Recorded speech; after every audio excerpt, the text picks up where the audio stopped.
Good morning, everybody. Happy Monday. Good to have you here on the program today. Thanks for being here so early. Thanks for... that was really loud. Okay, but that means Facebook is working great and YouTube is working great. Good to see everyone on YouTube today, all of the regulars and the members and the Patreon supporters. Alt Grendel, Brandon, Beltfed, Retro Wave, Slatty Bardfast, Tony J, Julian Z, Connor Scriv, and it's Roger Malone. A member for 30 months and a gold ox with the first super chat of the day. Good morning, all. Says Roger Malone. Hey there, Roger Malone. Good to see you. Good morning. Cheyenne Williamson says, yay, been going through Starfield withdrawal all weekend. Yeah, me too. It's really weird trying to be a content creator and also a live streamer, and I can't play the game when I'm not live on camera, and yet I need to play the game to create content. So it's been an interesting balance that I'm having to make between my live streams and my content. But that said, I was able to release 2 videos this weekend. One big 40-minute lore video and then another tutorial video on how persuasion works in Starfield. And many thanks to those of you who chimed in to fill in anything that I might have missed. Alt Grendel says, happy birthday, Tony J. Tony J, is it his birthday today? He says, hello, Big Boss Oxhorn. I'm having my 30th birthday today. That's great. Congratulations, Tony J. Happy birthday, my friend. I'm glad you're celebrating with all of us today.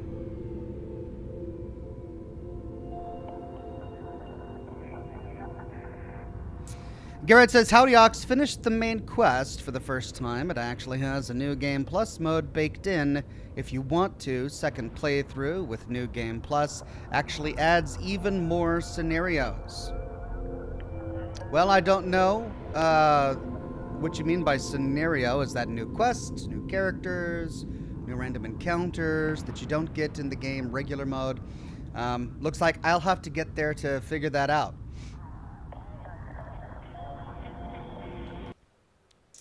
All right, first things first. I've got a new shirt in the shop, and I got to show it off. Now, I had this designed in time for the Starfield release, but the shop I'm using, the technology I'm using to power my shop, Spreadshirt, decided that they wanted to hold it and review it before I was allowed to publish it. I don't know why. It's not violent or anything. They, of course, agreed that the design is fine, but this is it. Why is it always mannequins? Brand new design in the shop comes on a variety of shirts, mugs, posters, prints you can choose, any kind of color you want, and it looks really good. This design is custom. I had it created just for my shop. You're not going to find it anywhere else. And, of course, it's a Fallout reference, but, you know, really it's a scary video game reference because we've had problems with mannequins in so many different video games. But I did use the Fallout mannequins as the model for the design. It depicts a bunch of mannequins, well, stuffed in a creepy closet and staring at you, of course.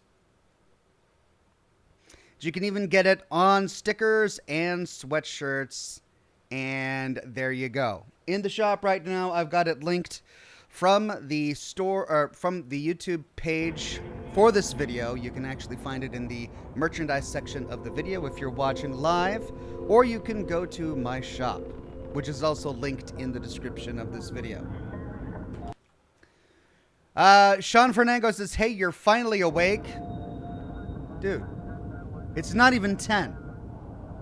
It's not even 10. I got both my kids on. What do you mean I'm finally awake? Thank you, Sean. I did not sleep in today. Julian Z says, good morning, Ox. Good to see you this Starfield Monday. Found out you can play Starfield on the Steam Deck. If you don't, medium graphics and a few other tweaked settings, but I can play it on the go. That's exciting. Awesome. Thank you so much, Julian Z. Random Fandom says, got the watch, Ox. Well, check this out. It finally arrived. And I haven't opened it yet. I've been saving to open on camera because I know all of you really wanted me to have this. I wasn't going to get it. I wasn't gonna. Which is why I missed my ability to actually buy it directly from Bethesda. I had to get it on eBay, but I wasn't going to get it. But for some reason, you guys, several weeks ago during Scotch and Smoke Rings, got it in your head that I had to have this. Even though I wasn't going to get it, I had no plans to get it, I didn't really want it. You guys decided I had to have it, and so you gave me so many donations that you made me feel guilty, and I went ahead and bought it. So here it is. And I guess I'll unbox it. We can figure out how.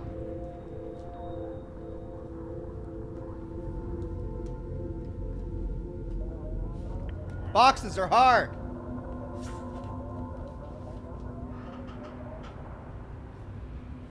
There you go, sleeve is off.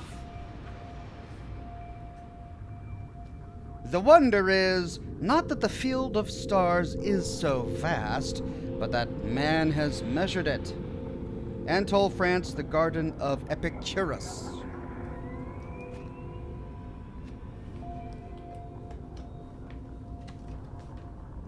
Okay, so there we are. Looks like the first thing we see is the metal sleeve. Let's take a look at this. So, of course, we're not actually going to have a CD in here. So this is a relic of a bygone era that they're continuing with for some reason. Oh, I see. It's got the credit stick. Look at that. And now I understand what this is. I had no idea what this was when I saw the description when they had it for sale, but now I do. It's a credit stick. This is the currency in Starfield. We have been picking up a lot of these. This is surprisingly heavy. It's heavy.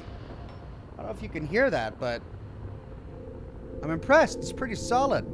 Let's see, it's got some text on it. Non-volatile graphite currency.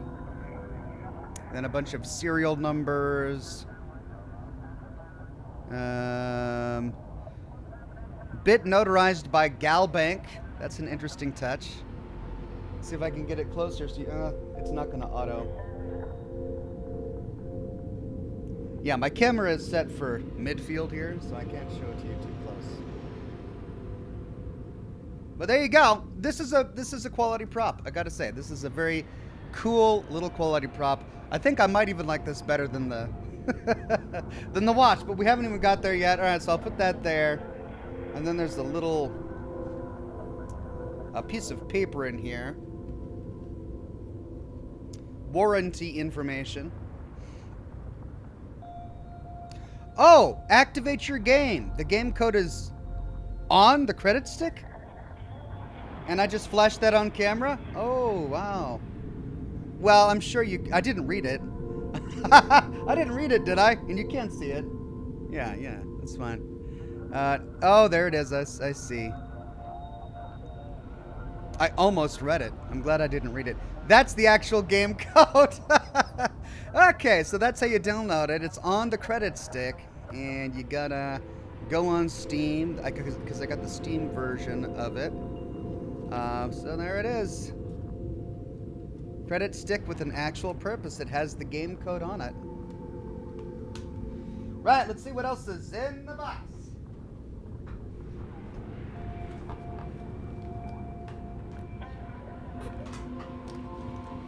Right, that looks familiar. We saw that sitting in our player home in Constellation.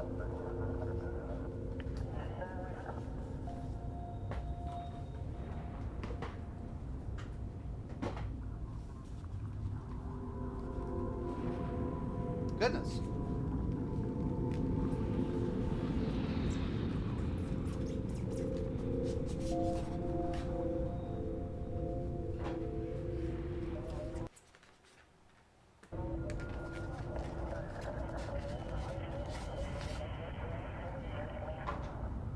Okay, so this is the case. They made a really big deal about this case during the Starfield live event.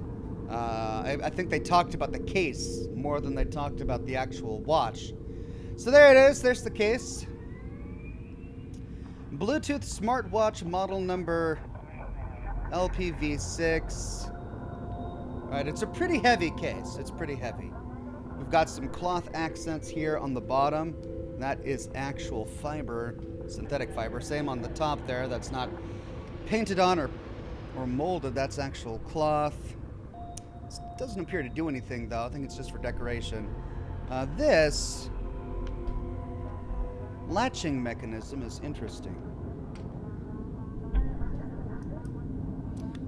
So it's closed, I think. Can I even open it like that? No. All right, so with the latching mechanism, it's closed. This little bar has been pushed in there to unlock it. Go like that. That opens it. This isn't actually made of metal, I don't think. It feels pretty thin and flimsy. But there we are. Whoa. So most of the weight is in the lid. I could tell by opening it that this part of the lid is really, really heavy. Which makes sense because it is just a watch after all. I mean, it's not supposed to be heavy.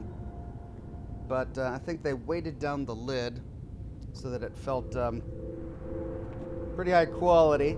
But I think it's mostly just plastic. Okay, so there's the charger for it. So we got a Constellation patch. And I'll put that there. Then there's an alternate watch band. This is going to be a fiber band instead of the leather one that it currently has. No, it's a rubber one. It currently has the rubber band. I mean, it is a really heavy case. And there it is. There is the watch. You know what I'm just now realizing? They made a big deal about the watch at the very beginning of the game when Barrett introduces us and brings us on board. They've got this entire cinematic sequence where they give us the watch, and that's really the last time we've seen it. I mean, when we use our inventory, we never look at our watch. You know, in Fallout, you actually look at your Pip-Boy. But in this game, you just press tab and the inventory pops up. We never actually see the watch. But there it is. Chrono Mark. Established 2188. Is it charged? Can I turn it on?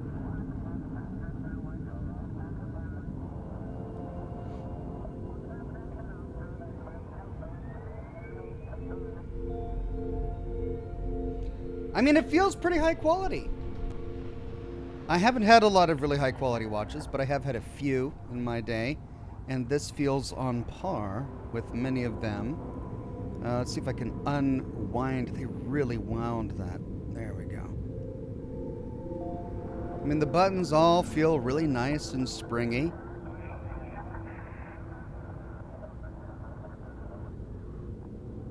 But it's not turning on, and I don't know if it's because I need to remove a little plastic thing from the battery, or if I need to charge it. I bet you that's what it is. I bet you need to charge it, because it did come with a charger in there. And so there you go. There's the watch, Bluetooth enabled. It's a handsome looking watch, gotta say. I like it. So there you go, everybody. I hope you're happy. I got the watch. Feeling good. Kind of. That was a lot of money. I'm still feeling good that I got the watch. And the cred stick is really cool. Anyway, let's see. Shane Gibbons says, so happy you finally got the watch edition. Thank you, Shane Gibbons. Shane says, hope you enjoy the watch. I love the one I got so much, and the case and the credit stick are awesome. Make sure to charge the watch before using. All right, so that's why I couldn't get it to turn on. It wasn't charged. Ranker1138 says, watching Starfield streams and am sad you didn't sing about whalers while on Luna. Oh, man. Did I miss out on an opportunity there? We're whalers on the moon. Also, glad you didn't realize we're all just months from the Scotch and Smoke Rings lamp talk.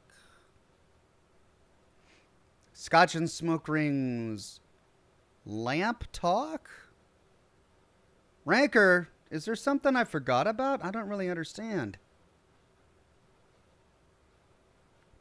Julian Z says, Ox, your watch is your O2/CO2 meter and compass on the left side of your screen. Also, I celebrated my birthday yesterday, 29, now dangerously close to 30. Oh, I see. So it's the O2 meter. That's the face of the watch. Okay, so then what's the inventory then? Or are we just not going to have a real-world correlation between the inventory like we do in Fallout, right? The Pip-Boy manages your inventory in Fallout. I don't know exactly. I don't remember how it worked in Skyrim or the Elder Scrolls. Are we just skipping that? We just have an inventory. We press tab to get it. It's not on the watch. We don't manage it through the watch. It's just there. But the O2 meter and all of that is on the actual watch. Okay. Shane Gibbons says the watch tracks moon phases too. Cool. A nice little touch. President 99 says the watch is always visible. It shows you your CO2 and oxygen or beeps when you're in a hostile environment, Ox. It's always visible in the lower left. I see. I was expecting to actually physically be able to see it instead of just seeing... Well, it's a user interface, right? In the lower left-hand corner, you're not actually seeing the watch. You're seeing a menu. You're seeing a UI screen, which is round. When I said see the watch, I meant like lift up your arm to see the watch, like you can see the Pip-Boy in Fallout.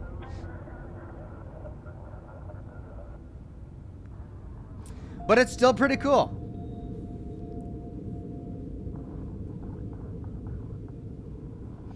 Garrett says you gotta download the Constellation Watch app on your phone.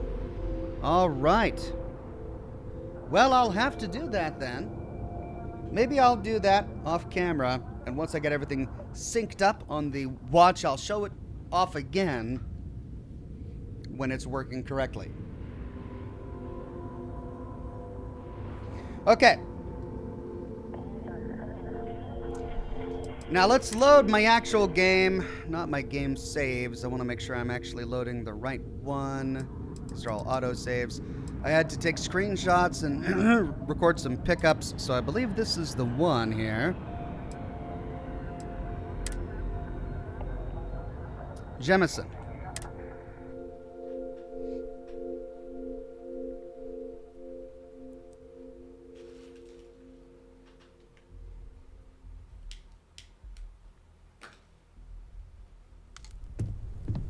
What did you need?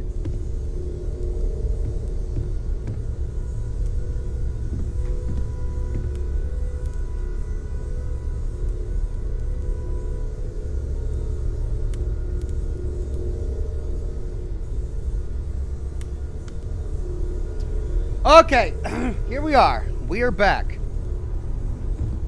Let's take her as a companion because Sarah just annoyed me last time. What is it?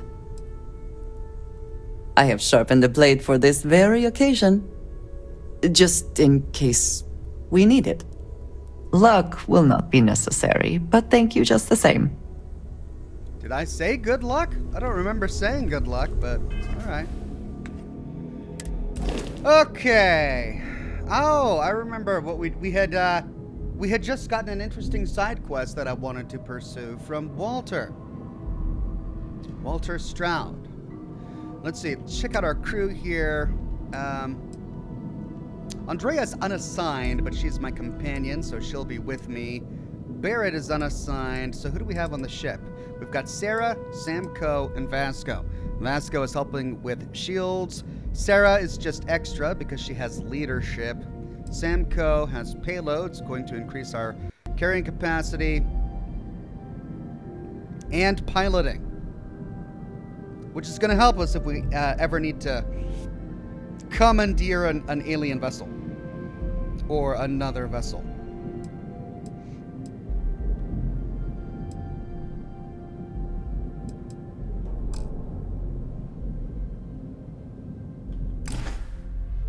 Ranker 1138 says everyone on Scotch and Smoke Rings wanted you to get the new Starfield lamp because we're all just intelligent moths. I mean humans, not moths. But seriously, get the lamp. Oh, that's right. I remember now.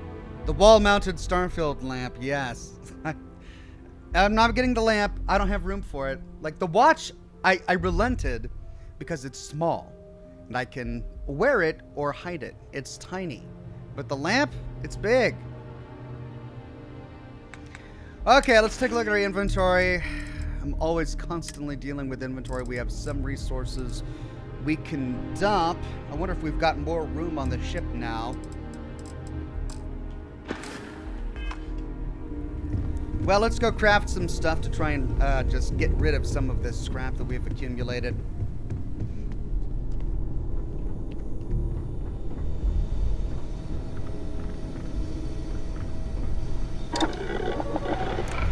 I think I've upgraded my weapons as much as I can.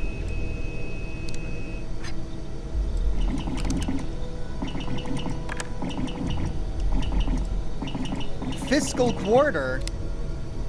When did I get this?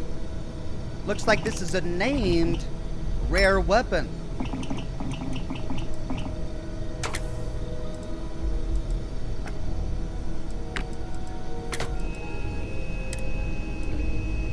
I don't remember getting a weapon called the Fiscal Quarter. That's hilarious. Alright, so I need neon. Alright, I don't even have all of the components that I need.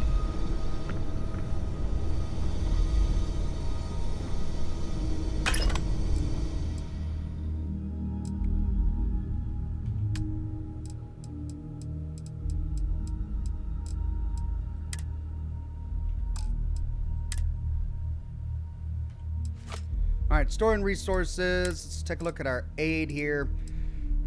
Let's sort by weight.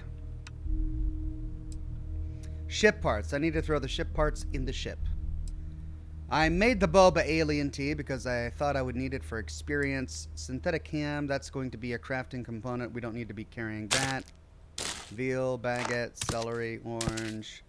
Alright, I really only want to carry chems. Adachrone, amp. Alright, and these are the various treatments that I could use, so I'm going to keep as many of these on as possible. Hippolyta, I'll probably use that for speech checks.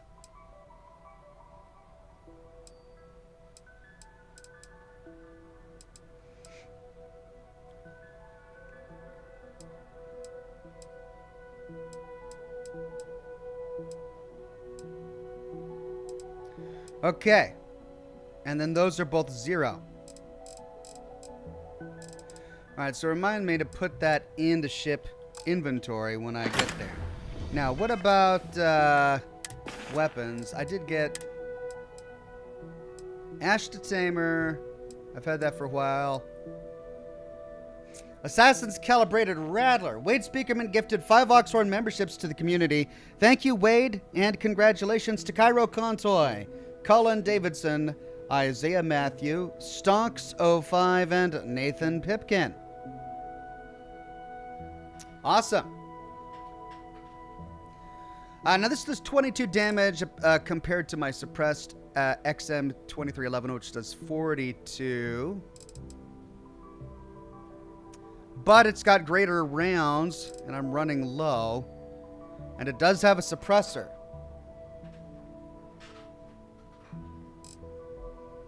It's got greater accuracy.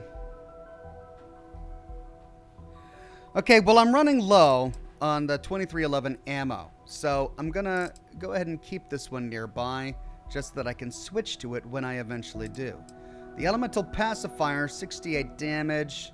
That's got the 15 by 25 cell. The Old Earth Shotgun, however, has the 12G shell. I've got about equal rounds on them.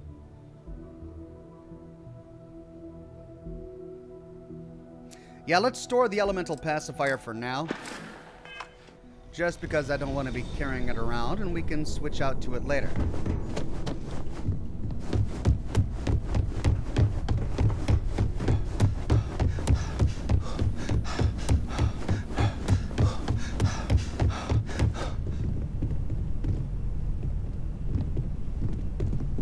Yeah, there it is. The Chronomark watch case.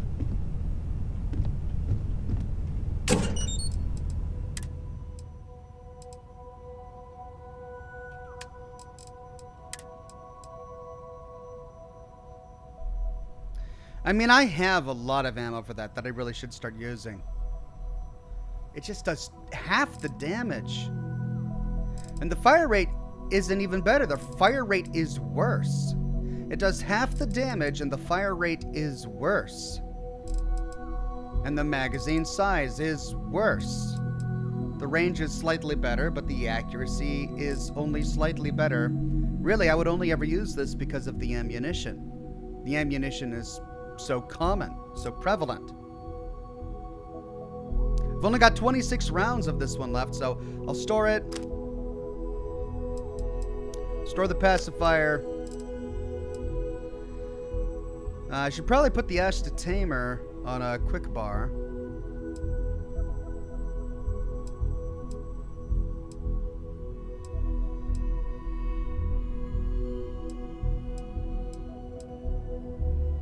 Fiscal quarter. When did I switch to this? Rare rifle. It's set to my hotbar. Shattering, breakthrough even the toughest armor. Why am I using this? I don't remember. It's got a heart. I don't remember equipping it. Fire rate 180. I'm using this as like a machine gun of sorts. Okay, so we've got the shotgun, we've got the pistol, we've got the sniper rifle, we've got whatever this is. It's great. I like it. Whatever it is. Lever action grenade launcher. I don't think I need the fiscal quarter. And if I do, I think I've got better.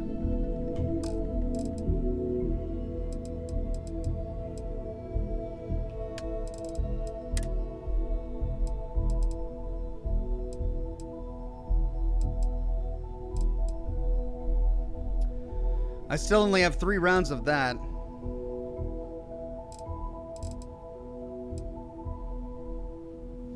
I enjoyed the drum beat. I enjoyed the tombstone. I got 114 rounds of it. Isn't that just a beautiful gun? Just look at that thing. Oh, I want a legendary tombstone so bad. That is gorgeous. Sad that it uses the same ammunition as the, where is it? The double A something or other. Did I put it back on the ship? All right, let's go to the ship and see if I'm leaving anything there.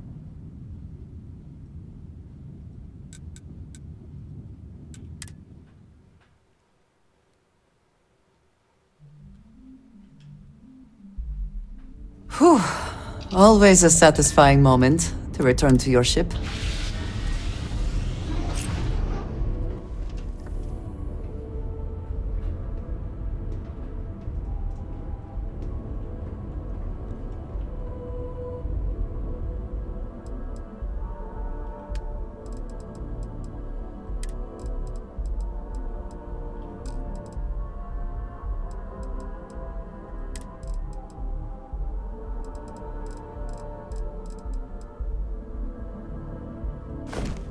Okay.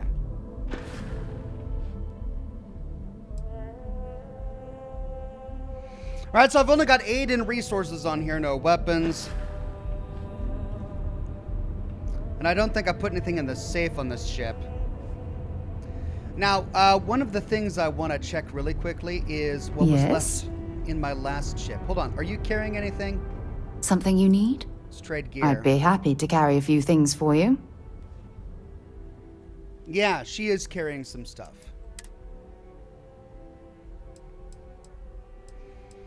Oh, dear goodness. Old Earth pistol. When did I get an Old Earth pistol? It's 45 caliber. Space adept. Oh, that's right. She's got the extended mag arc welder.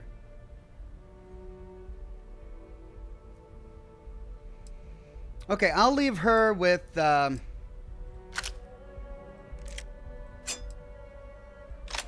Grendel.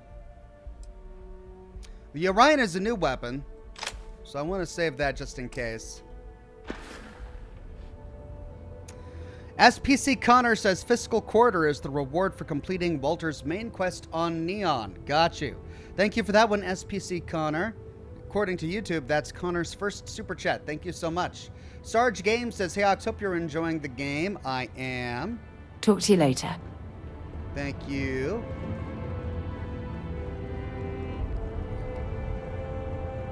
Dad, what does superfluous?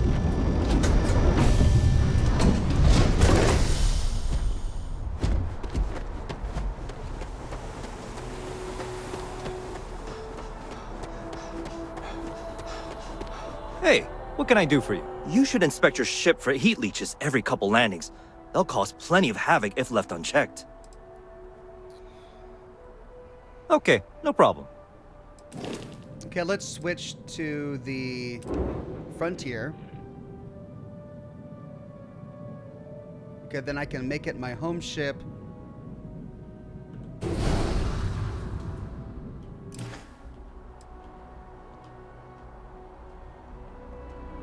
And there it is. The reason I'm doing this is because I believe I left stuff inside a safe here on this ship.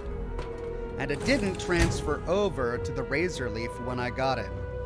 Your ship smells so much better than Dad's. Like, a lot. And there we Yeah, the way go. you handle things. Ah, I'm so glad I did this. I left a lot in here. I left a whole lot in here. Some stuff we can sell.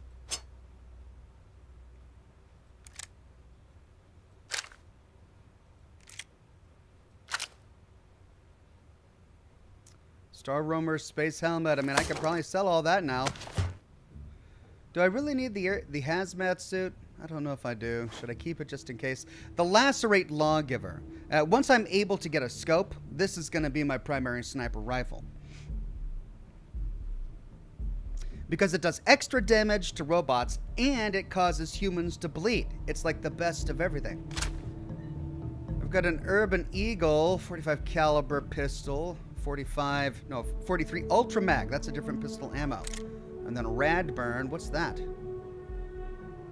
7.77 millimeter ammo. Radioactive, randomly deals radioactive damage and demoralizes the target. There's my Old Earth shotgun.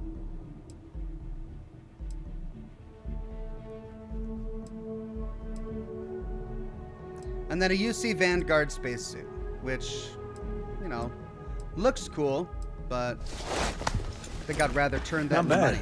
Not bad. And there we go. This is everything else that was in the cargo. So the safes don't transfer between ships. Only the cargo transfers between ships.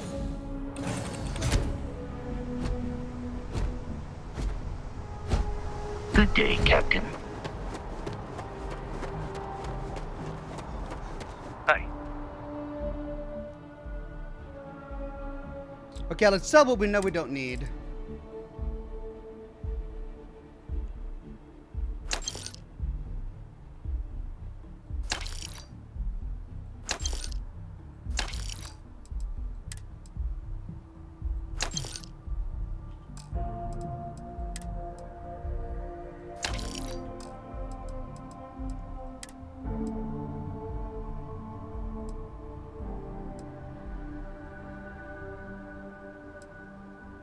I should probably keep a hazmat suit just in case.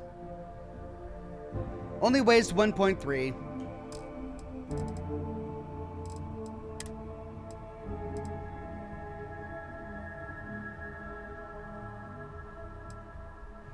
So I don't need the rescue axe. I think I've currently got a way better... Yeah, I've got the titanium rescue axe. So, rescue axe. Calibrated Rattler, I think I've got a better...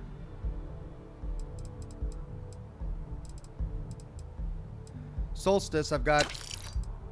Okay, what is that? That's an Eon. I think I have a Rattler that I just stored, yeah.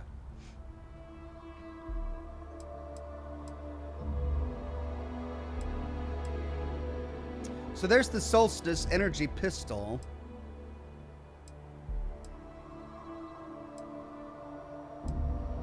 And then there you go, Furious Calibrated Rattler. So Furious. Better mods, but it's not legendary, so we'll sell it. Berserker Old Earth Shotgun is what I currently have on. Didn't I have another Old Earth Shotgun here?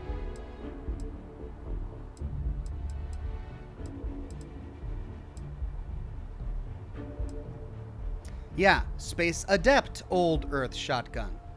84 with the Space Adept. This is 84 with Berserker. Alright, I mean, Space Adept is really not useful. So let's get rid of the Space Adept Shotgun. Rip Shank, that's worse.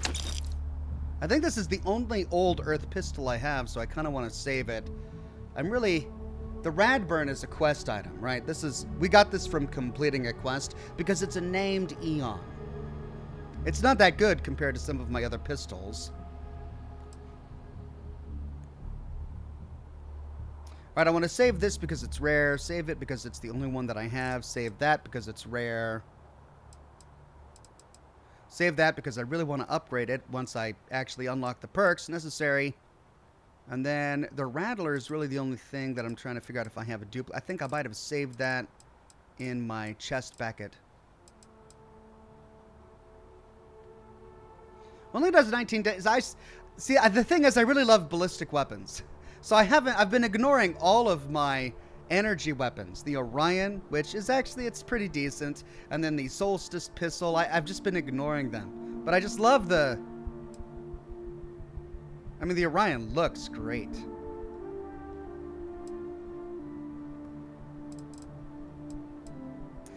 And the the arc welder, I haven't even used this yet.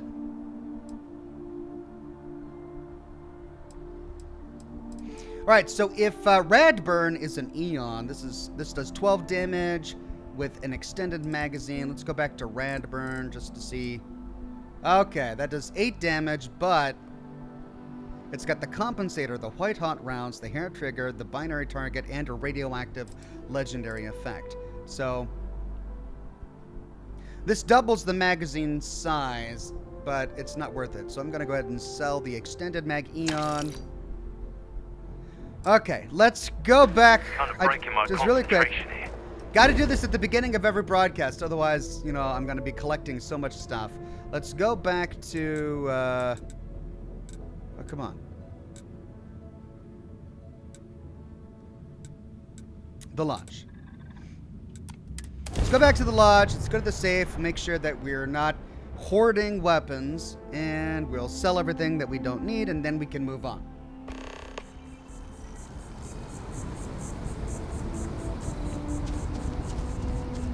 Matt Rowland says, Ox, I try to watch as much as I can, but can you do a quick recap of where you are with each of the faction storylines in the main quest? Thanks, Ox. I mean, I'm not far at all. Still getting used to this. If you are free soon, could we talk? Oh, you're ready for an affinity thing? Sure. Let me use my my affinity aid because... just in case I have to pass a dialogue check with her. Basically, I did the Vanguard quest for the UC, and that's it. I haven't done anything else. Paramore, I only have 3 of them. Companion Affinity increases faster for 10 minutes. Should I use those during these dialogues? Probably not. Well, let's quick save just in case. Andrea. Never would I have imagined to encounter something like these Starborn. Now I feel that rather than having answers, we only have more questions.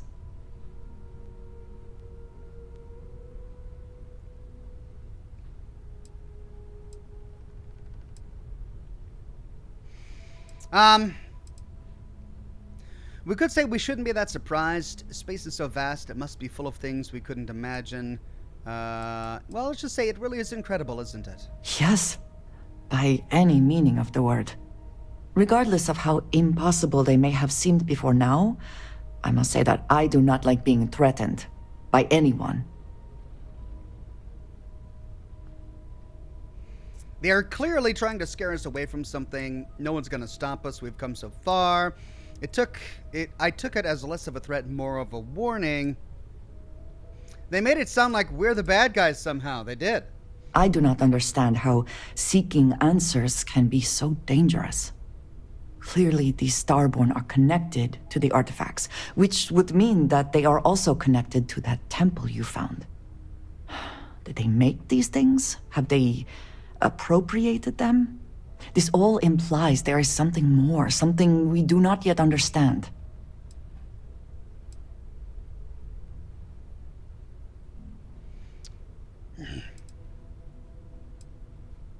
If we keep going, I suspect we're going to run into the Starborn again. Yes. Given our first interaction with them, that seems likely.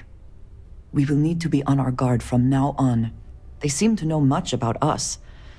Perhaps we can learn more about them to make it even. We should return to our search then. There's still so much to do. Okay.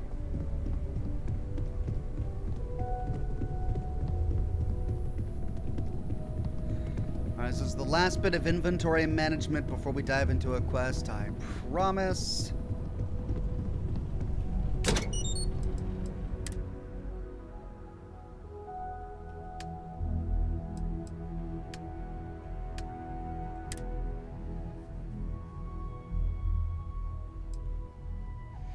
Now, I did have the hunting rifle, but I don't think, yeah, I've only got 3 rounds for that. I've got a suppressed Razorback and a suppressed XM2311. 97 rounds for the Razorback with 59 damage. Perhaps that's what I should use as a suppressed weapon instead. Let's snag that and switch back to our other inventory. 59. Yeah, let's store the Urban Eagle because I don't have another one like it.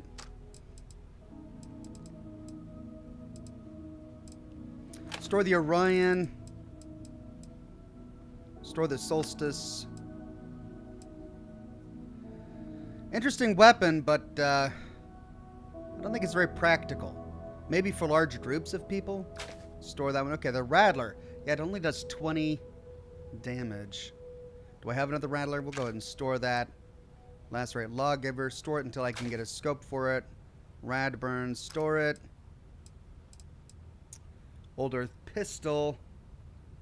I mean, if I could get a silencer for this. Store it though for now.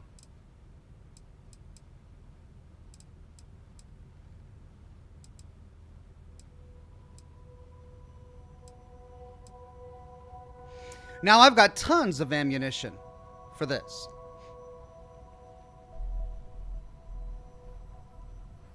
And it's legendary. The elemental effect seems really interesting. Randomly deals corrosive radiation poison and incendiary damage. Plus it's got the rapid legendary effect.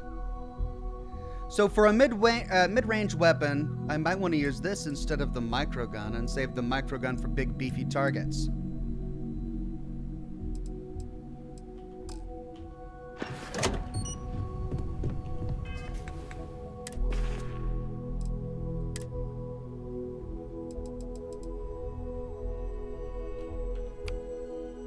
Make that there. Let's make that for... I'm still carrying the Maelstrom? No, let's swap it out.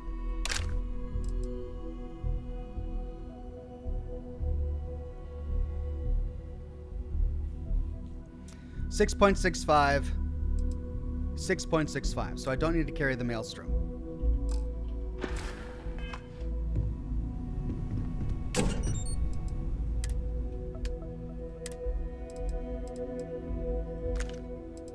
That leaves only the Ash to Tamer. Let's find a spot for that.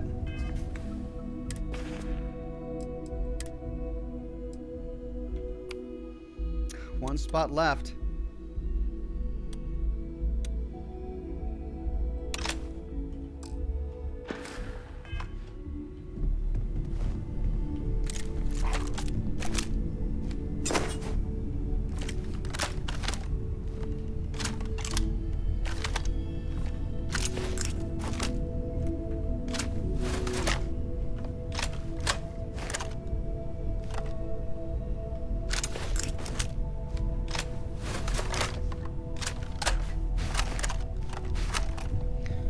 right, let me see if I can put a barrel on my my little Uzi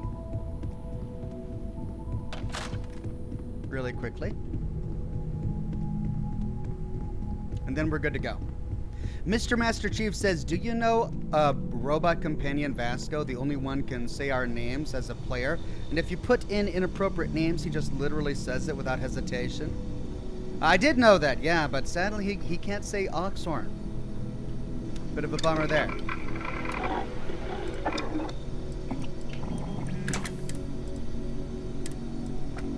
Alright, to get the long barrel, I need nickel and sealant. And barrel mods. Barrel mods. Barrel mods. God. I managed to get a legendary pistol, but it didn't have any good mods on it. Reflex sight. I need some chlorosilanes.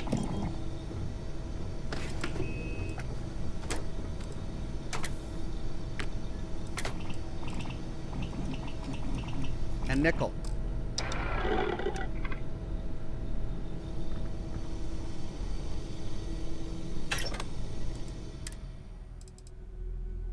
Chlorosilanes. Do I have any nickel? Oh, I don't have any nickel.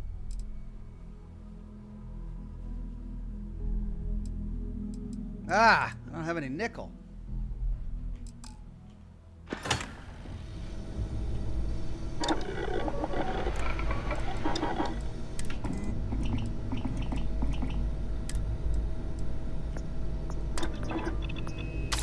The stock versions are never quite what you want, are they? Magazine and battery. We could switch to gut buster rounds. If only we had the magazine and battery mods perk.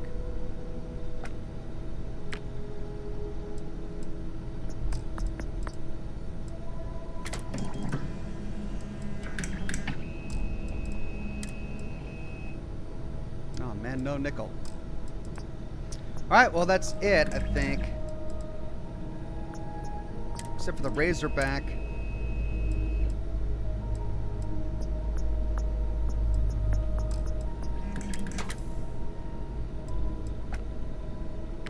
I'm out of neon, so I can't do that. I've already got the reflex sight installed. And it's got a suppressor already.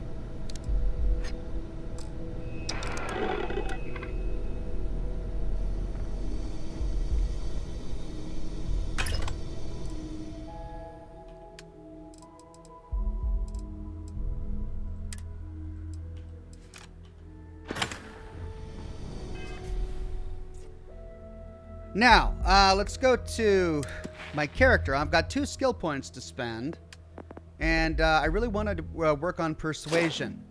I know that I said in a previous stream that I wanted to work on updating my gun. But I think I'm actually going to hold off on that because I need to be able to gain access to difficult persuasion checks as early in the game as possible, and I need to gain access to safes and terminals as early in the game as possible as well. Now I can't get this one because my challenge progress is only at 7 of 30.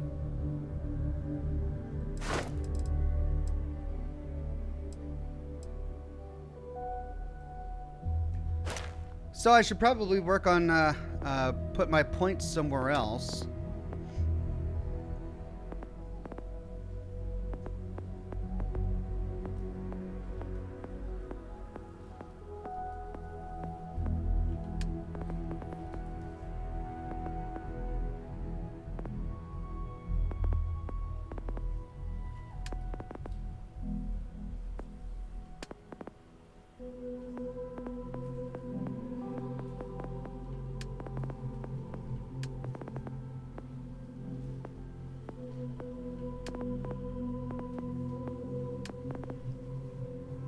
Okay, let's see here.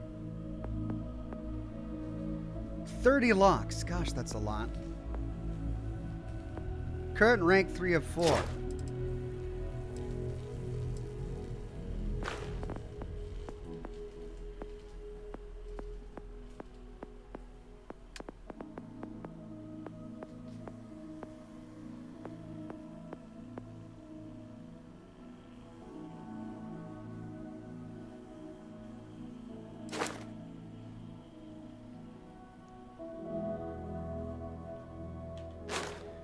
Okay, I'm gonna want to get into weapon engineering.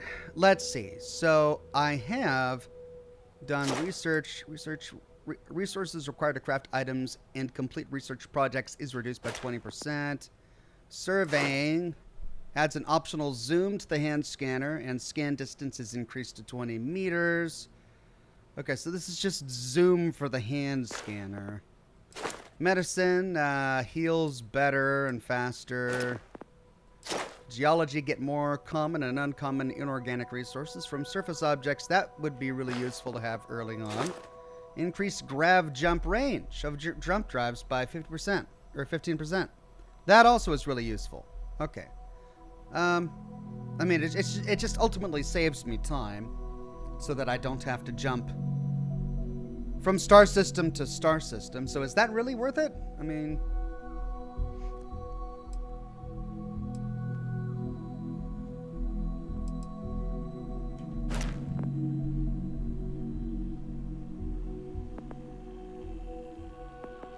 Let's work on resources. Get more resources from surface objects.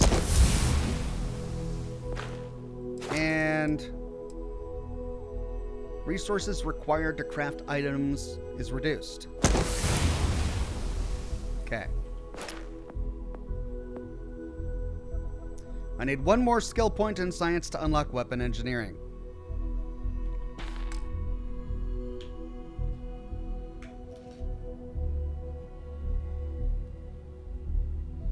Brandon Beltfed says, is it just me or does anyone else hear the Solarian counselor from Mass Effect when Walter speaks? Huh. Maybe a little. Mr. Master Chief says, oh, and there's another cool ship with huge cargo hull weight up to 225 capacity named Star Eagle. You can get it by complete Freestar Collective quest if it starts the first quest called Deputized. Okay, thank you, Mr. Master Chief. I'm going to be saving my faction quests for later. Right now, we've got Over-Design, which is a quest we picked up right at the end of my last broadcast. Walter Stroud wants me to help his R&D team with their next shipbuilding project. Development has stalled, and he believes I can get it back on track. If this has to do with building ships, I believe a reward would likely be my own starship. So that's what we're going to do.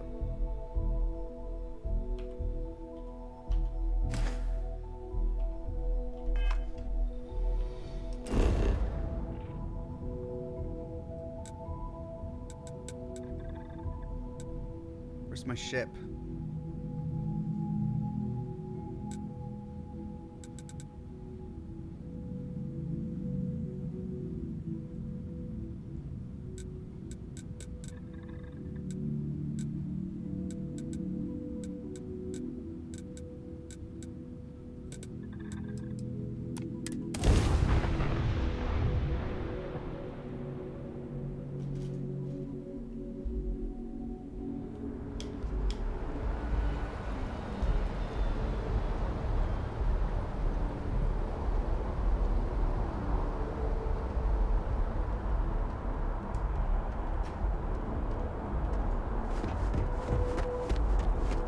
Need some work done? Sure, have at it.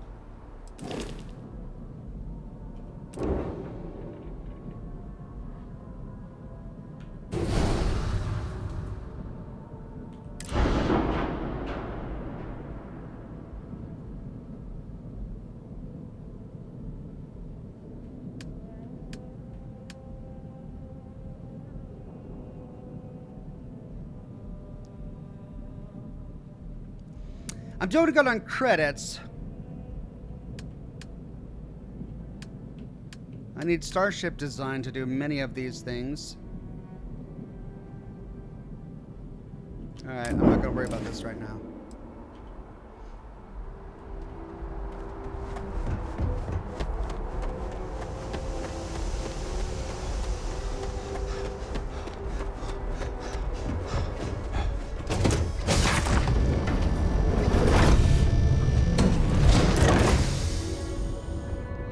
Talk with Sam Coe. Why do I have a new activity to talk to Sam Coe? Talk to Sarah Morgan. You've got something for me? Okay, let's talk to Sarah Morgan. I wanted to talk to you, but honestly, I don't know where to begin. The Starborn's technology is simply astonishing. It's just almost too much to process.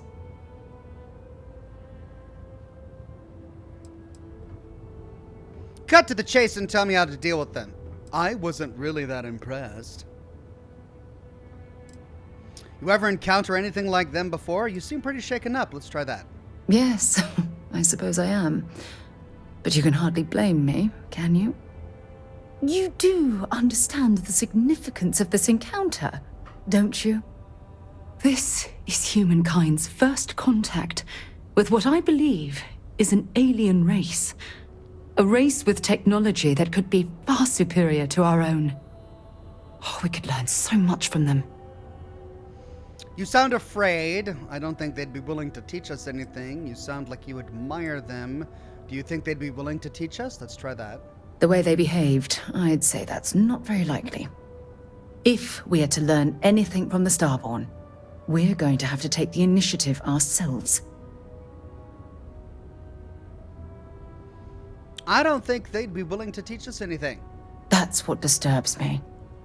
Can't be a coincidence that these Starborn suddenly appeared after your experience at that temple. We know they're here to lay claim to the artifacts, but what's their true motivation? What aren't they telling us?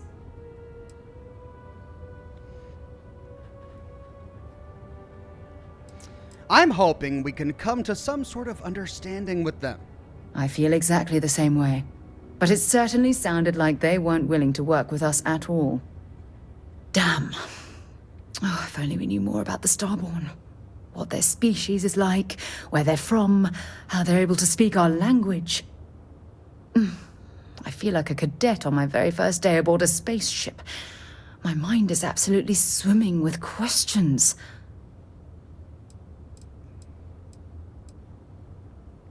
I think they're aliens. I think they're angels. They're clearly some type of alien life form.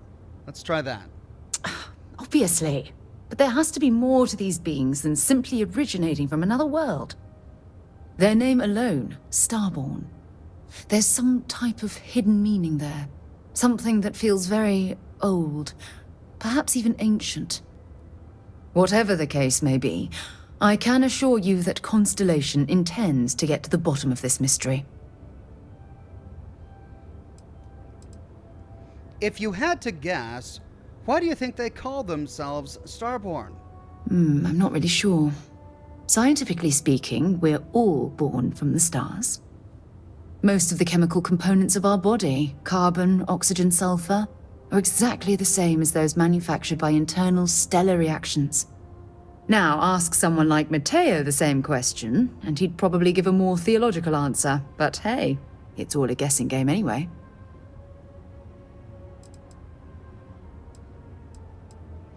We should stay out of their way, or we should be cautious dealing with things beyond our understanding. To a degree, yes. Every bit of exploration comes with inherent risk. If we continue to avoid life's mysteries, we'll barely make progress as a species. I just don't want you to get hurt. I'm sure you'll get to the bottom of the mystery. I'll be there to help you every step of the way. Thank you. I really appreciate your support right now. You know, it's funny. When I was a little girl, I'd lay on the ground and stare up at the stars. I was absolutely convinced they held a secret. I'd remain there for hours in silence, eyes closed, listening, waiting for the secret to be whispered in my ear. This encounter with the Starborn is that moment to me. The stars are finally whispering, and I need to hear what they have to say. Okay, we've got another flirt option. I don't know if we should do it or not. Last time it didn't work out so well. Let's try it. Although I'm flattered that you think of me that way, there's a time and a place for that sort of talk. This is definitely not one of them. Okay. Well then, I've certainly wasted enough of your valuable time. Just do be careful if you cross paths with these Starborn in the future. I wouldn't want to lose one of the most valuable members of Constellation. I have something I need to discuss with you. Okay, thank you, Sam Coe. Looks like we need to talk to Sarah again. I have an important personal decision to make, but I need to discuss something with you first. I want to be Okay. as good a co-pilot for the captain as I am for you. Well, you're doing a great job, Stringbean. I'm proud of you. What do you say we get you a new outfit next time we're Waiting for Sam planetside? to finish. It still fits, Dad. And I love it. Now, a new book. Okay. If it'll help you decide, I'm here to listen. Phew, thank you. So, where to start? Before I was with the Navigator Corps, I was career military, Sam, part of the decide. United Colonies Navy. When the Colony War broke out, I was posted as the chief navigator on a warship, the Dauntless. Uber Nerd 3000 says many uniques plus ammo are only available in shops. Thank you very much, Uber Nerd, and that was his first super chat. Thomas McCormick says Ox quick detour, jump to planet Sharbidus 3 in the Sharbidus system on the right side of the galaxy map. I promise you will not regret it. Lol, cheers. Making a mental note, but I already have plans for what I want to do today. Thank you, Thomas.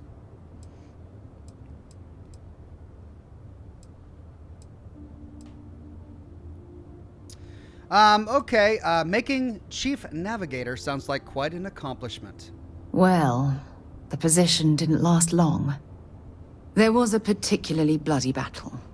We were fighting over a world in the Eta Cassiopeia system. Worst fighting I'd ever seen. We lost 12 ships that day. 12. Including my own. Why the Cassiopeia system? Economic reasons. Several of the worlds in the Cassiopeia system were mineral rich. Both sides wanted to drop refinery outposts on the surface to bolster their supply.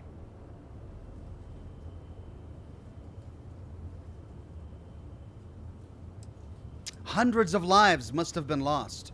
I'm well aware how many lives were lost. Now let me finish.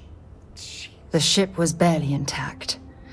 The captain and first mate died the previous day, which put me in command. A shrewd captain would have called for the crew to abandon ship, but I was so angry. I wanted to stay. I needed to fight. Uh-huh.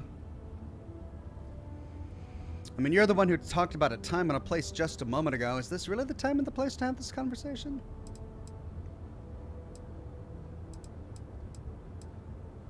Despite the damage, your ship still had the ability to fight?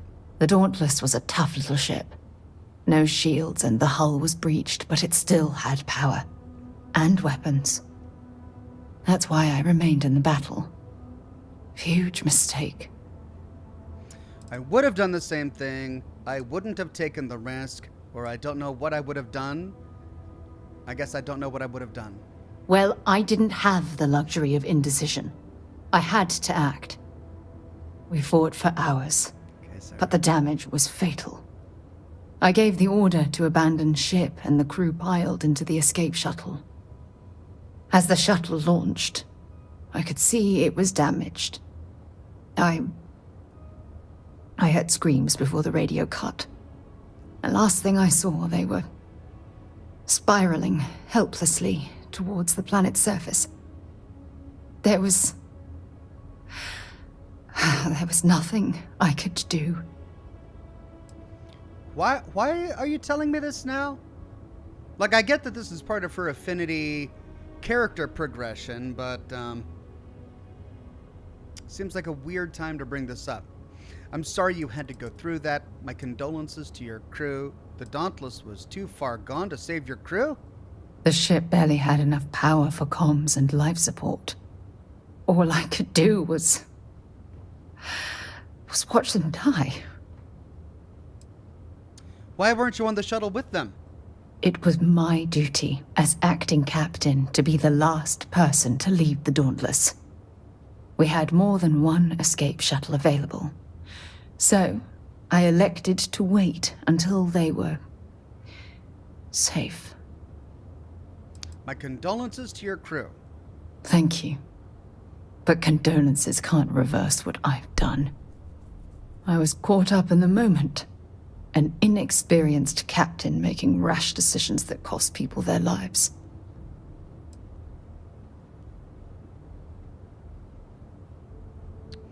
What did your superiors say about your actions? My superiors? When the dust settled, the United Colonies gave me a medal. Can you believe that? A damn medal. I never even had a chance to find the shuttle wreckage and give my crew a proper burial. Ah, I see. So that's what we're going to do. Okay. How did you get off the Dauntless? After I checked every section of the ship for wounded crew, I took the other escape shuttle. If I hadn't, I would have died. The Dauntless came apart minutes after I escaped. At least you're still alive to honor their legacy. You should be proud of earning a medal like that. You can't blame yourself for what amounts to bad luck. Let's try honor their legacy. That's true.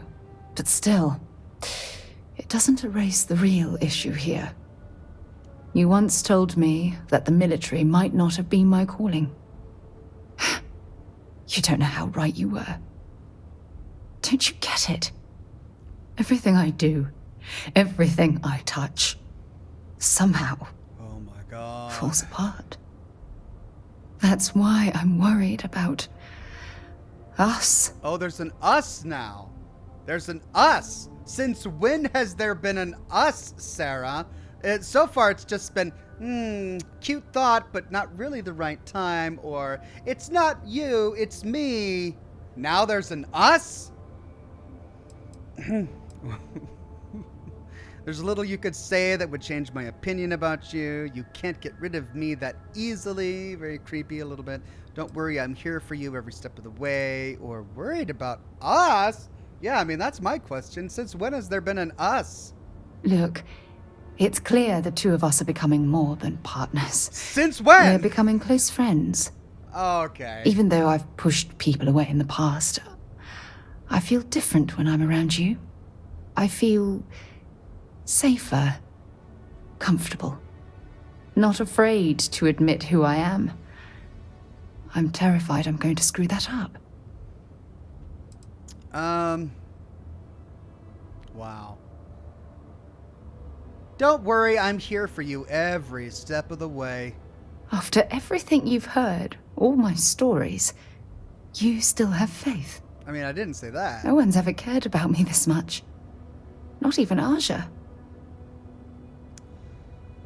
Oh, dear God. That's because I'm falling in love with you?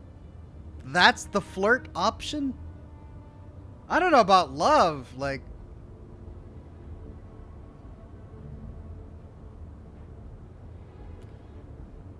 Alright, let's flirt with her. You know, I've spent a lot of time thinking about us, about our relationship, how we've clearly become close. I practiced what I was going to say when the moment was right, and now that it's here, my mind's gone blank. Look, you deserve the best. Someone who can give themselves to you entirely. But right now, I have too much baggage. Too much on my mind. I hope you'll forgive me for pushing you away. Sam! I just need time. Sam! Dad, have you ever tried Aurora? Well? Yeah, not in a long time, sweetheart. Not since you were born. What was it like? Terrible. Terrible. It was terrible. You stay away from that stuff, Cora. Trust me.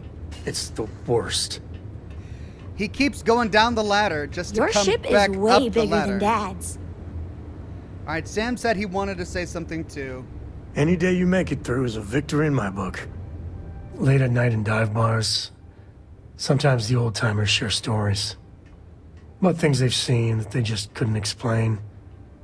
Ghost stories, if you will. I've heard of things like the Starborn before. But they're real. Honest to God, real. He's heard of the Starborn before? Gustavo Plays says, if you want to get creepy, Ox, you can grab Sarah's hair, holding E, and pull it. What? Really? I can pull her hair? That is creepy. I'll try it. King Onyx says Sam is just trolling you at this point, Ox. Yeah, he must be.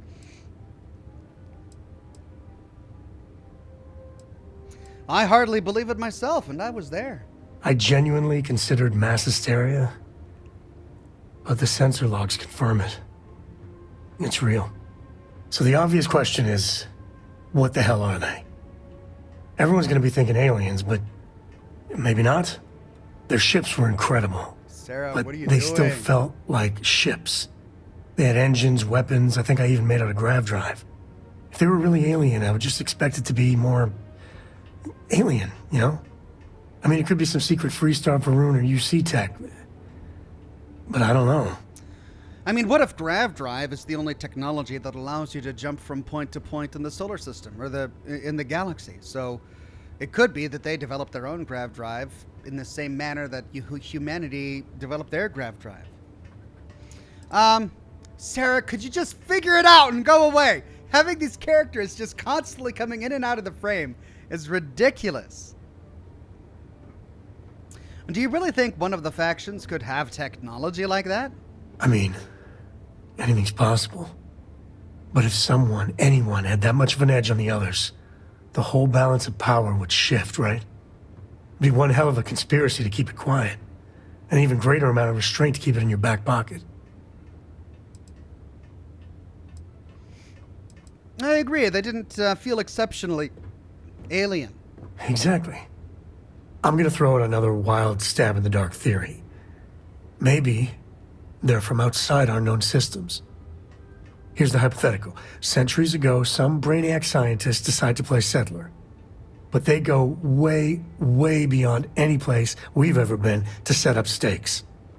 Once they get there, they make a few lucky breakthroughs, and their science just snowballs from there. I could see them getting further, faster, and hence become the Starborn. That's a wild guess, and I don't buy it. That's definitely a theory, or that certainly sounds plausible. That could be it, Sam.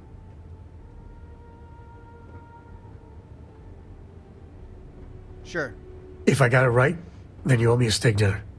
Okay. One way or the other, we are not alone. And that's... that's both exciting and terrifying. Oh my god, this ladder is just popular today. Alright, chat wants me to grab installing new Sarah's cool hair. things in your ship. It's like Christmas every day. Yeah!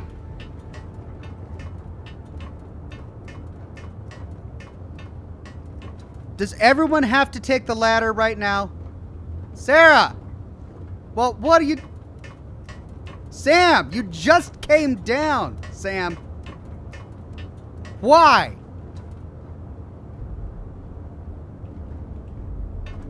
Can I get up now? Hey,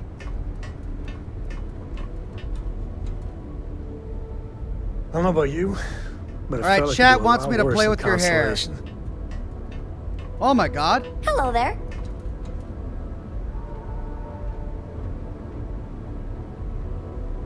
I'm listening. Can I help? Bye-bye. Alright, I'm trying to play with her hair, but I keep...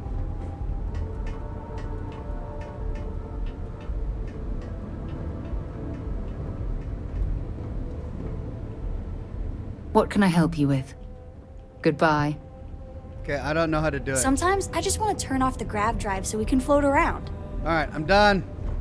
I think I briefly managed to move it a little bit, so maybe I can move the hair? I don't know.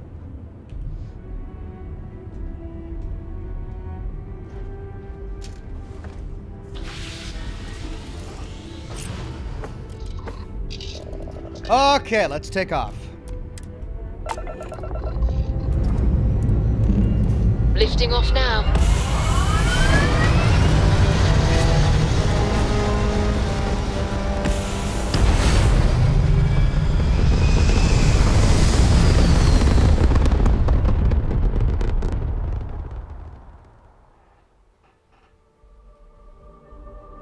Apogee kick complete. Orbit steady.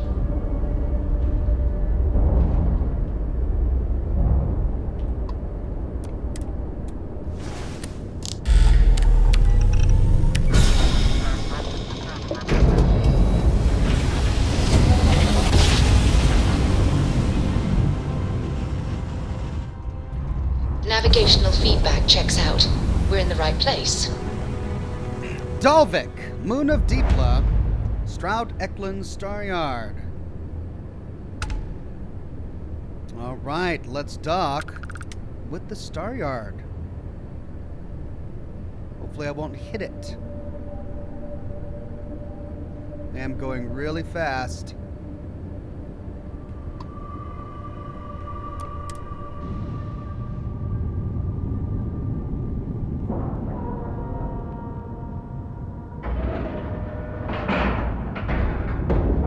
Board is clear. We're docked. Let's board it.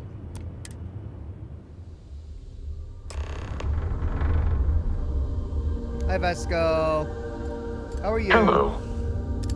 He's looking at his hand. How can I be of service, Captain? Any known records of these so-called Starborn? Although my database of human history is not fully complete, it is quite extensive. At this time, I am unable to locate any valid references. Given the unusual nature of the encounter, it is reasonable to surmise that any earlier occasions would have been documented. One explanation is that this is the first time they have been discovered. An alternate explanation is that prior encounters resulted in 0 survivors to document the experience. That's true.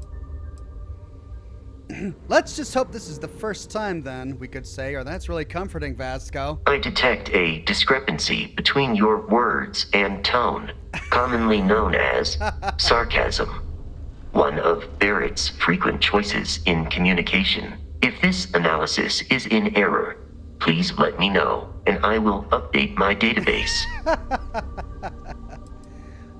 We can ask him personal questions? I didn't know that Vasco had any personal answers. I believe this is a process known as small talk.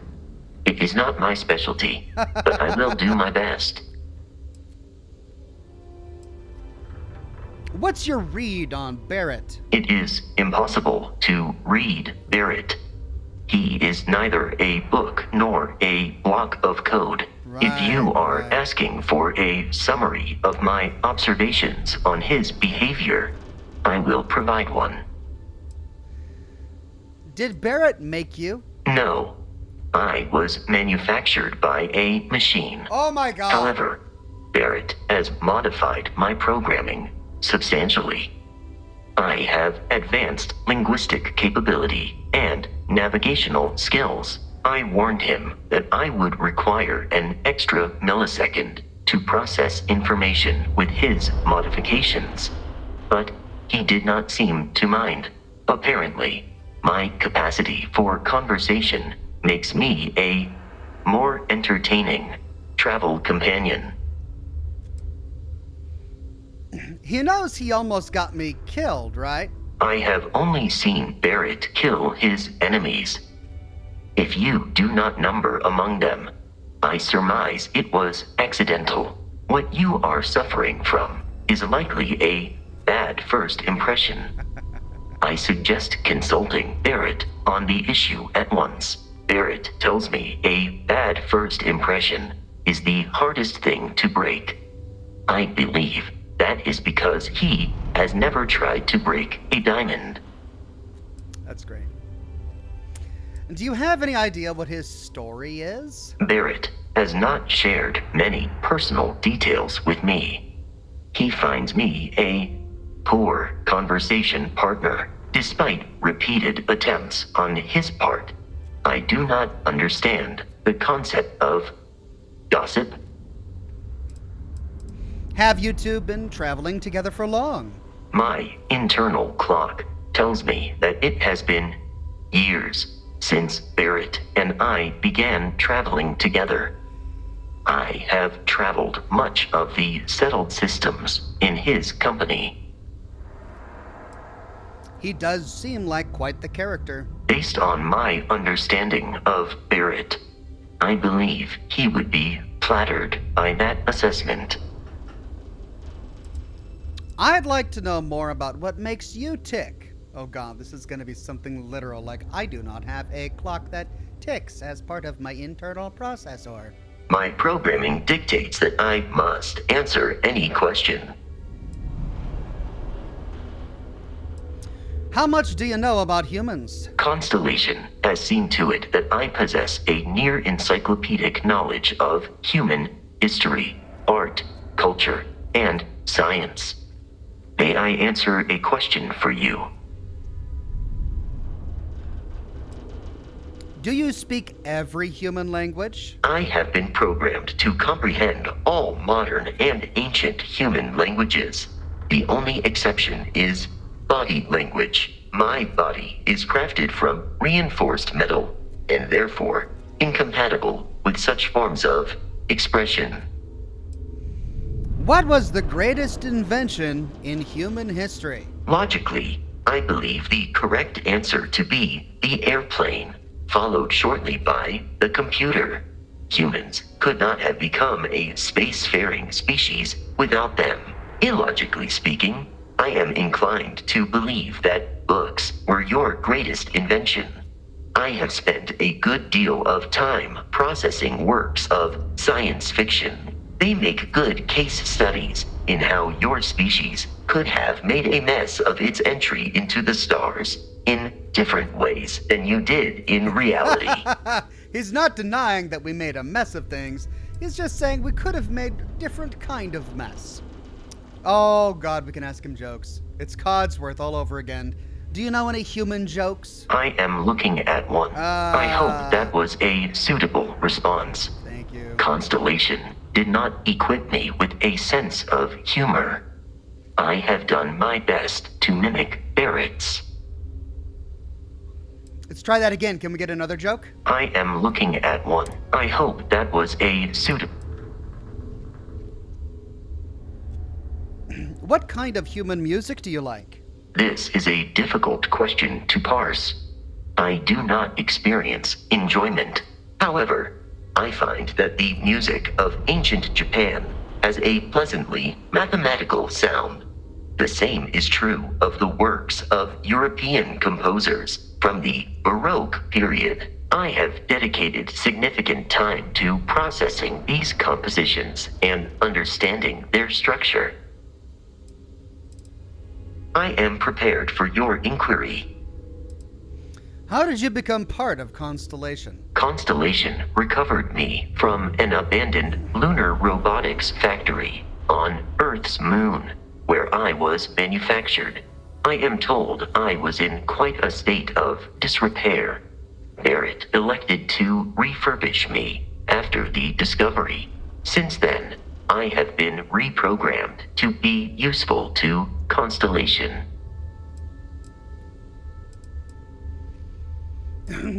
You were built on Earth's moon? That is correct.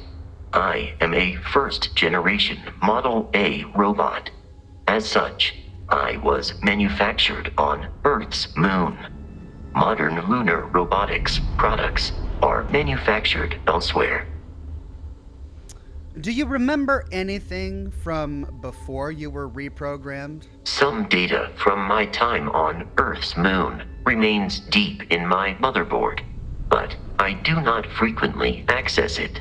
Very little of what is in those files would prove useful to modern spacefarers.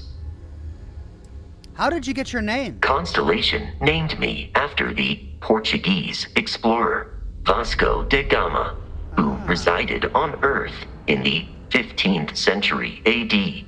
He explored his home planet by way of its seas. Barrett tells me he was quite an accomplished explorer. I am inclined to believe it, as that is a compliment Barrett normally reserves for himself. Wandering Paladin says, hey, Ox, can't stay, but wanted to say Fudge Muppet has a shipbuilding guide if you're still having difficulties. Thank you, Wandering Paladin. I haven't even tried since the last time I failed, so horribly. I think shipbuilding is something that I'll probably try to pursue after I complete all of the story in Starfield. Attingley0913 says, damn, that's one savage robot. Yes, he is. Savage to the core. It's a good thing they were able to fix you. Constellation is an exceptionally driven and intelligent group of humans. I would expect nothing less of them. I will answer your questions truthfully. Unlike you, I am incapable of lying. Okay, well, thanks for that, Vasco. Do you enjoy working with Constellation? That is a difficult question to parse. I do not experience human emotions such as enjoyment. However, I have been kept busy since Constellation acquired me. That satisfies my directive to be as helpful as possible for the duration of my existence. Do you miss the lodge while we're traveling? In a geographical sense, the lodge cannot be missed. It is easily accessible from the New Atlantis spaceport. But I presume that you are using miss in this context to mean long for. In which case, my answer is no. I long for nothing. Barrett, however, regularly complains about missing the lodge's amenities during our travels. This has led me to the conclusion that it is a place worth missing. He's worse than Pam. You know, sometimes I wish you didn't take these questions so literally. I have not taken your questions anywhere, Captain. Literally or otherwise. Your vital signs indicate that you were not amused by this attempt at humor. Noted. I will tweak my linguistic processors accordingly. Oh, man. Is that it?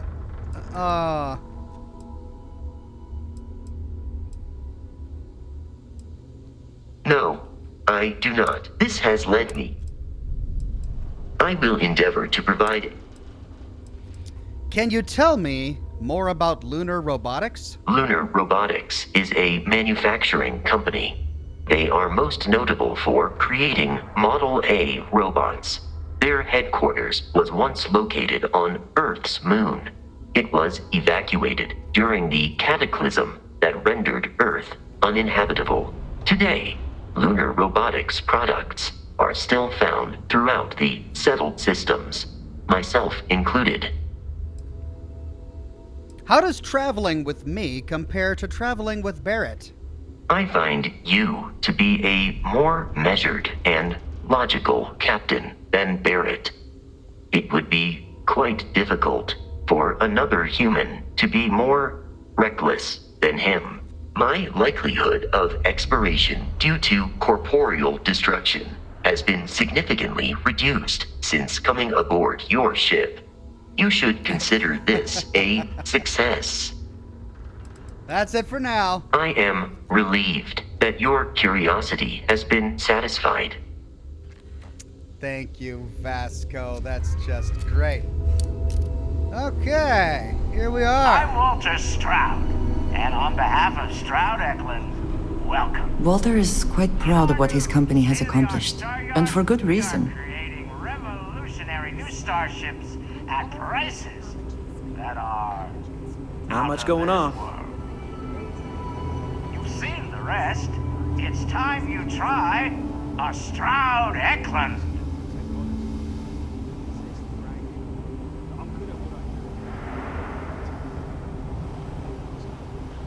Customer first policy.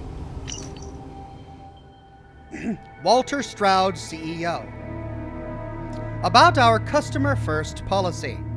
I keep fielding questions about some of the new processes, and I understand that change is frightening. But the idea is to remove all the pain points with buying a ship. Yes, we will open ourselves up to higher rates of fraud and contract defaults, but that's okay. If you go to any other Staryards, it takes hours for our major clients to walk away with a signed contract. Sometimes it takes days. It's painful, it's antagonistic, and it's outdated. Every aspect of Stroud-Eklund Staryards has to be customer first. If we live and breathe by that code, any losses we accrue will be made up with word-of-mouth business and happy, loyal customers. So every decision you make, ask yourself, have I made the customers' lives better? If the answer is no, then go back to the drawing board. We are reinventing the business of Staryards, and I am proud to be on this journey with all of you.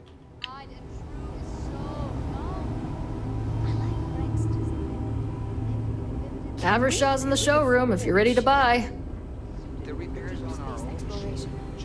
That's a great I came out of suggestion. curiosity, but some of these specs, impressive. Well, we can hear people having a conversation, but we can't see them everywhere. It's something else. And we've got everybody talking over Well, us, so... I do like the ship. Havershaw can help you if you need anything. If I were Tayo, I'd be very concerned about the new Stroud-Eklund models. Sales computer. Stroud-Eklund delivery contracts. Dry Dock Blues, Stroud-Eklund Staryard, speak to Haversham. We just got a mission.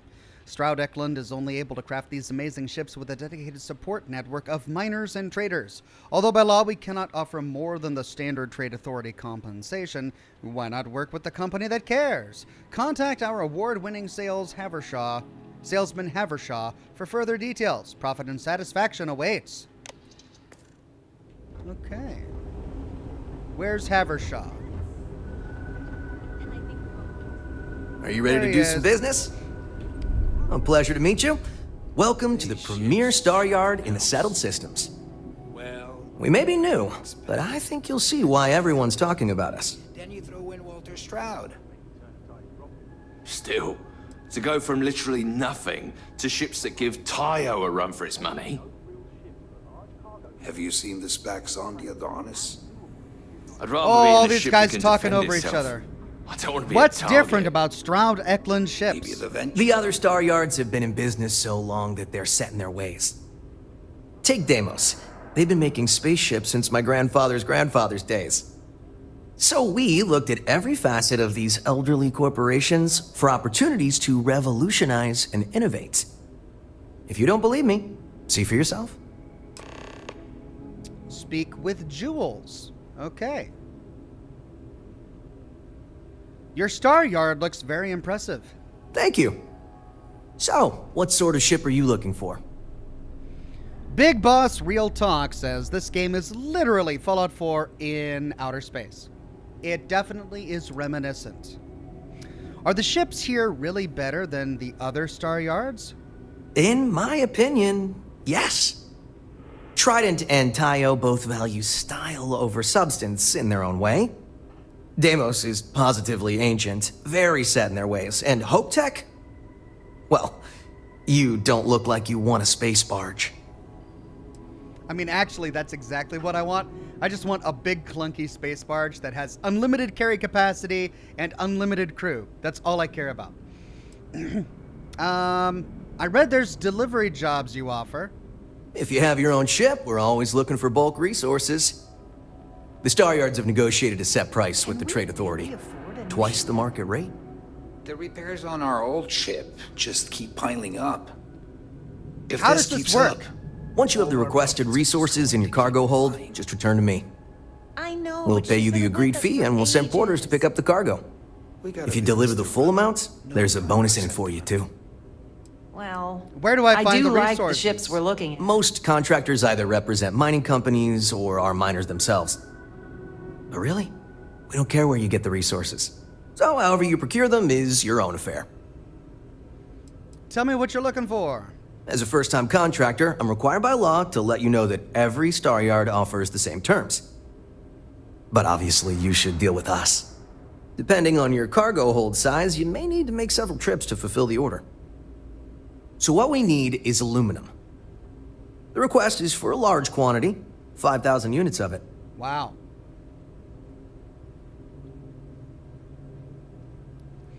I'll get you what you need. Excellent. This invoice has the details. Let's see your ships. Let me show you our stock. Okay. These are the ships. They have 4 for sale. The Privateer, 4 crew. I can afford it. Where does it say cargo? There, 710 cargo. The Conqueror, 6 crew, 2240 cargo.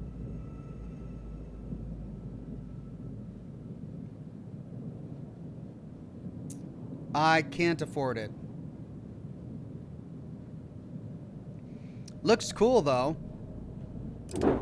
The Narcissus, 4 crew, 320 cargo.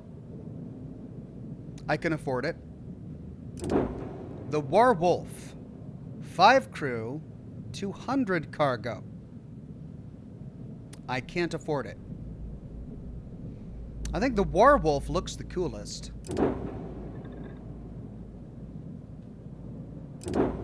But this is the one I would want. It's a giant rectangle, is what it is.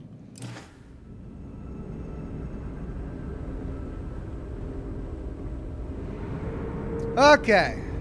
I'm proud to be part of the Stroud-Eklund team. Now we need to talk to Jules, right? These ships are something else. Well, what do you expect? The Eklund family is loaded. Then you throw in Walter Stroud. Still, to go from literally nothing to ships that give Tayo a run for its money? Everything's so new here. Have you seen the specs on the Adonis? Red Bandit says, if you want the best reward for this mission and make sure everyone's happy. Okay, we'll do Red Bandit. The Big Boss Real Talk says, will you farm/spam outpost crafting for money? Maybe? I don't know. I haven't done outposts yet. I'd rather be in a ship that can defend itself. I don't want to be a target. Maybe the Venture then.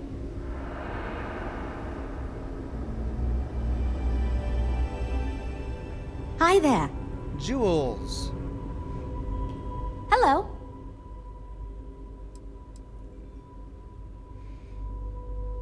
So you're the project lead. What does that mean?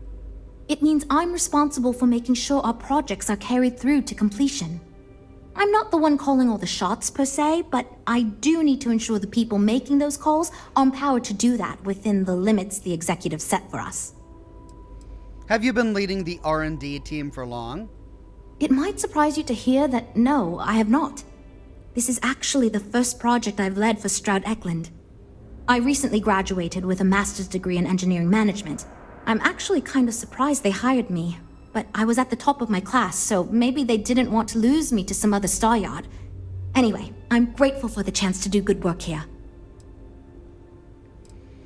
I'm here to speak to you about this new ship project. You must be Walter's colleague. He informed me that you'd be taking charge of Project Kepler despite the fact that we have a fully dedicated R&D staff already assigned to it. But that's okay. I'm sure that even though you have virtually no experience with this, you'll do a great job. I'm gonna give it my best shot, or drop the passive aggression, or Walter will find out, or whatever. Let's get this over with. Or I'll be honest, I still have no idea why Walter trusts me to do this. Let's try that last one. Great! That's great. Cool. Well, since we have no other choice, let's get to it, shall we? Oof, that is not a good sign. Cool. As you probably know, we're tasked with coming up with Stroud-Eklund's next hit starship. But we have budget concerns, market research to finish, and we can't seem to agree on a design. So I guess Walter sent you to resolve these issues. Have at it. Okay, we could say, yeah, stand back and maybe I'll teach you a thing or two. Or can you tell me a little bit about the team? Sure. I'm Jules, R&D project lead. Was the one making all the big decisions. I suppose I just coordinate now. You already heard from Frank. He's lead designer on the project, focused on the look and feel of the ships. There's Ella, another senior designer. She focuses on some of the more technical designs of ships. Went to school with Frank. Mike is our senior engineer, responsible for consulting on all the technical bits, the machinery, the computer systems, etc. And then there's Nev. She's here for marketing. It's her job to weigh in and sell this thing to consumers. She sounds like she's from New Jersey. Is there a Jersey Shore in the settled systems? What's so hard about choosing what kind of ship to build? There are a lot of factors to consider. Who is our market and what do they want in a ship? Which components are we putting into it? How fast should it go? How much cargo capacity should it have? What color should it be? We need to decide every little detail. All right, I think I understand. I'm ready. Okay, good. So, before we can do anything, we need to resolve the budget issue. We were charged with building the newest, hottest ship on the market, which won't be possible unless we petition the board for more money. So we have 2 new budget proposals. One will allow us to build what I consider to be a very sensible ship, but we'll have to make some tough design cuts. The other will allow us much more flexibility to put whatever we want into the ship. It's what I call the kitchen sink proposal. I don't love it, but it'll be next to impossible to approve. What should we go with? Okay.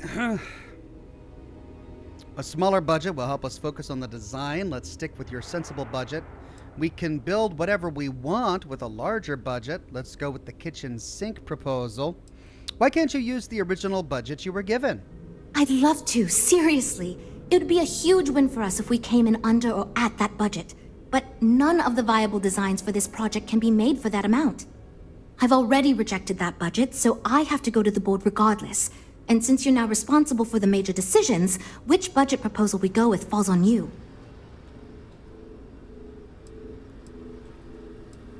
What kind of cuts would we have to make for the sensible design budget?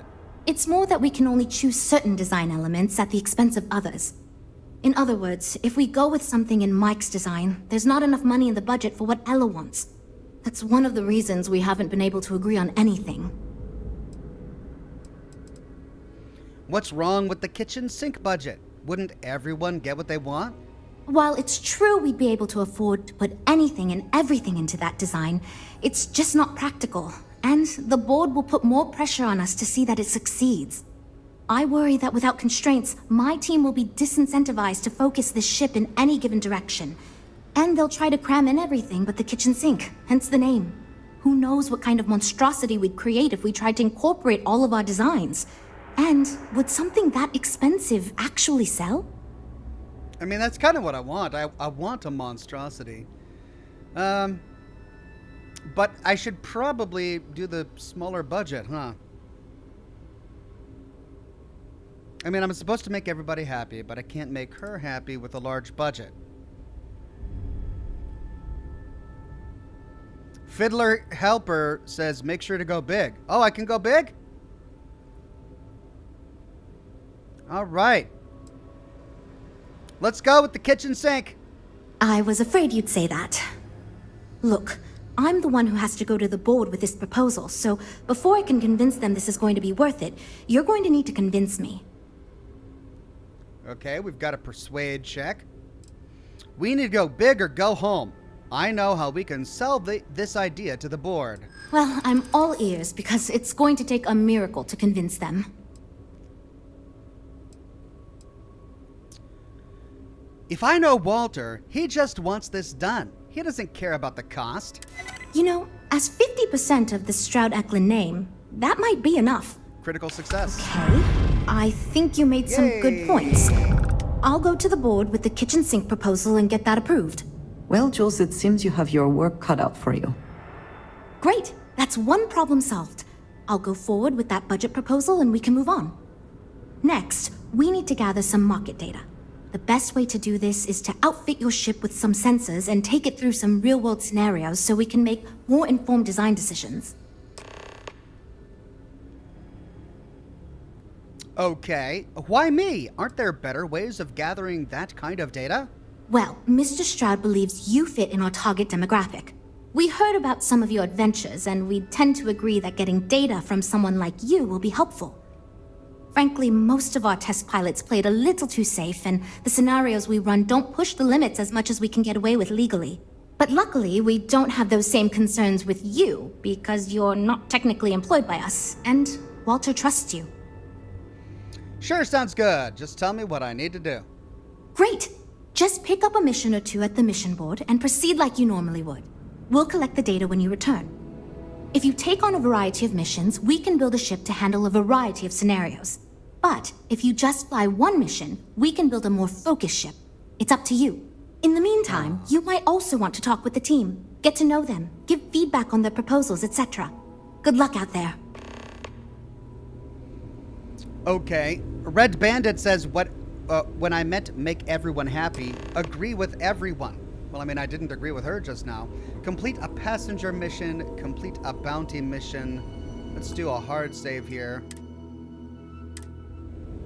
Ella Chaudhry.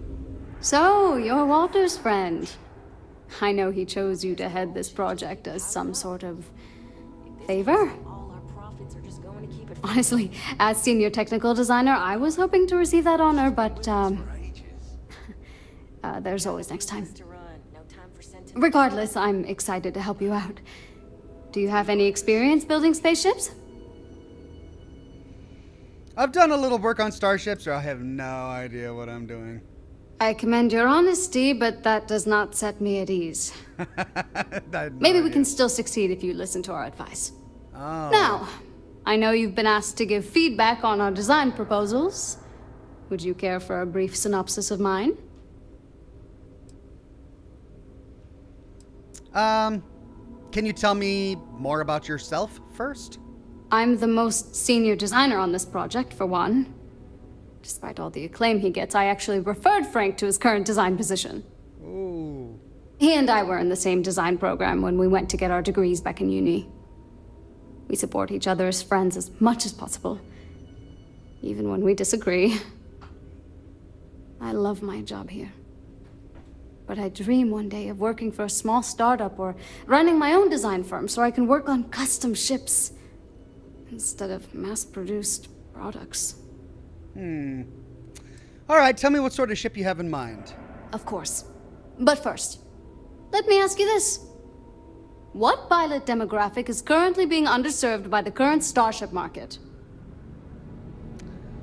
We could say, I don't know, but I feel like you're gonna tell me commercial salvagers, pirates, explorers, or personal passenger chauffeurs.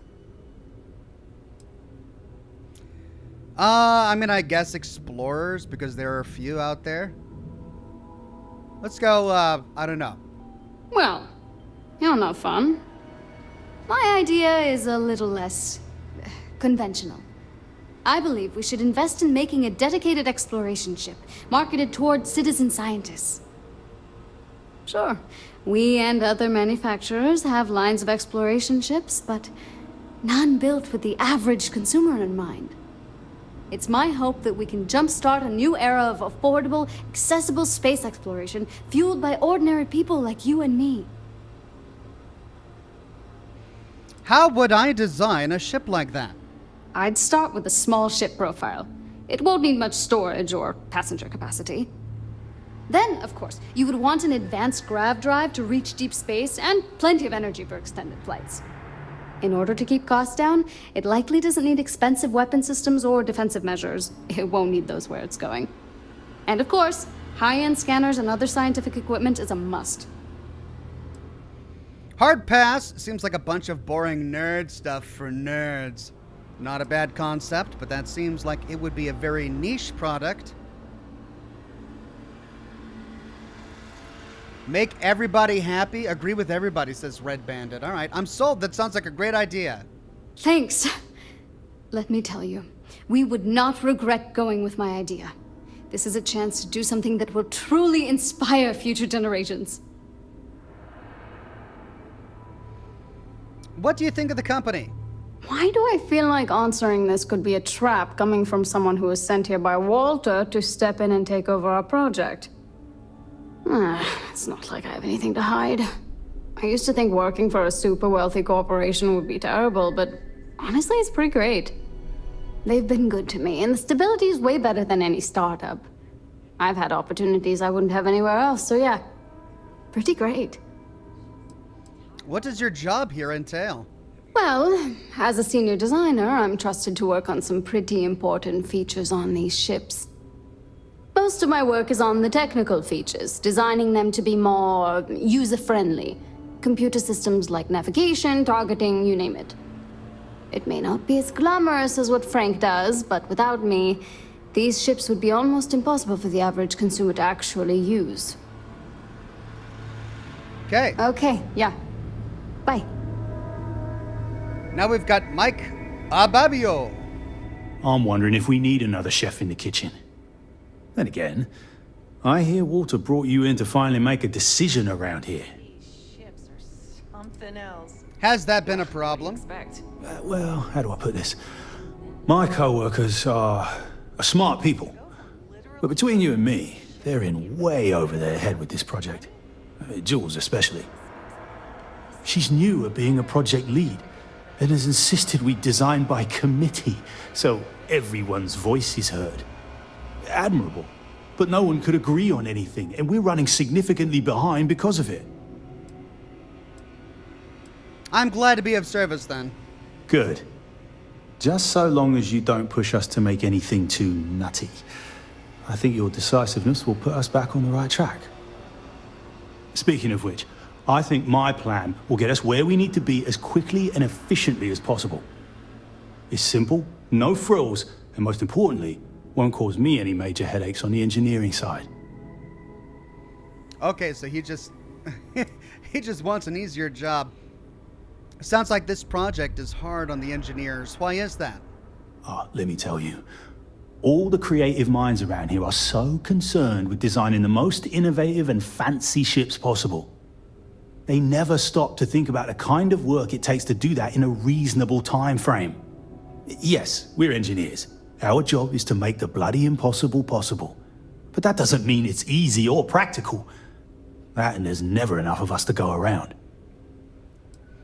Okay, but first, what can you tell me about your role here? Couldn't figure it out from the engineering talk? I'm an engineer, mate. It means I'm the one who's got to put together all these plans and actually make the bloody ship fly. Been doing it for going on 25 years at various star yards. They still haven't realized this place would fall apart if not for me. Instead of letting me get to my work, they keep giving me fancy new titles and got me tied up in endless meetings like this one.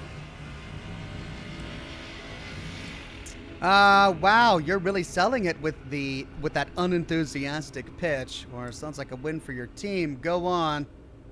Let's try unenthusiastic pitch. No, I'm just trying to set realistic goals. Sorry that ain't exciting to you. So I'm thinking, there's loads of fighters. No sense in mucking about with that again. And we've already got one of the best luxury liners in the biz. What I figure is, the cargo running business is booming, and no one's quite built a personal craft like that to serve the working class folk. Nothing fancy, no frills, just a simple, sturdy, inexpensive ship with cargo room up the wazoo and make it so easy my cousin's little moppet could fly it.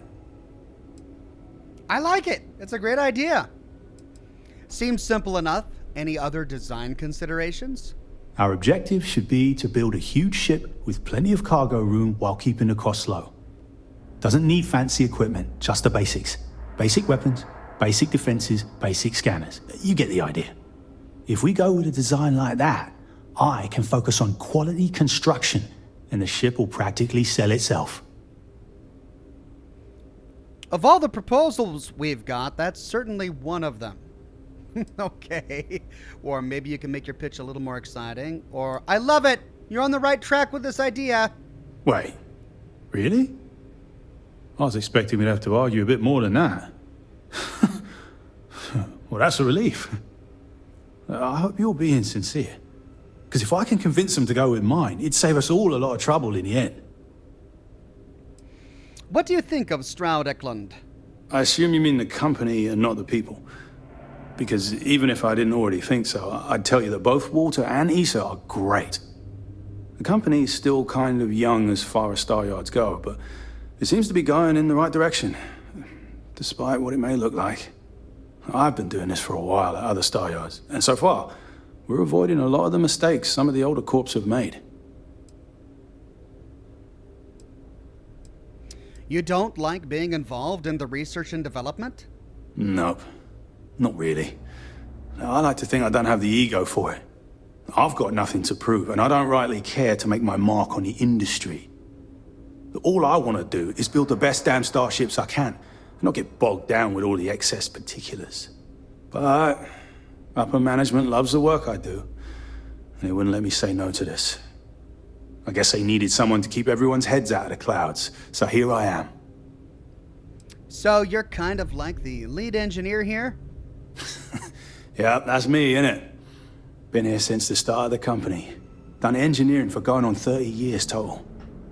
Though I keep telling them, it's senior, not lead engineer. I've got no interest in being lead. Too much management. Not enough tactile work. And yet here I am. Resigned to my fate on the R&D team. Right. Take care. That's me, isn't it? Standard. Hi. Need something? Uh-oh. You seem a little on edge. Is something wrong? Oh, no. Well, it's just... I'm a little new here, and everyone's got these big, flashy designs. And I'm supposed to come up with one too, but like, I don't know if it's as good or like, good at all, even. Well, you're probably right, but I need to hear all the proposals. Nothing I've heard so far has blown me away, so it can't be any worse, or I'm sure it's just as good as the others, if not better. Thank you for saying that, but, like, really? I don't know. Whatever. Here goes. So, I was thinking that we could really use a recreational craft in our fleet. But not like super luxurious like our Adonis pleasure yacht, something marketed more towards families. Something Mom and Dad could pack up and take the kids on vacation. You probably think that's stupid, right? What would it take to design a ship like that? I haven't thought of all the details, but I'd imagine lots of passenger space would be a top priority. A mid-sized ship with enough room for one, or maybe even 2 or 3 families to spread out and relax. I don't think it'd need any fancy weapons or scientific equipment, so it should be pretty affordable. Families don't want to spend a fortune, so keeping the cost low will help guarantee plenty of sales. Do you really think that kind of ship is in demand? I used to go off-world camping with my family when I was a kid. The other families we met always complained their ships weren't quite adequate for family vacations. They never had enough room, and the kids would always fight. I've done some market research, and no ship manufacturer seems to be making ships for things like this. Which means even if the demand is low, we can fill this niche and still sell a lot. And whatever. I have to be honest, that's a pretty awful idea. If I'm being honest, it's not really my sort of thing. I don't know how well it would sell, or a recreational ship seems like a great idea. It's unique and fun. Oh, really? Wow, I am... Thank you. I'm really glad I told you about it. Well, if we end up making it, I swear I'll work up a hell of an ad campaign for it. So, do you like working here? So far I do. But, just between you and me, I feel like I'm in a little over my head. I feel like I have no idea what I'm doing. But my bosses really seem to like my work, so... I don't know. I mean, I guess I'm doing something right. I still feel weird pitching ideas to people who have been at this for so much longer than I have. So what's it like to do marketing for a ship manufacturer like this? It's interesting. I'm new, and I've never done anything like this before coming here. Marketing for ships, specifically, that is. There are so many things to think of for different demographics, like style, features, cost, and all that. And you also need to think about offensive and defensive capabilities, because space is dangerous and people need to feel like the ship they're buying is safe. You mentioned you were new. What did you do before this? Yeah, I've only been here for a few months. I did a little marketing for Chunks before this, but it was really more of an internship. Ships are like totally different than that. I applied for the job here on a whim because I thought it'd be fun. I never expected to be hired. Oh, wow. Classic marketing. Catch you around. Okay. Finally, we've got Frank Yilmaz. You know, I have designed spacecraft for over 10 years. So, you must have really impressed Walter for him to give you this project. Or maybe it's a bit of nepotism. Wow. Never mind that. Perhaps he sees in you what he sees in me. Wow, this guy. Oh, God. What do you think Walter sees in you? Us? My hope is that he sees the passion in our work. In truth, I know he values me, but he has yet to truly cut me loose from the corporate reins and let me do as I wish. But I understand Walter has given you much greater control of our project. Perhaps I can learn from you and convince him I'm ready for the same. Oh, this guy. Can you tell me about yourself? As a designer, I see the beauty in our craft and deliver that to the consumer. My desire is to make flying in our ships a joy to all the senses. I have won awards. I am proud of my work. But I do not like to brag. Rather, my goal is to change the board's perception of employees like myself from mere cogs in the corporate machine to value us as artists and let us do as we please. But I do not like to brag. We could say 10 years of experience isn't as much as you seem to think it is. Or I know you wish I wasn't here to give you feedback, so let's just get this over with. Or Jules asked me to give you some feedback on your ship's design proposal. I mean, he's 10 years of experience in an industry like this. It's really not a lot. No one asked you, newbie. I don't even know why I am being asked to accept feedback from someone who only just joined our team. But here we are.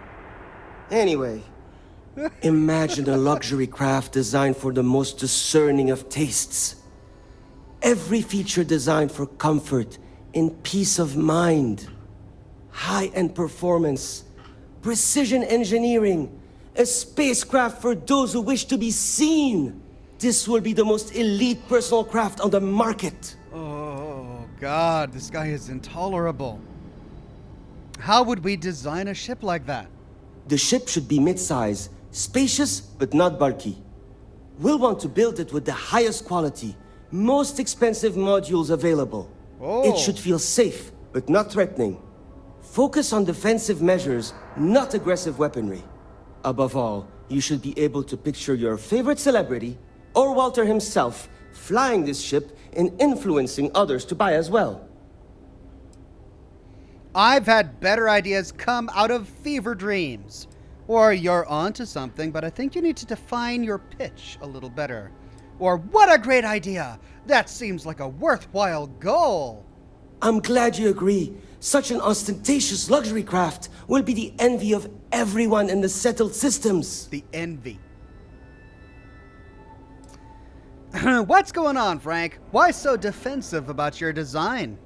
Because I am the lead designer on the project. It is literally my job to design it. It is frustrating because I keep getting pushback. And Jules has this idea that we will make a better product by designing it all together.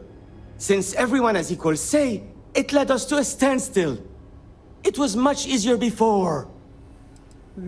Before?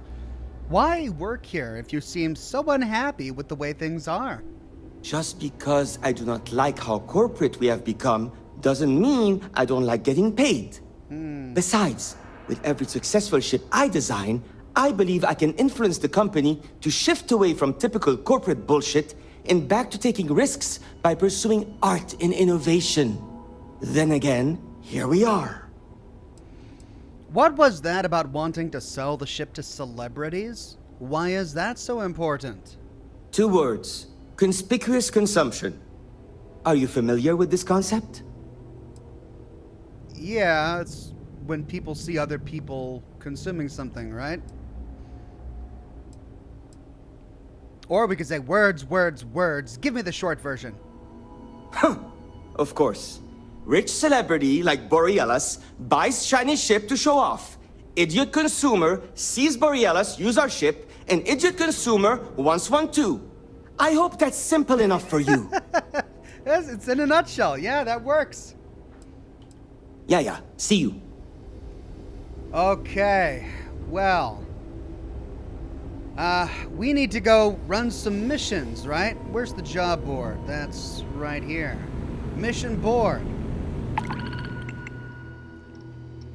We've got 3 missions.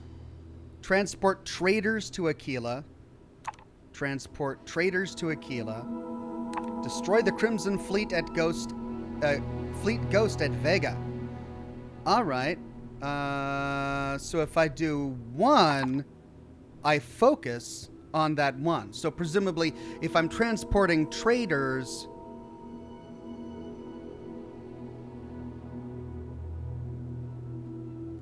I'm going to get a ship that's got better cargo space. Destroy the Crimson Fleet at Crimson Fleet Ghost at Vega. I'm going to get a battleship. All right, let's try transport traders to Aquila. You don't have the space. Hope you have a good stay.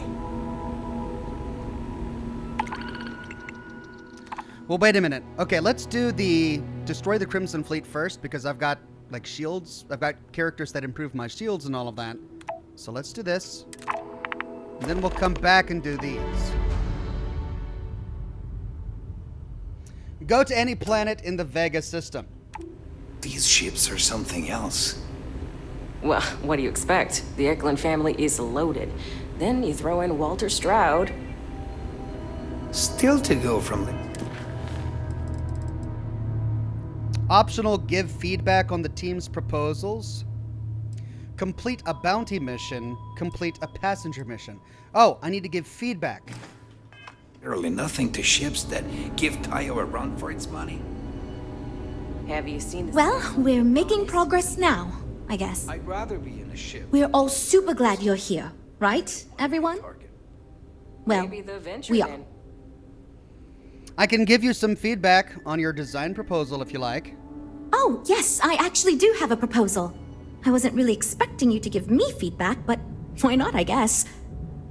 I'd like to see us branch out a bit more in the starfighter market.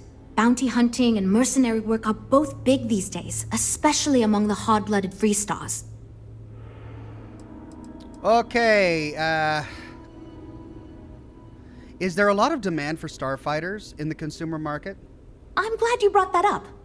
No, and yes, there's a lot of work out there that requires a capable fighting ship. But the real success comes from UC military contracts, which we would hope to attract by building a higher-end version of this ship platform for them. So how would we go about designing a starfighter like that? We'd want to give it strong weapons, tough defenses, plus good speed and maneuverability. Most starfighters are fairly small, and the tricky part is keeping costs down with all those fancy modules. Alright, so our options are, nah, this definitely isn't the way to go, just really bad idea. Or maybe you should work on the pitch. I'm not so sure a consumer starfighter is the way to go. Or I like it. That seems like a surefire win for the company. Wonderful. Thank you. I'm hoping when the time comes, I'll be able to convince the others that's what we should go with. Okay. We'll chat again soon, okay? Now for a bounty mission.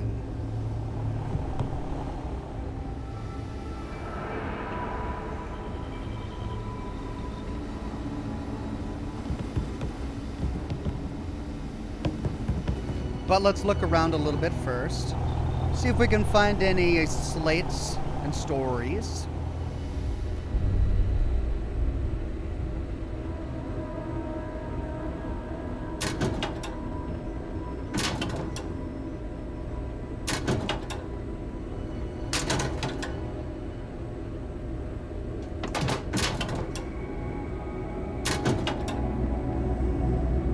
Everything here is set to owned. Oh.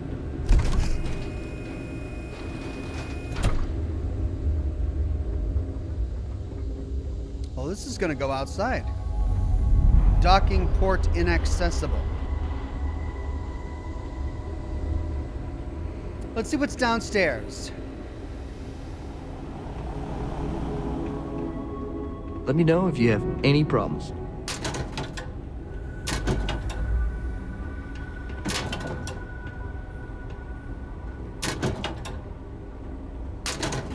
Ships are something else.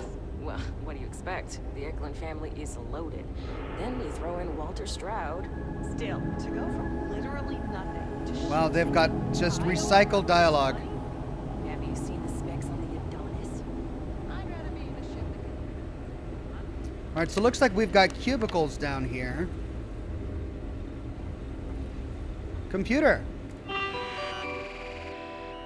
Announcements. Reminder, security training. To all from Human Resource Management. This is a reminder to all employees that security training is mandatory and must be completed by the end of the month. Quarterly update.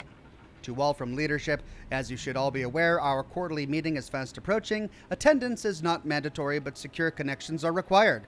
We encourage anyone who wishes to join to contact IT to confirm their setup is secure.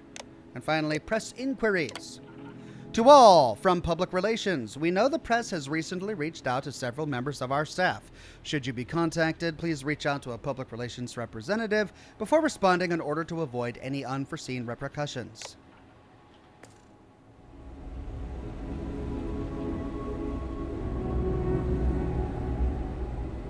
Design proposal, Frank Yilmaz. This is Frank's desk. Stroud-Eklund Staryards, Frank Yilmaz design proposal notes. Cup holders? Doesn't work as well in space. Pouch holders, however. Put them everywhere. No seated position should be more than an arm's length from a drink. Gold trim, accent everywhere. Exudes luxury. Costly, but who cares? Wealthy elites will buy anything coated in gold. Other absurd luxury ideas? Auto spa, heated massage seats, tanning bays, steam pods, walk-in closets, walk-in refrigerator, climate-controlled wine cellar, aromatherapy units, luxury memory foam 360-degree gyro-stabilized sleep pod. He has no respect for his target consumer.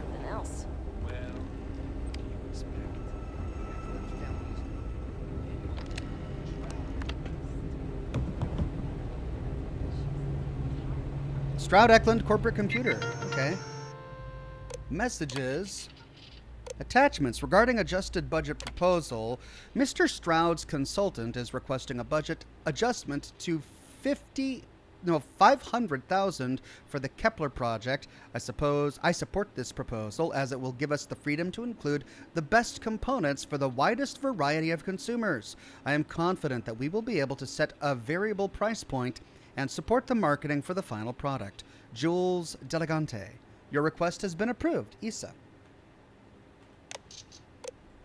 New consultant. Since the project seems to have stalled indefinitely, I'm sending in a trusted colleague to shake things up and get it back on track. Effective immediately, you are to abide by their guidance and obey their directives. Jules, you're still taking point as project lead, so I want you to fill them in with all the details and guide them through our process. Answer any questions they may have and remind the team that this is a direct order coming from me, Walter Stroud. Parts back order. We regret to inform you that the parts you requested are currently on back order due to an unexpected delivery issue.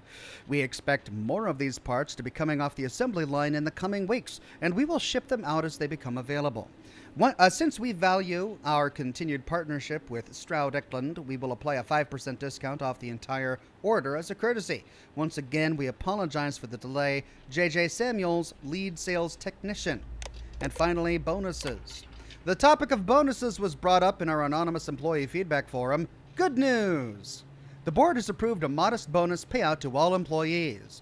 The remainder of your bonus payout will be delivered upon completion of project codenamed Kepler, which is what we are working on, provided it meets the required launch date and sales goals.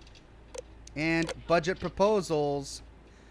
Budget proposals to be approved only by a Stroud-Eklund board executive. Status key open for pending and in-progress proposals. Approved for proposals that have been approved but project is not completed. Completed. Project has been completed with final cost total. Cancelled. Proposal has been denied approval or canceled for other reasons. Zenith complete. Project closed. No further adjustments can be made. Budget overview for Project Zenith. Status R&D finished under budget. Estimate parts 32,000, labor 50,000, total approved 82,000. Actual parts 31,498, labor. Okay, so it came in under budget. Nice. Kestrel complete. Finished under budget. Parts 22,000, labor 18,000, total 40,000, came in at 39,000. And then Black Hole canceled. Budget overview for Black Hole, estimate 70,000, labor 135,000, total 205,000, denied.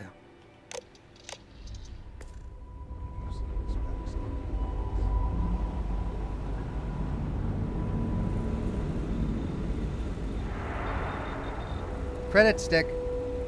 It's not set to owned. Wow, all right, I'll just take the money lying out. And there we go. That appears to be everything that we can explore inside the Staryard.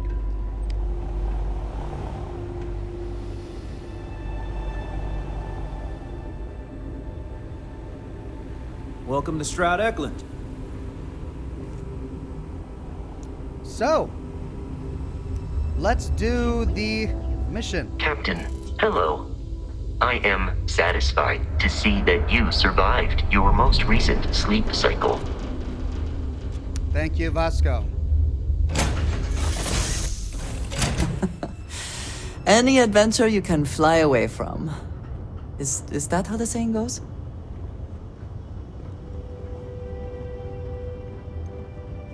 Yeah, what is it? Are you okay, Dad? You look tired.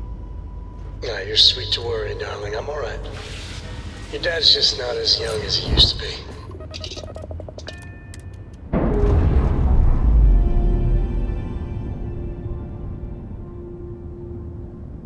Docking seal released. Okay, I accepted the bounty mission. Destroy the Crimson Fleet Ghost at Vega.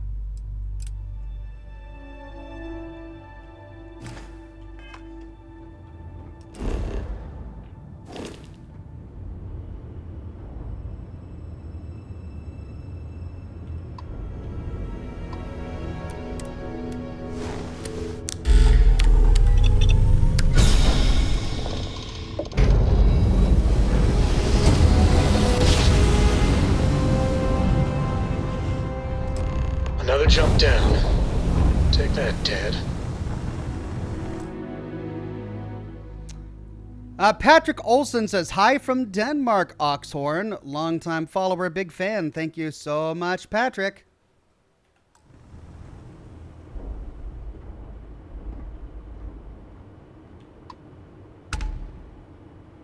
Okay, let's...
that it?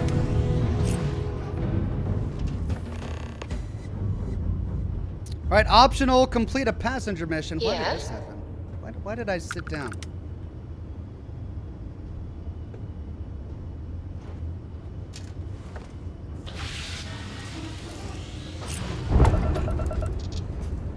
Okay, I looted, right? I think I did.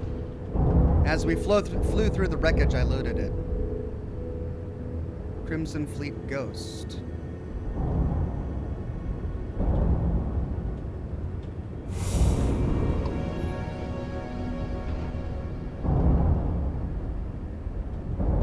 Narian.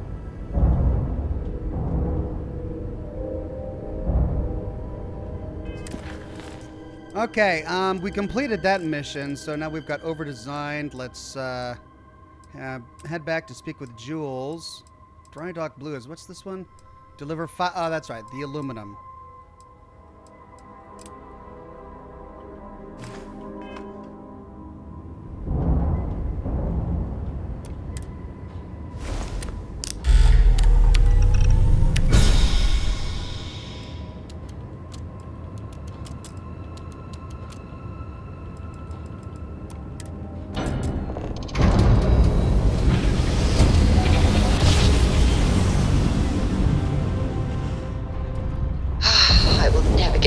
That?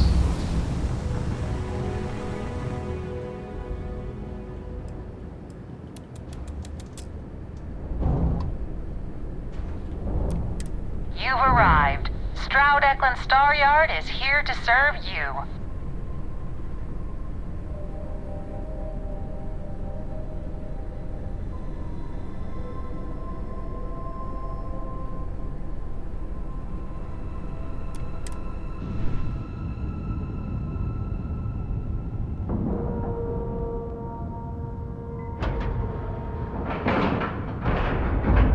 Nice clean dock there.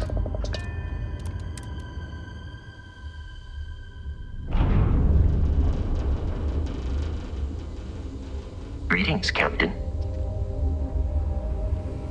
Okay, let's I save. can't decide which model to get.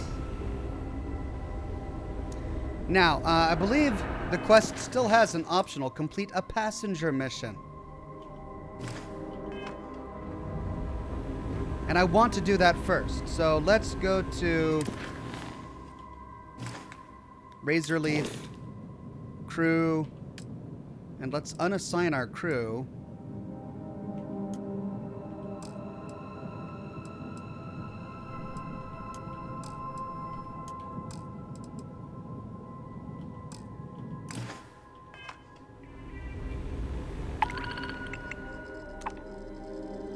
Oh, this is a different quest. Transport workers to Gary and passengers 5 workers.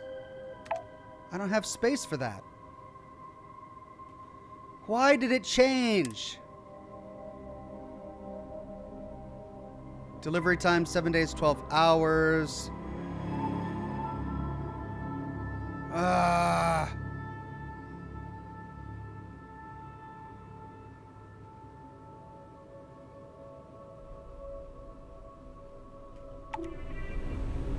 How long do I have to wait for a mission board to complete?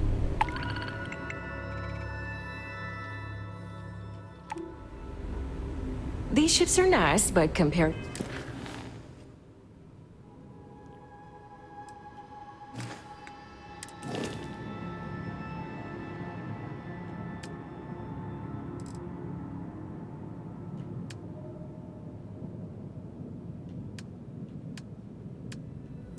Ship. I can't pull up the other ship? I'm curious about how many the Frontier can hold.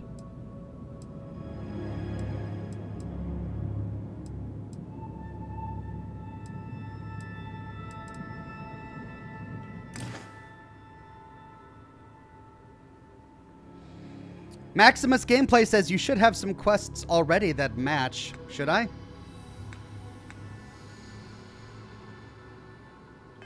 To a trident? Okay,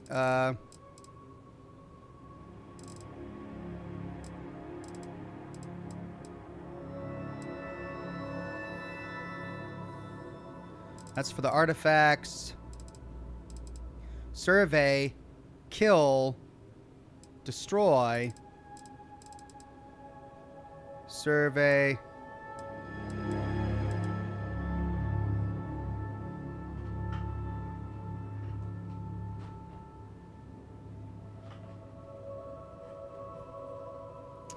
Go talk to the ship guy, right. Thank you. Not much going on.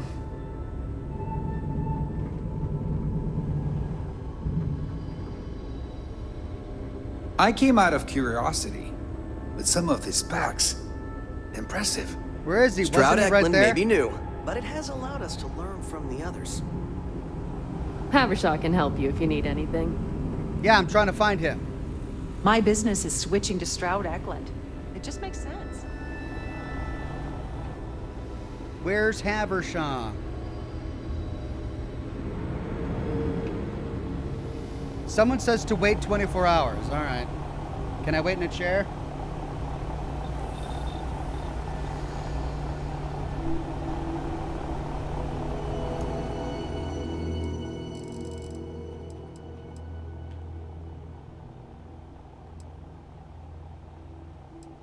Let's see if that works.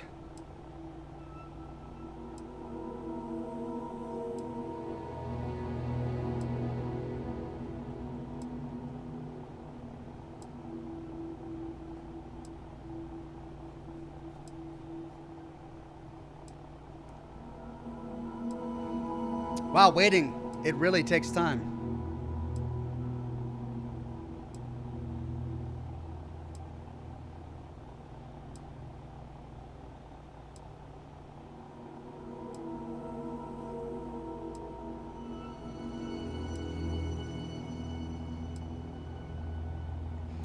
Hunter says you can sleep in a chair like an old man? Immersive!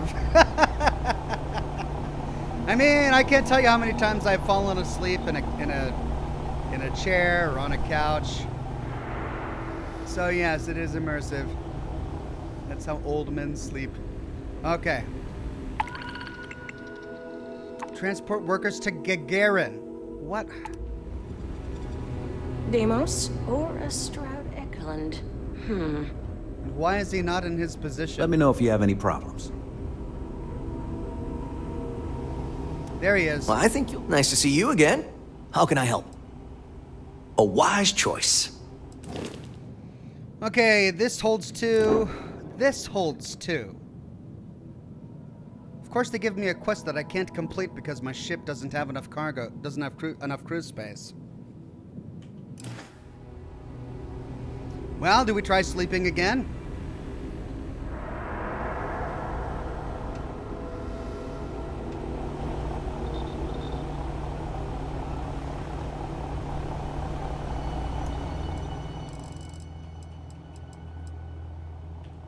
Let's try it again.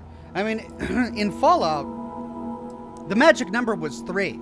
If you wanted anything to change, you had to wait 3 days. If a quest said that you had to wait before you could continue with it, it was always 3 days that you had to wait, not 24 hours. So, do we go for 3 days?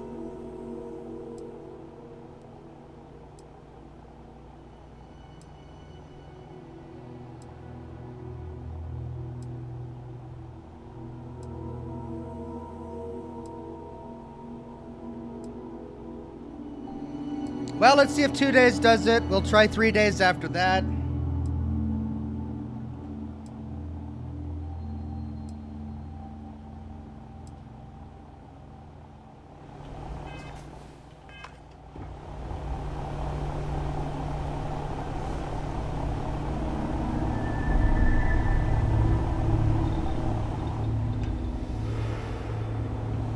John says that vendors change after 48 hours. All right, crossing fingers. There we go. Oh, we got another destroy quest. But the transport quest is still 5.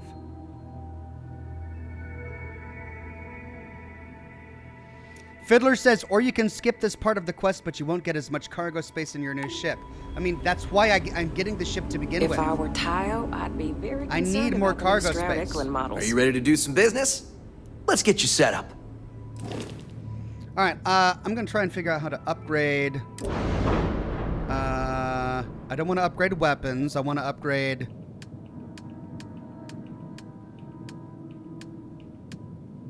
That's all it will let me upgrade. Weapons, engines, shields, grav drives, reactors. I can't upgrade my crew.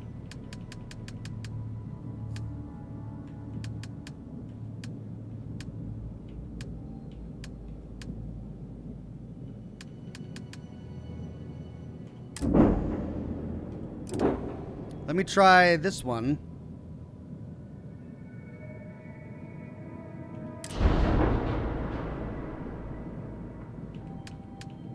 Engines, shields, grav drives, weapons. That's it.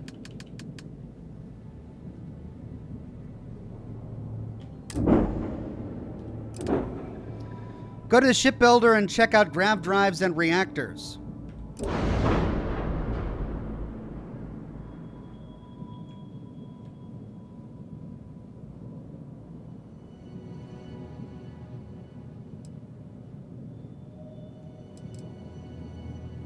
Landing bay, cargo hold, armory, reactor, landing gear,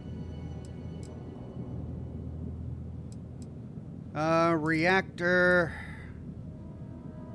crew stations 2. The cockpit is the only one that has crew stations. This one has crew capacity 1.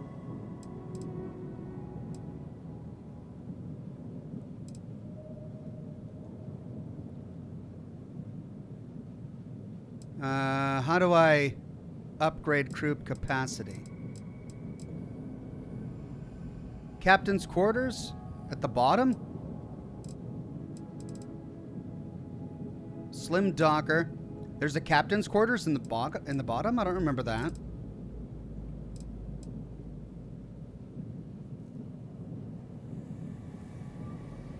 You'll need to add habs to improve crew capacity. All right.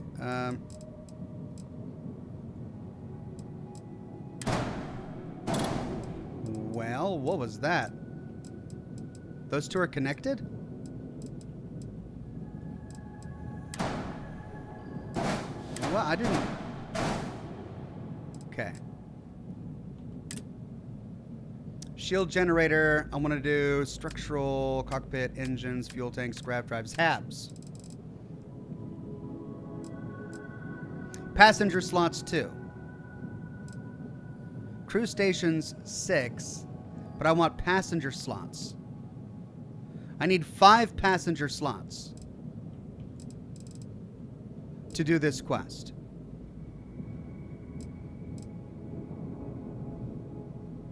I can add that.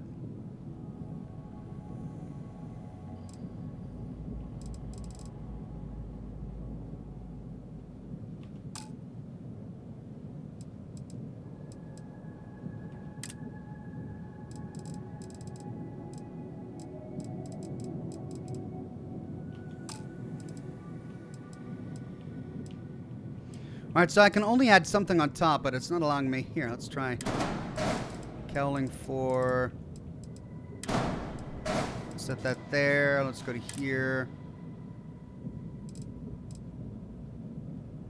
Crew stations 6, passenger slots 2. Okay. I can do that.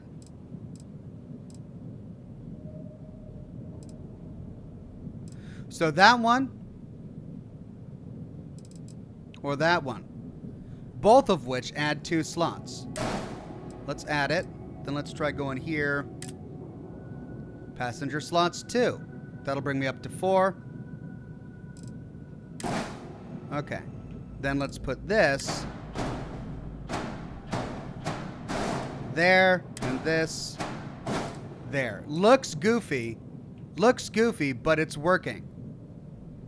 Oh, flight check. All systems nominal. Great. Hey, I actually got something to work. Okay, so let's exit. Confirm modification. All items will be moved to the cargo hold. Enter to accept.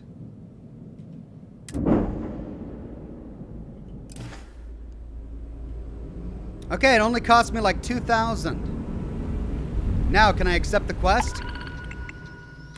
Transport workers to... Oh, that only added 4. I needed 5. Okay. So I just add 1 more, right? Welcome to Stroud-Eklund. If you need anything, just ask. Let me show you our stock.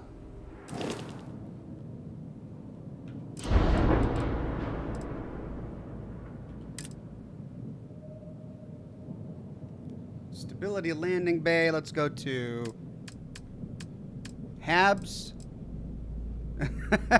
That'll add 2 more. 1,300. Okay.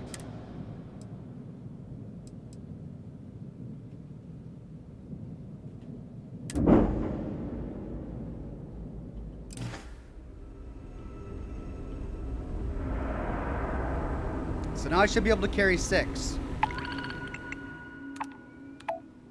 Okay, finally I can do it. Transport workers to Gagarin.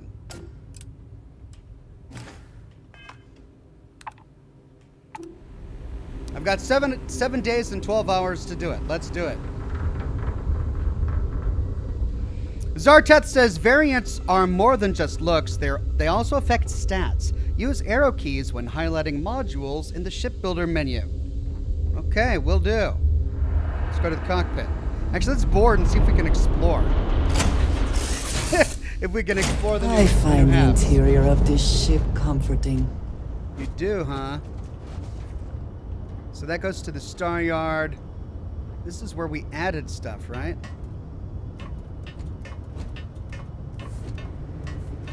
And then we keep going.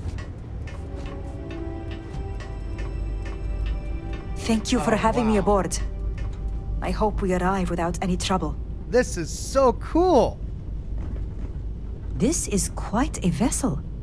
You must do well for yourself. And it Nice just keeps ride. going. An invitation to explore. Look at that. That's great. I should make a ship designed just for these kind of missions. It just carries a ton of people. Wow. You can build it and then explore it. That's This great. is quite a vessel. You must do well for yourself. Thank you for having me aboard. I hope we arrive without any trouble. Oh my god, let's go. Do you have a new set of orders for me today? Yeah, get out of my Galaxy's way. too big to be stuck in the same place. I hope you're having a good day. Oh my god, get out of my way. God.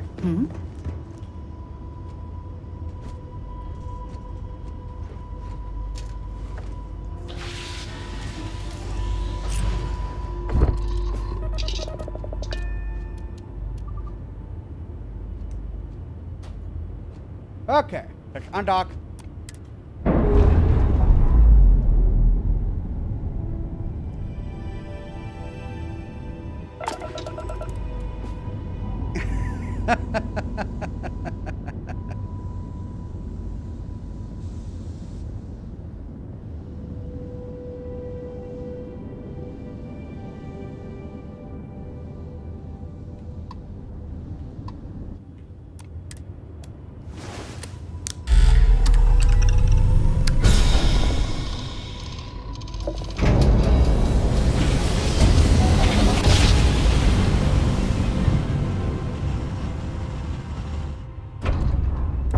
Welcome to UC Space. Maintain your current course while we scan your ship's cargo. And we're done. Dad, Enjoy do Gagarin. you think Solomon Coe would have liked me? Sure. Everybody likes you, don't they? Do you think he would have liked you? Well, if you listen to your grandpa, Solomon Co. would have given me a good whooping. But I think he would have liked the man I grew into. Okay, Gagarin. Is this our first time here? It is. Let's scan it. Water, chlorine, lead, and chlorostalanes. Gagarin landing. Let's land.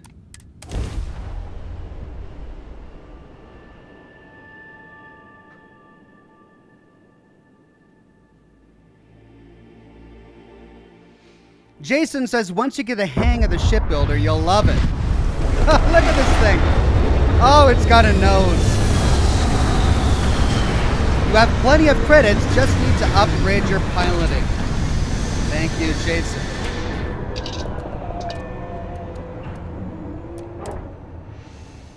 There are always credits to be made from mining, even if they are barely enough to get by.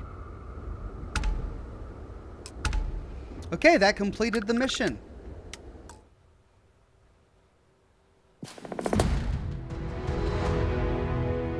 Transport workers to Gagarin, check.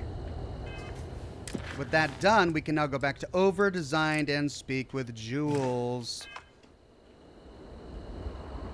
I hope I get a really cool ship out of this.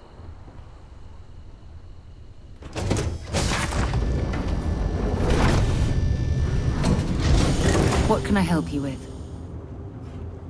Vasco. Oh my God. I would be more useful to you aboard your ship than idling here, awaiting tasks. You are aboard the ship, Vasco. Why? How did they not think of this? Ugh. Okay. I completed the optional part of the mission. So the only thing I have left to do is speak with Jules.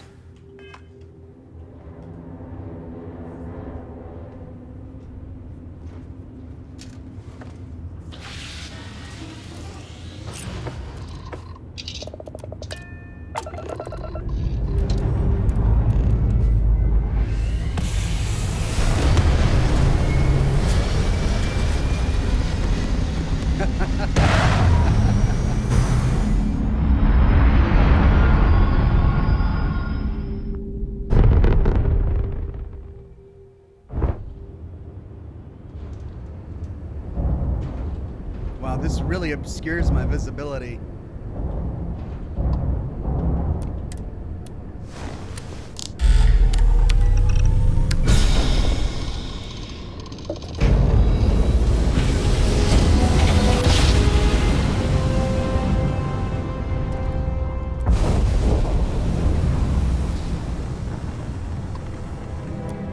Unknown vessel, welcome to Stroud-Eklund. You are cleared to board. I was a known vessel a while ago. Now, with my new profile, I'm an unknown vessel.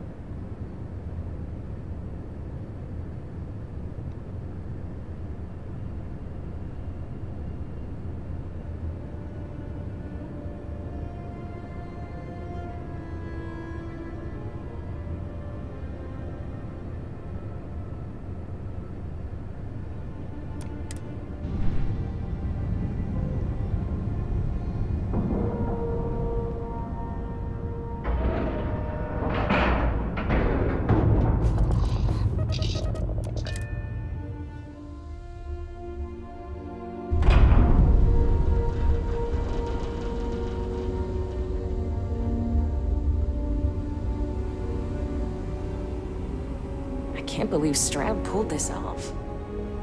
Now let's hard save. I'd like to believe that you can help my team work well with each other again, but we'll see. We've got people poring over the data you collected as we speak. I've done the market research for you. I'm ready for the next step. Versatility may not be what certain customers are looking for. So you managed to complete a couple different missions. This will give us lots of data to support building a ship that can tackle a variety of scenarios.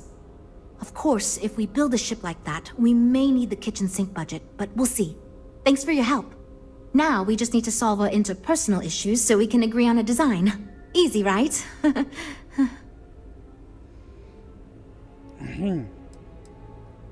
Why does it seem like you're asking me to do some sort of Herculean task? Because I'd be lying if I told you it wasn't. And as long as I'm being honest, it's kind of my fault. I had this idea that we should all collaborate on the design because I thought it'd give us the best results. And I'm not willing to give up on that idea. But it's made this challenging because it made everyone equally invested and no one wants to give up anything. Don't worry, I'll make sure to get everyone working together. You seem awfully confident for someone who doesn't know how long we've been dealing with this. I've tried everything I can think of besides some sort of hokey team building exercise. So, what do you think you can do differently? What have you tried so far? Okay, for real. It's mostly been just a bunch of arguing. First, we tried a group brainstorming session, and that went about as well as you can imagine. We tried individual designs, but that backfired. We've had meetings focused on individual aspects of the ship, and that just prolonged the process. I could have put my foot down and made a decision, but then I'd be giving up on my idea that collaboration will build us the best ship. That, and I don't want anyone to resign because of me. Okay, we've got let's try team building, maybe group meditation to calm everyone so they can work with each other. Or the only fair thing to do is make everyone give up one compromise. If we do that, do we get a worse ship?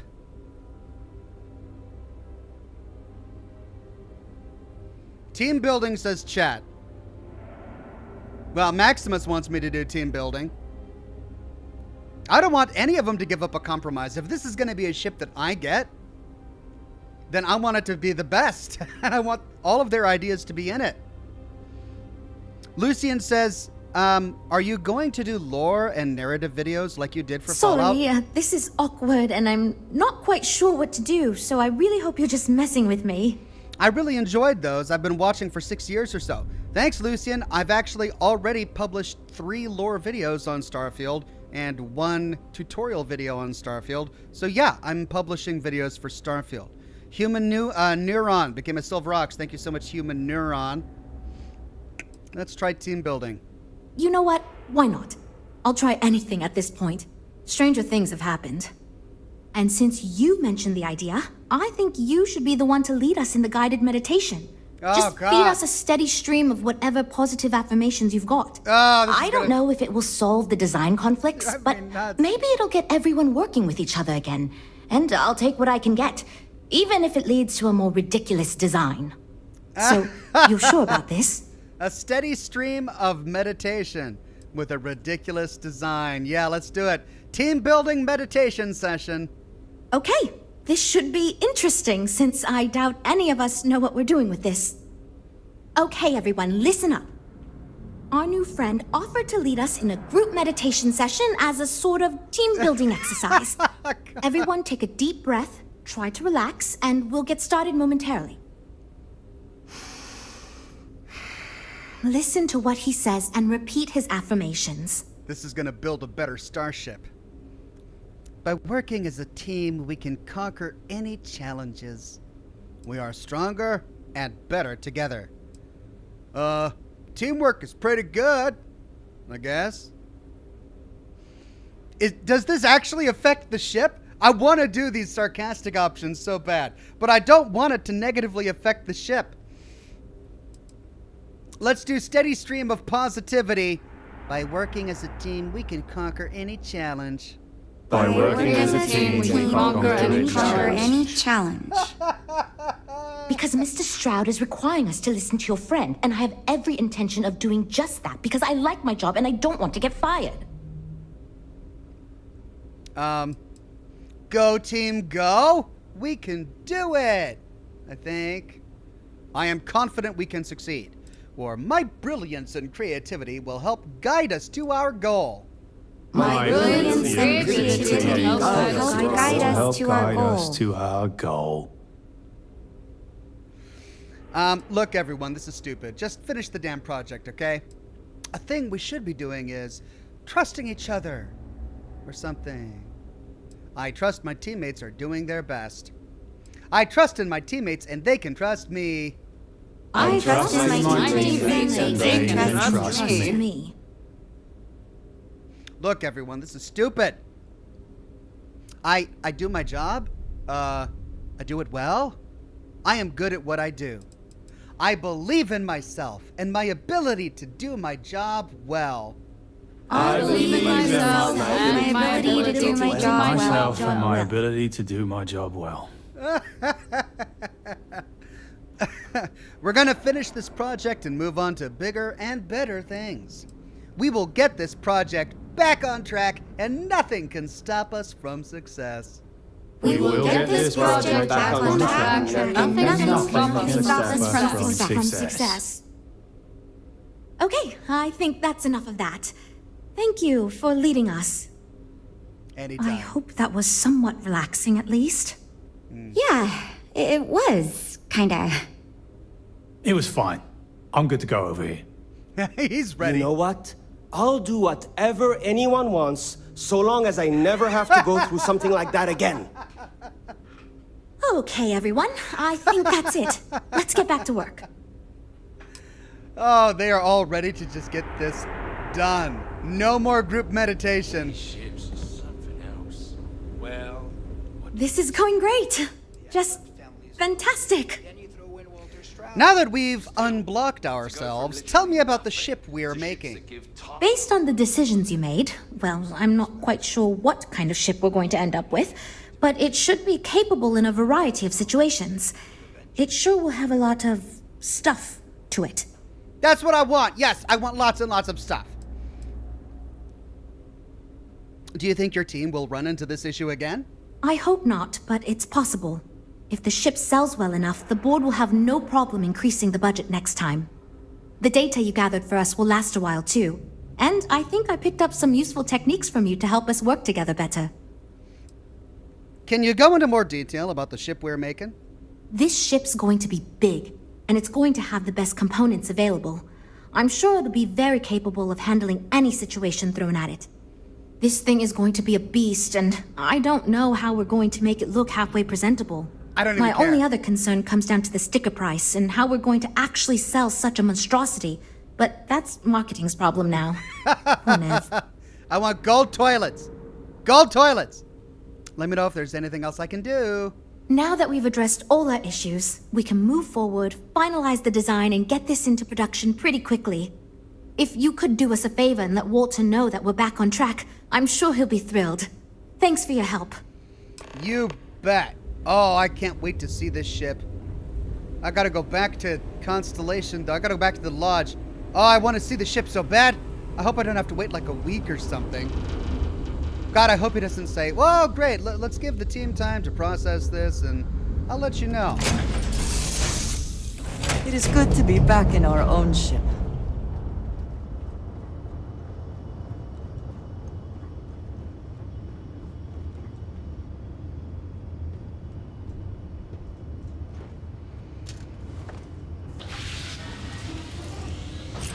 I want it to be big and bulky and bulbous and breathtaking.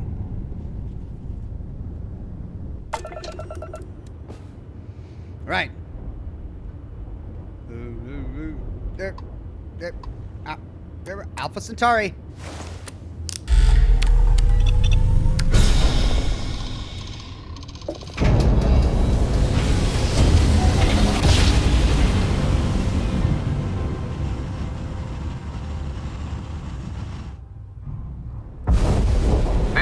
United Colony Space. Maintain current course while... Yeah. We scan for con...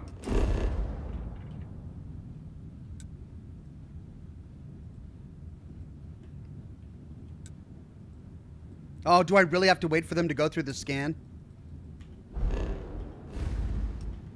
Your band. All right, we're done. You're cleared to land at New Atlantis. Okay.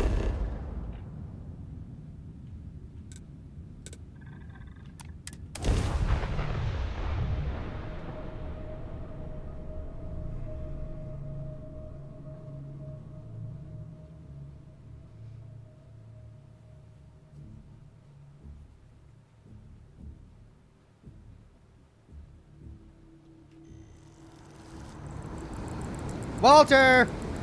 I designed a spaceship, Walter!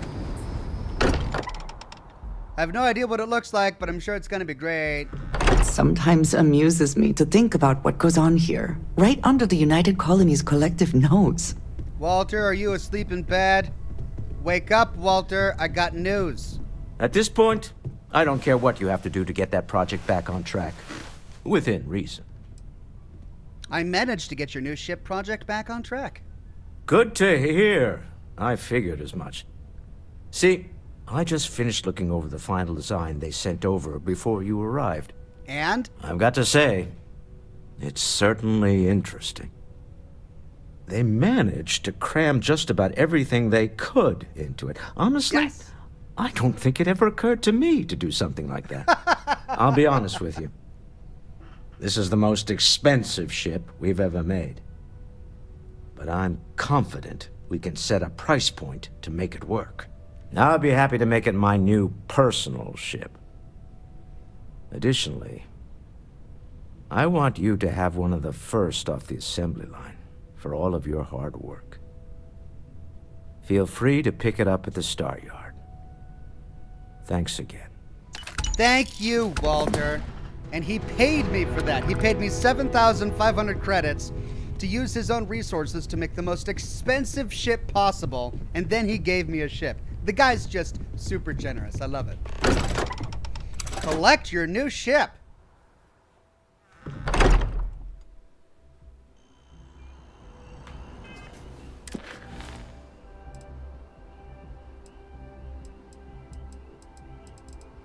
Where is it? Where's collect my new ship?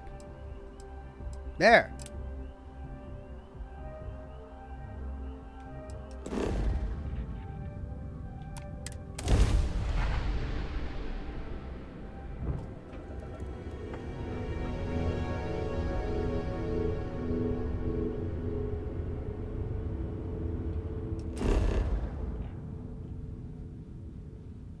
Am I at the right place?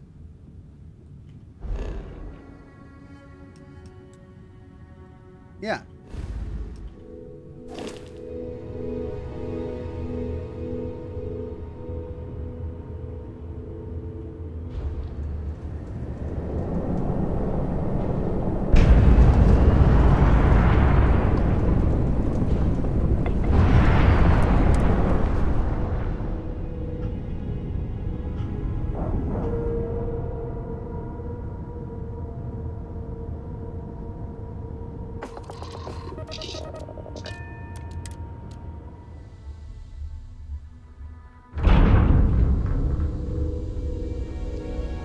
Ready. This is where I go to collect it, right? These ships are nice, but compared to a Trident,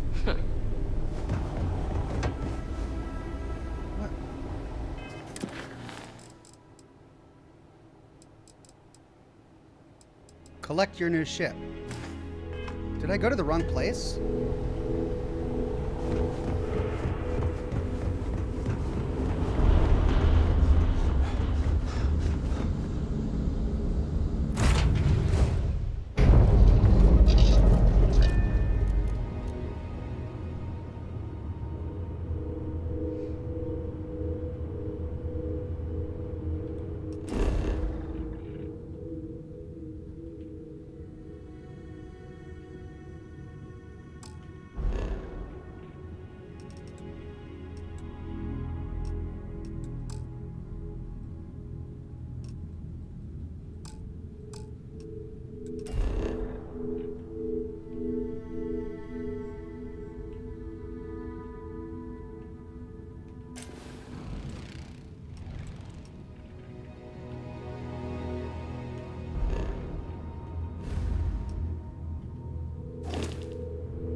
Hope you have a good stay.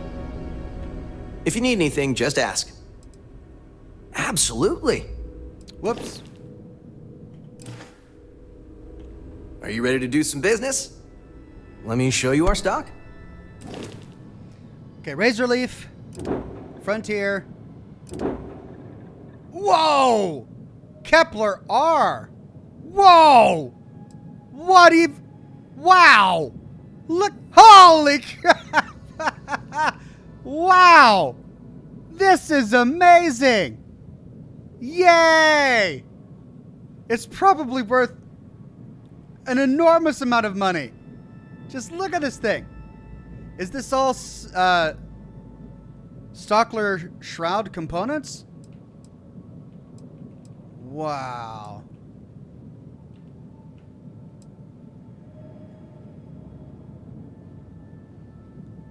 That is so cool. Upgrade ship. Weapon 0. Alright, I've got the alright, so that's my first weapon. Weapon 0, weapon 1. So I've got 2 weapon systems. I can upgrade this one. Can I upgrade that? Yeah. Okay, fire rate goes up. Hull damage goes down. Oh, wow. Look at all this. Range goes up. Shield damage goes up. Ooh. And all the good stuff is at the bottom here, right? Hull damage and shield damage goes up. Range goes up. Fire rate goes down. Well, I'll just take what they gave me for now and try it out before I decide to upgrade it. That's nice.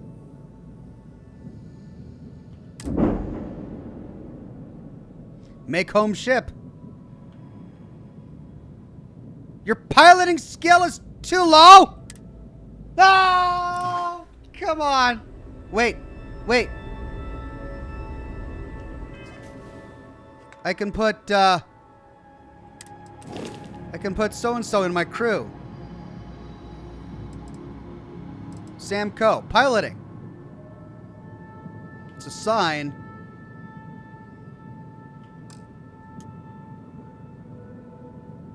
To a landed ship. Assign. Why can't I assign him to a... Why can't I assign them?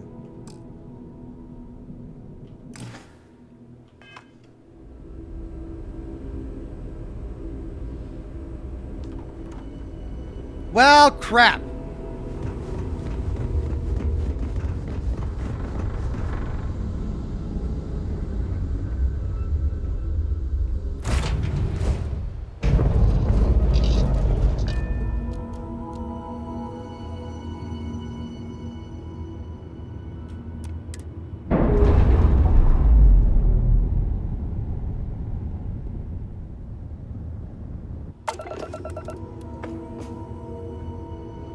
Okay, let's go back to further into the unknown. Let's go to Alistar. No, let's go to...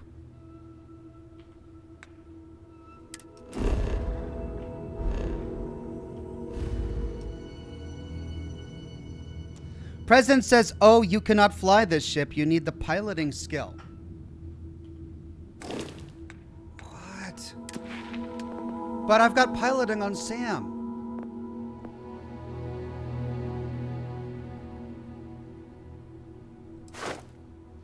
You can now utilize ship thrusters, increased ship turning rate and maneuverability.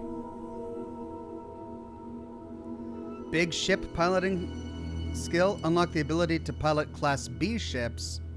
Unlock the ability to pilot Class C ships. You'll need rank 3? Oh my god, after all of that. After all of that.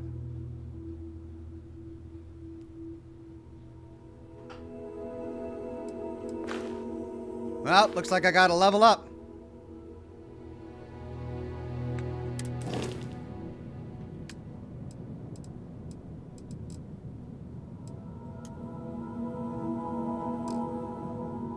Why can't I assign any of my crew? I was able to unassign them.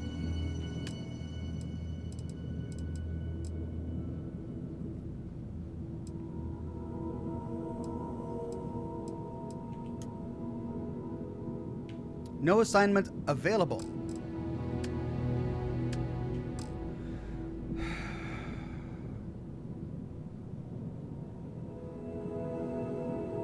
You can only assign when landed on the ground.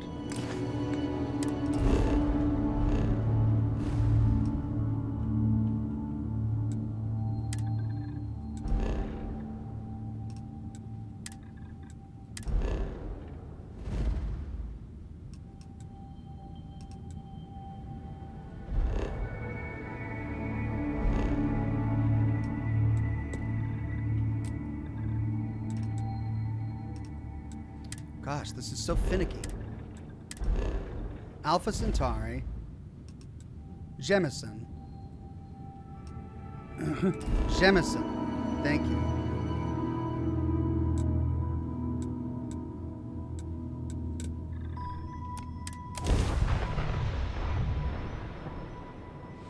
Roadrunner says, what in the name of dog did you do to that beautiful ship? I had to make room to do a crew mission. President 99 says you need rank 4 in piloting skill. This is a C-class ship. Dear God, I'm going to have to level up 4 times before I can enjoy it. I can't believe it. Oh well, it's going to be better for me in the long run.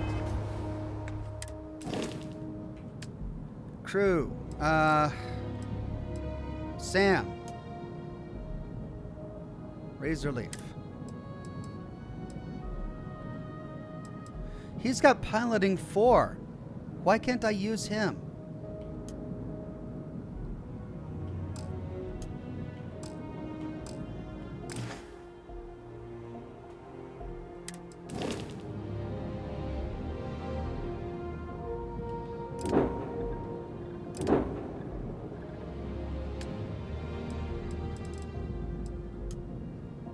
Why can't I assign him to... Oh, because it's not my active ship.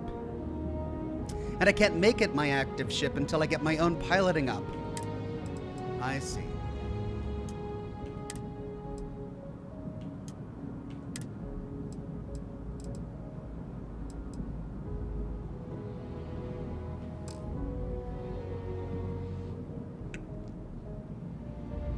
Thomas McCormick says you can only assign companions/crew to your current home ship. You'll need rank 4 to fly a Class C ship. Easiest way to get ship kills is in the UC Vanguard Flight Simulator. I see. That's to complete a challenge? Gotcha.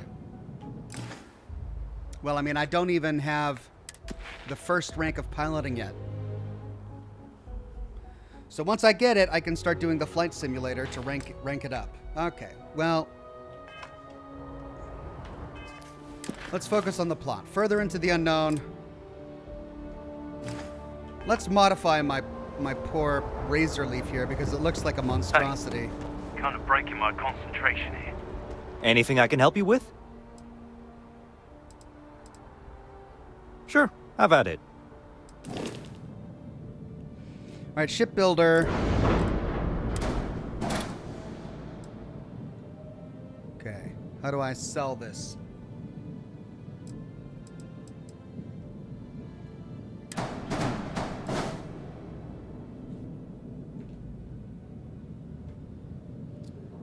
Delete.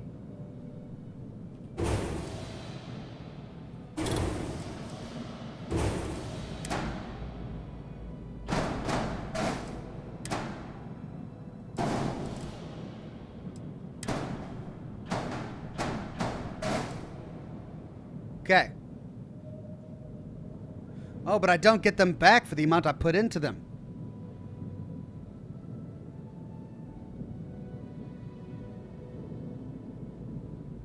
Which means I'd have to do this all over again if I wanted to complete one of those missions.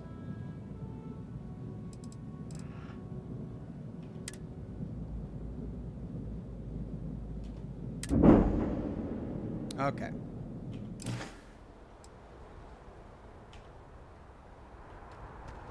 Yay, it's back to normal.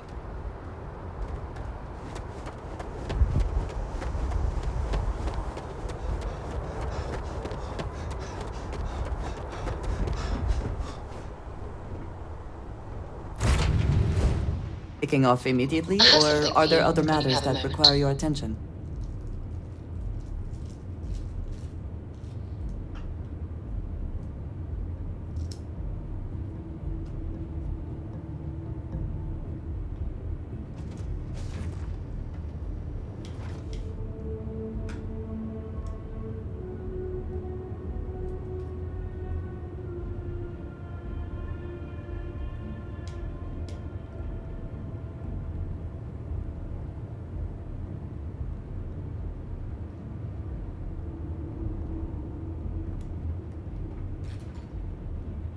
Retro Wave says that's one heck of a ship.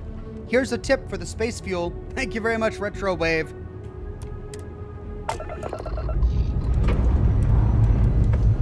Let's put this bird into space.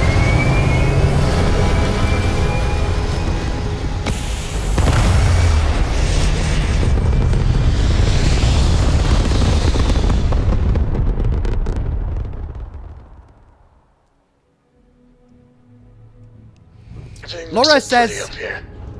We're in orbit. Laura says, warning on simulator, it's a cheese. Do not finish the mission given. Instead, spam going in and out of each session to level the skill. Dying doesn't matter. Okay. Right, well, we've got one of these. Let's try Altair. Oh, we've got two. One Piazzi B. Let's try this one first. Let's jump.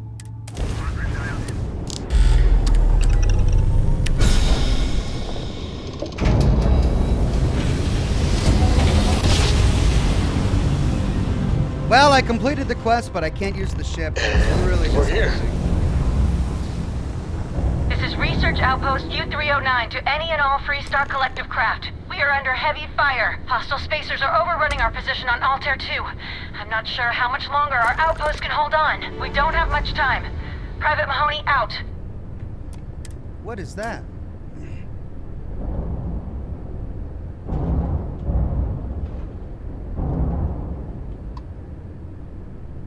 Unknown location. Travel.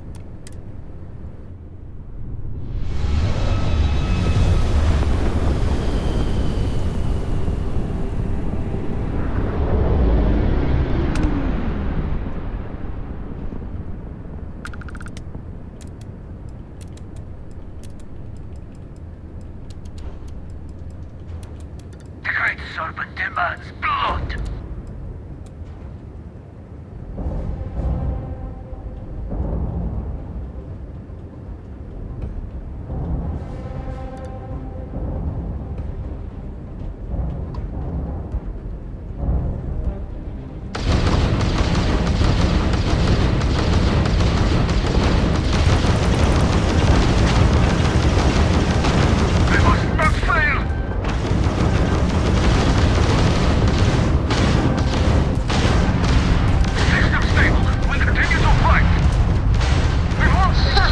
They're not jumping out of here. You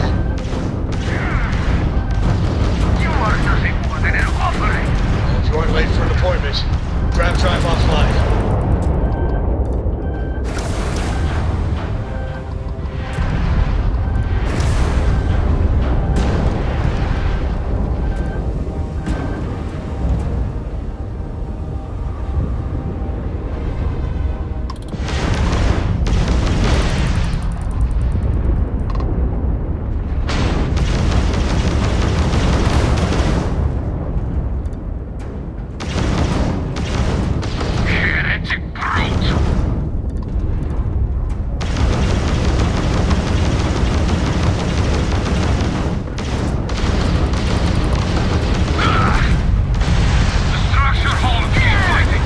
Got it!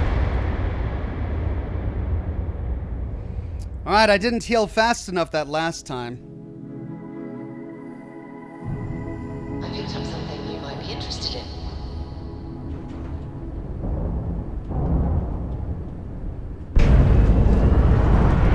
Are you prepared to face judgment?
One more! It is time for your judgment.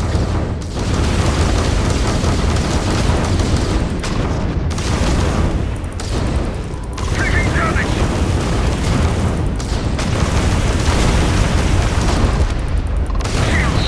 We've blown out their grab drive.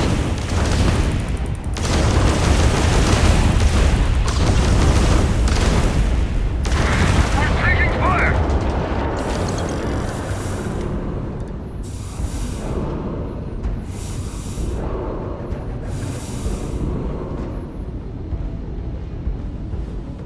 Okay, why can't I take it? Max capacity. This is why I needed a new ship. Now, you're not pestering the captain, right, Cora? Pester? You think I'm a pest? Oh, never. Poor choice of words. You being nice to the crew, too? Of course. So this book collection fund I heard about? Don't you always say, don't listen to rumors?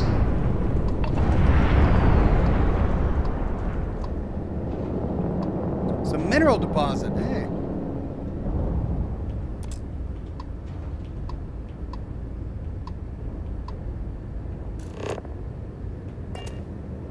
Water. Okay.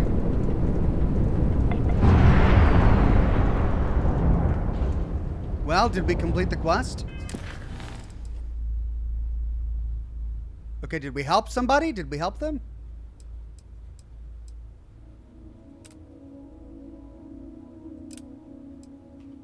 All right, I guess we go to the next one.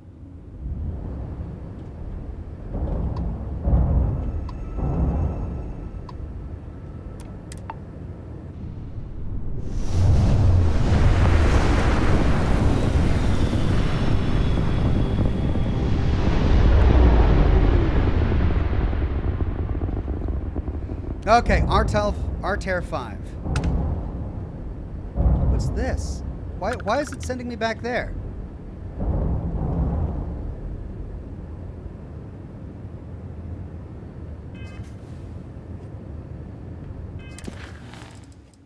Acquire the power on our Altair 3. Oh, why did I go to Altair 5?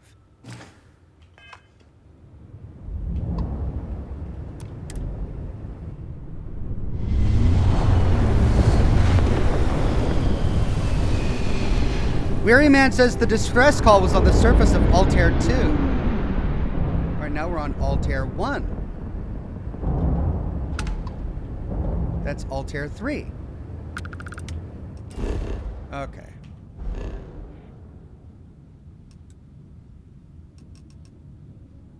Altair 3C.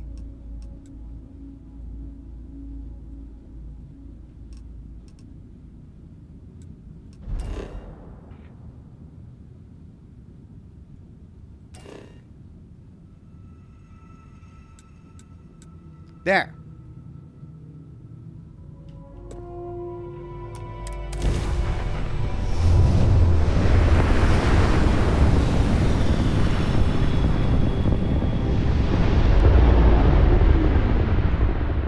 Go ahead, try and run.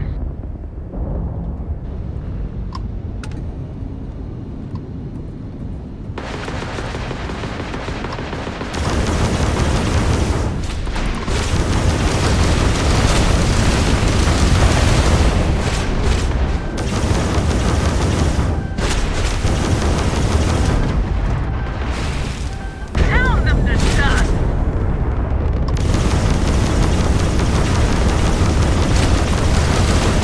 Enemy's grab drive disabled.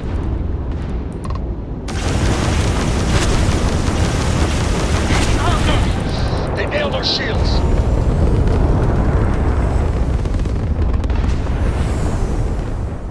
Too bad. Taking out our grab jump. Unlucky shot. They've Got the blown jump out. engine. They've We're system down. overloaded our Grab jump is back online. jump drive down. You can try and run.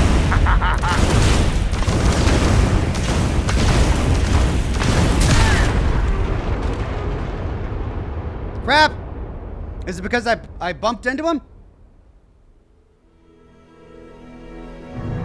I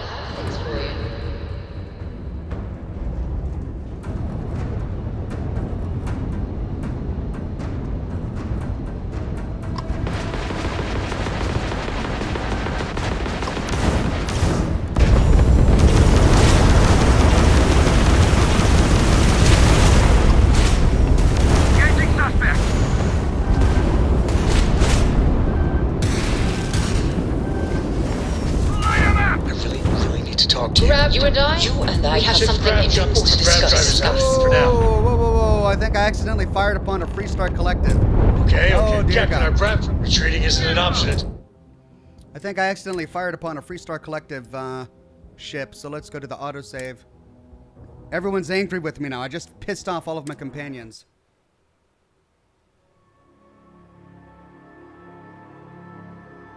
That will get our shields. When you have a moment.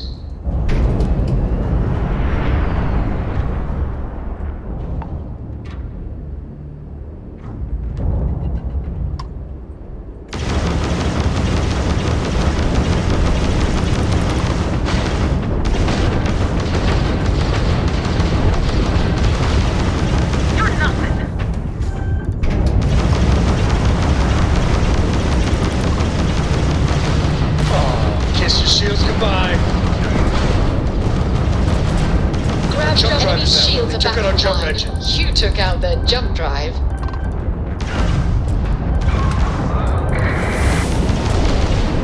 That one got our shields.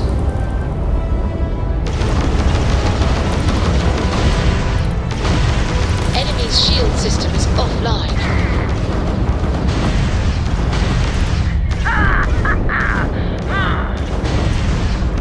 They've lost grab jump capability.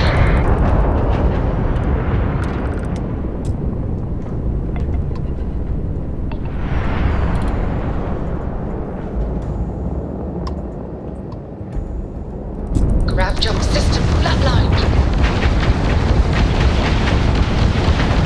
Target's shield offline.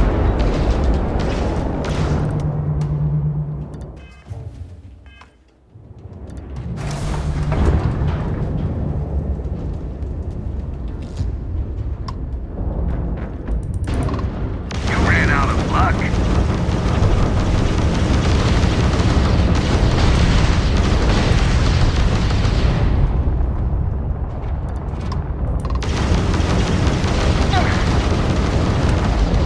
Jump drives restored. Sector clear, spacer contacts. Thanks for the help. Acknowledge hailing spacers is good for the soul. Most ships would have bugged out and left us with this mess. But you, total class act. Any way we can repay you? Wade Speakerman says if you disable the engines and not puncture the hull of an enemy ship, you can get a dock option and clear it. Awesome. Thank you, Wade. Salvage rights are enough for me. Credits would be appreciated. I could use some extra repairs. Yeah, let's go with repairs. Done. Thanks again for the help. Over and out. Okay. Now, can we finally get back to the quest that we're here for? Scanner anomaly.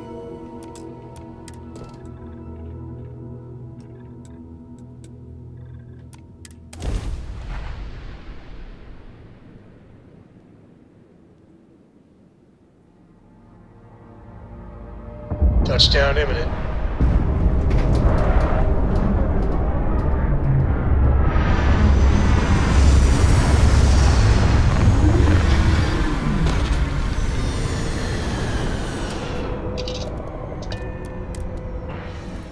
Even without life, there is the potential for beauty. Captain, greetings. Follow distortions from the scanner.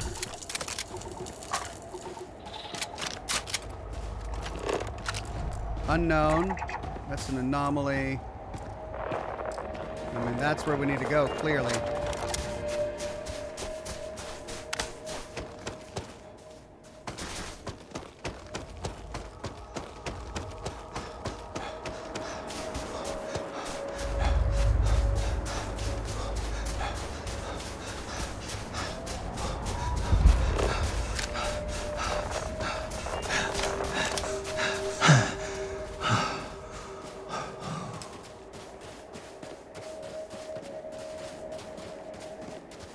Acquire the power on Altair 3.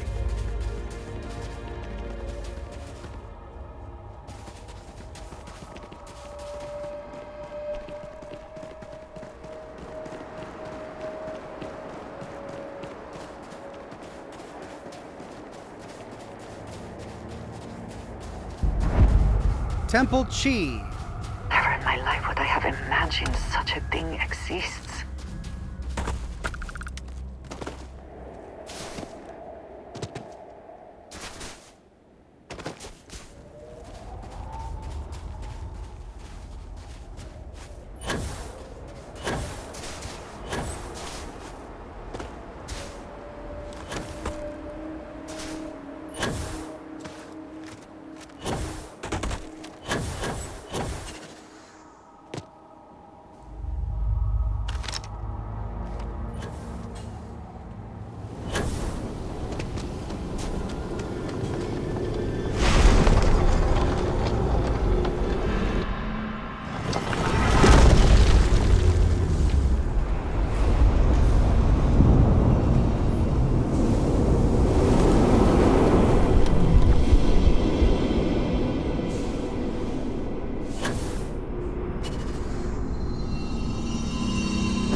Apparently, when freezing to death, one may experience a warm, cozy feeling.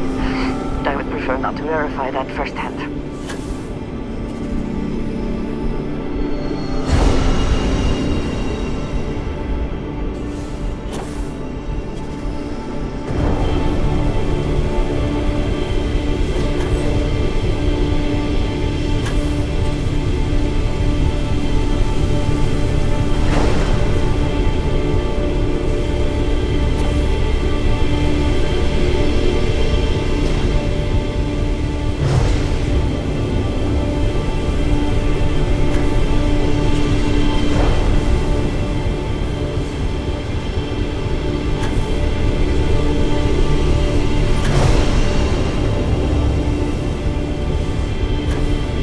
Alright, well, this is a fun mini game.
So, did we just do this forever? I'm starting to get a little bored here.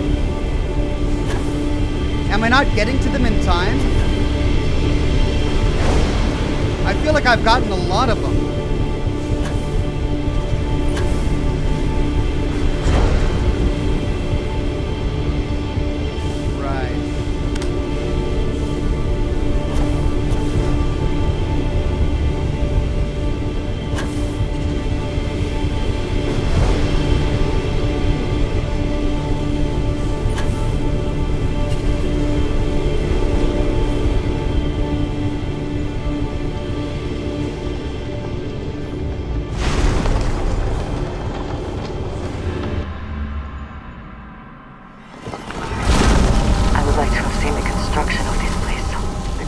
knows the methods. There's so much that could be learned. Let's try it again.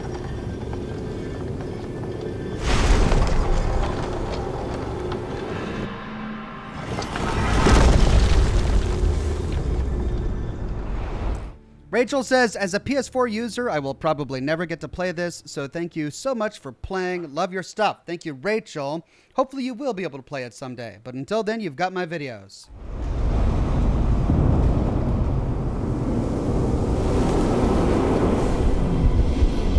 Okay, sparkly.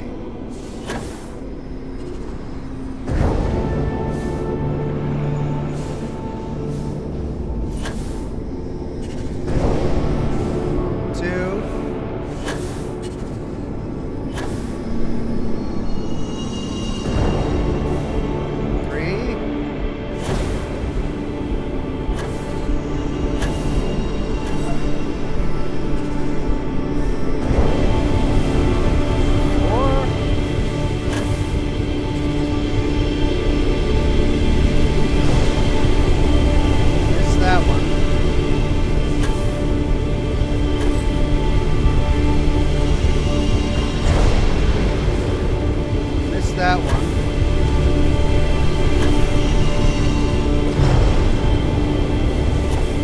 Did I get that one?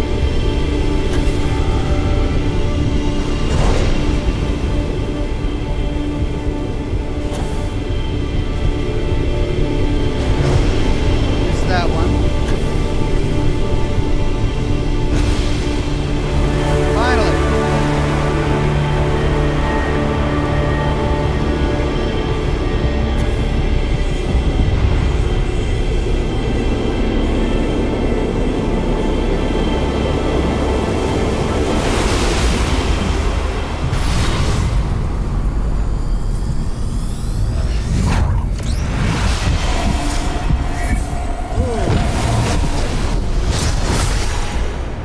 The picture is becoming more clear. Have so much to tell us, but still, there are so many. Meet your death. Sense star stuff. Guardian Chi. Just another test to get the call.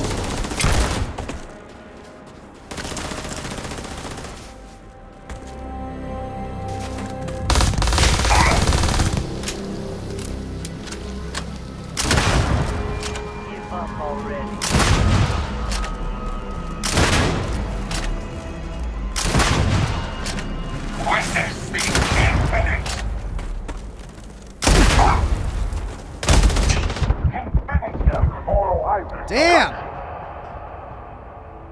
They hit hard. When they hit really hard.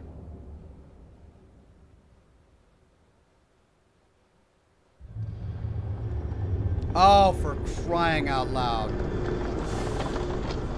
Oh, good grief.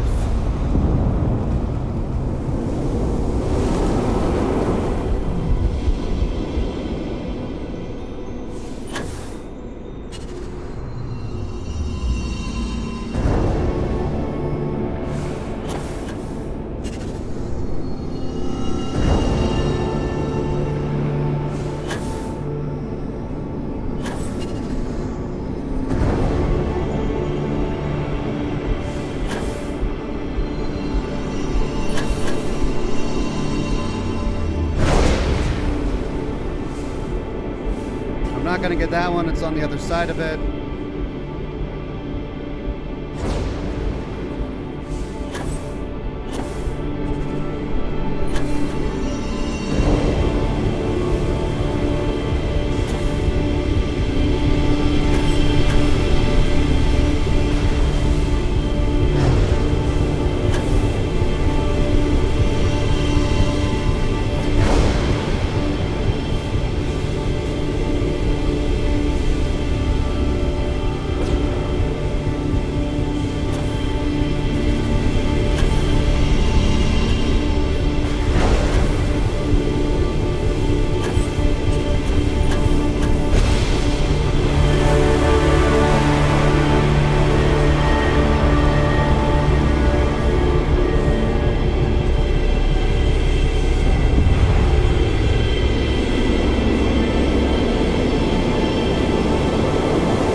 quick save. That's how little we still...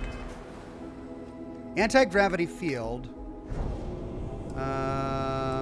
Sense star stuff? Bind yourself to the particles of creation, sensing the life force of any human, alien, or starborn? Oh, about the Starborn, the artifacts.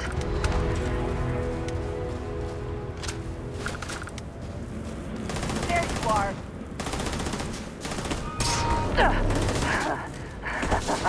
Your abilities are...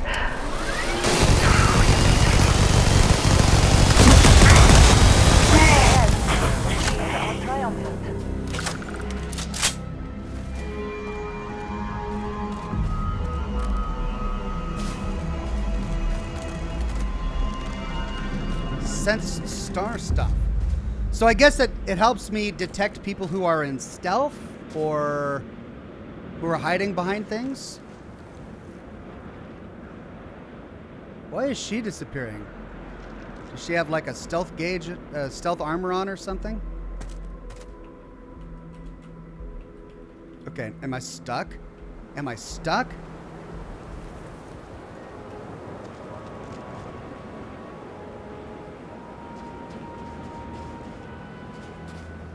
I can't move in first person? Why? I can't do anything in first person.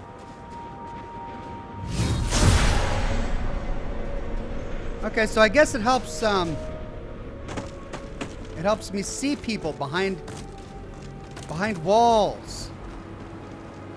Okay. Interesting. But I can swap them out whenever I want, right? Sense SAR stuff, anti-grav field.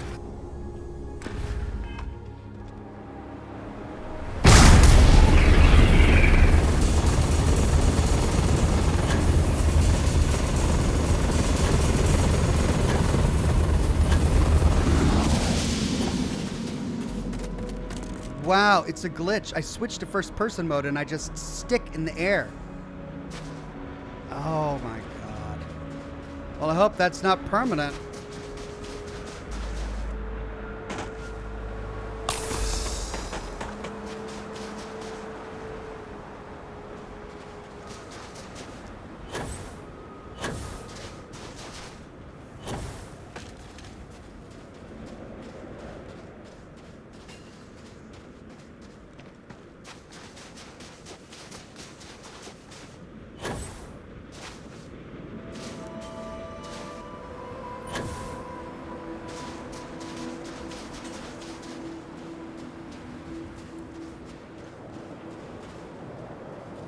What if I switch weapons? I can't switch weapons. Oh my god. What the heck?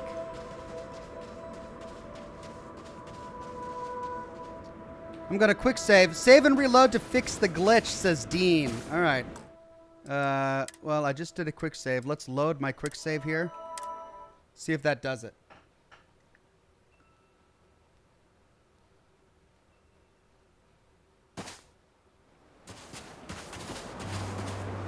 No.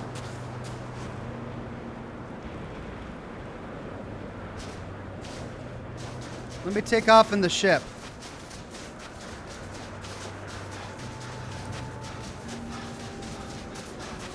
See if it fixes it if I log out, if I take off in the ship.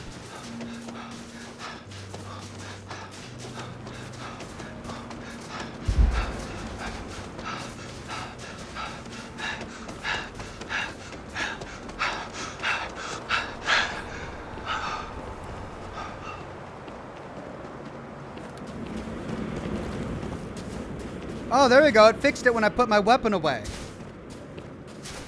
When I take my weapon out. There we go. Okay. That was weird. Oh, and it did it again. Okay, so when it does it, I have to put my weapon away. That's a weird glitch. Okay. Captain, it is pleasant to see you. picked up something you might be interested in.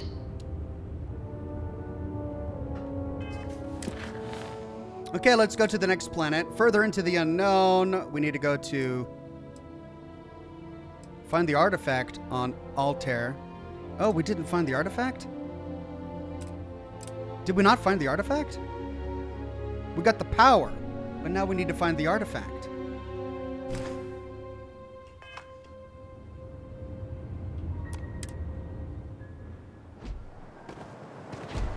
Captain, do you require my assistance? Why is it sending me back to the ship?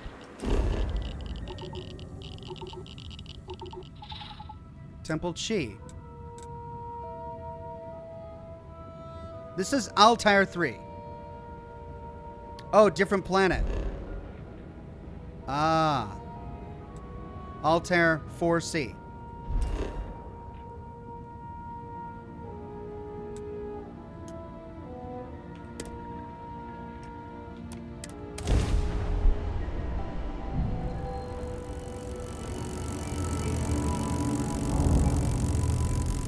What's that clicking noise?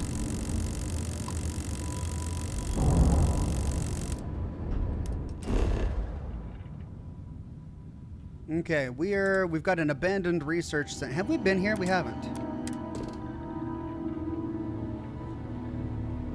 All right, we need... Hey, there's nickel here. I think I need that for some of my upgrades.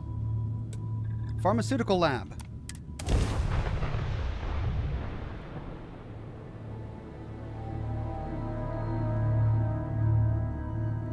I need more... Ready for touchdown.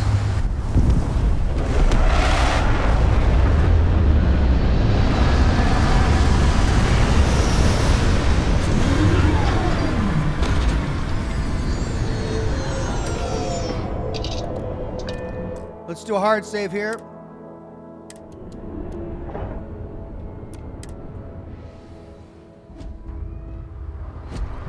Hello, Captain. Abandoned My Bridge Pharmaceuticals Lab. All right, we've got a dungeon to explore. I'm excited about that. And there's an artifact here. Okay, let me refill my coffee, and I will be right back.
Okay, thank you for your patience. Got some coffee.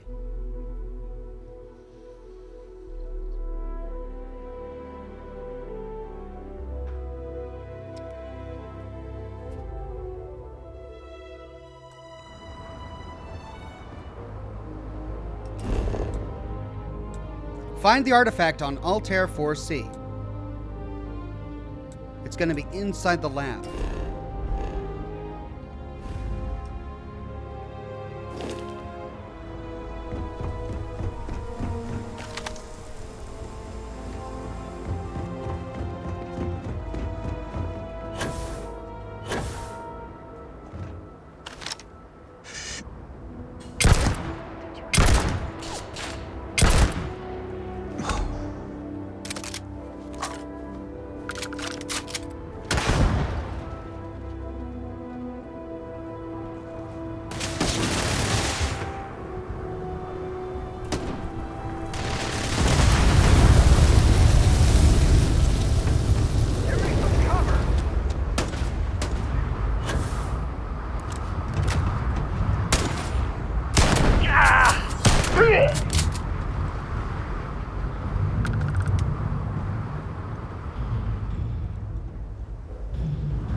Reposition now!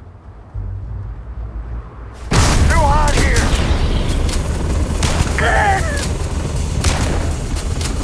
You cannot... Oh, yeah. That is so great.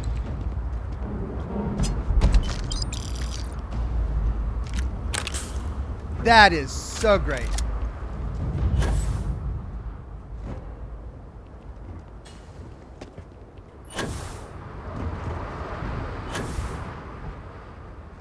Come out, come out.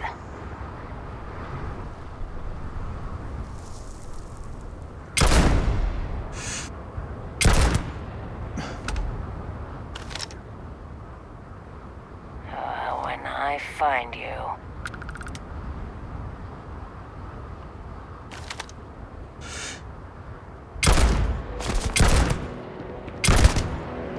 You have made a grave mistake. Could you get out of my face? It's just standing right on top of me. Why? Golly. All right.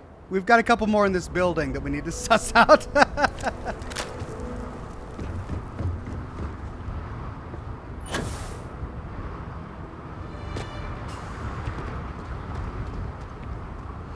Okay, so there's an airlock leading into that building. Let's, we can connect to it from there.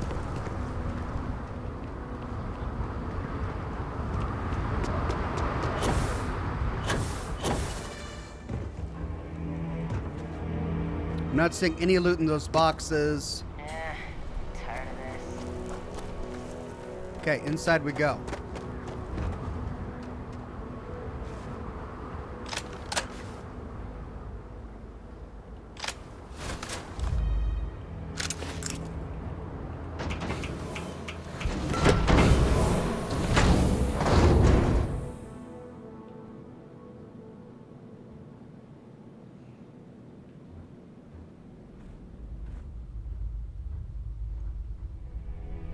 What?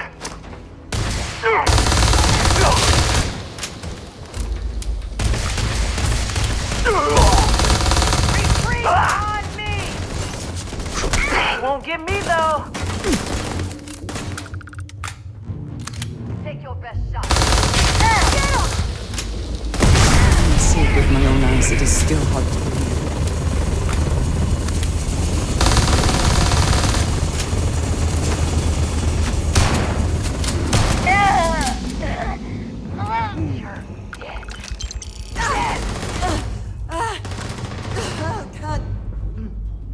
Focus.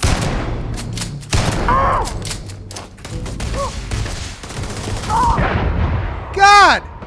I got stuck! I got stuck on something! What was that? I tried to move away and I was stuck on something.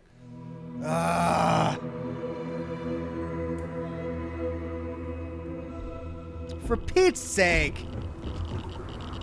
I don't know if that was a glitch or just some environmental thing, but I got stuck and I couldn't move and my own grenade killed me.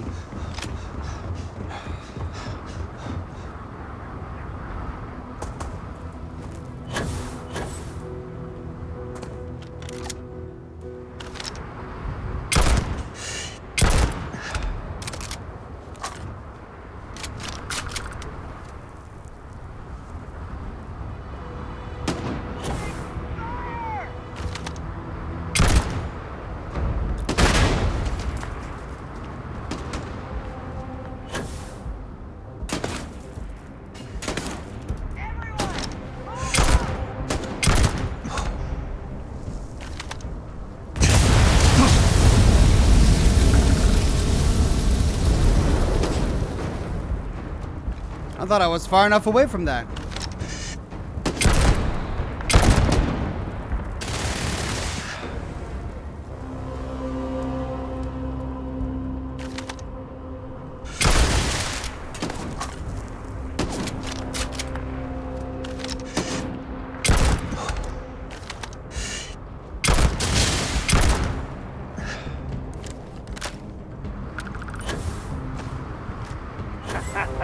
Easy, Mark.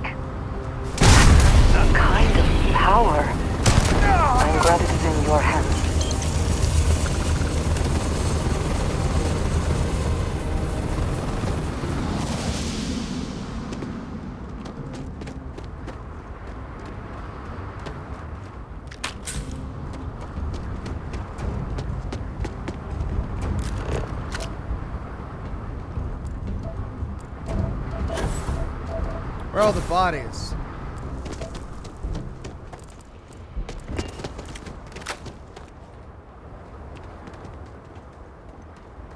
Getting tired of this.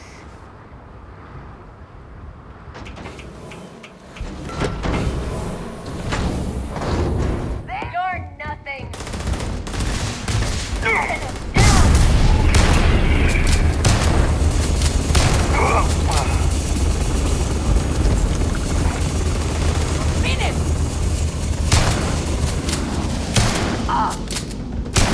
Come on!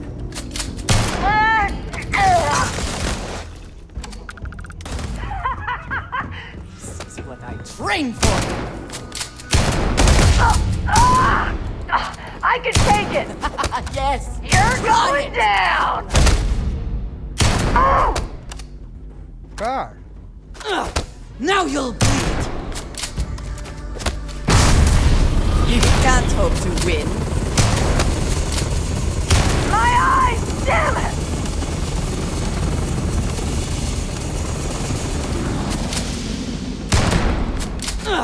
Now you'll bleed!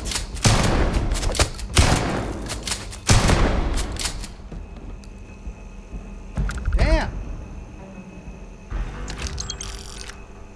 Modified Beowulf.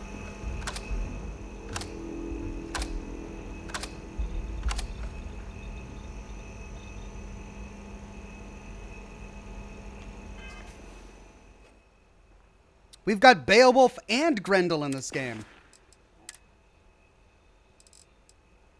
Ooh. Cool. All right, so let's see. We've got Crippling Advanced Solstice with Disassembler and Crippling on it. Nice.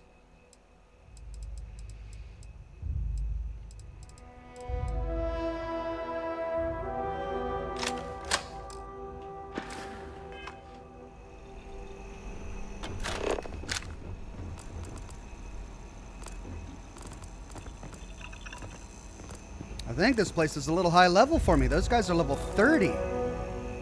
What level am I? Like 20 or something?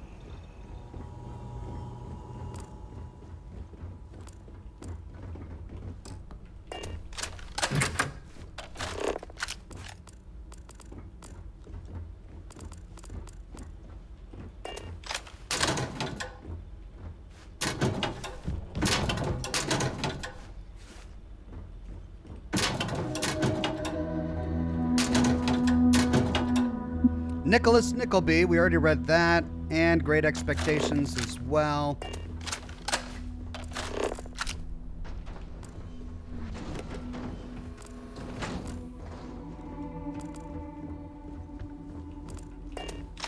Any terminals? No.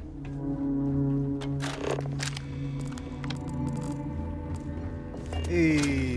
Expert locked safe.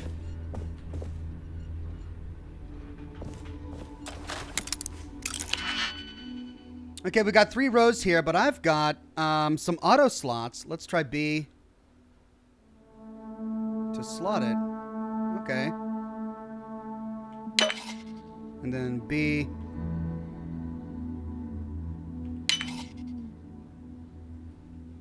So I could probably get through all of these. So I should save my auto slots for when I really have a hard time. Okay, so that's bottom, that's top and bottom, that's this one. Makes it easy.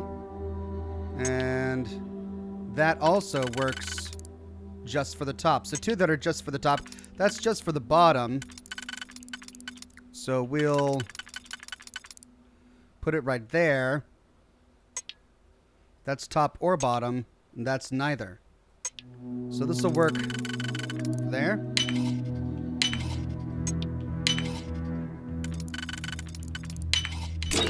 Hope you can. Credits, Digipick, Med Theft Old Earth Shotgun. What? How many legendary items am I going to get?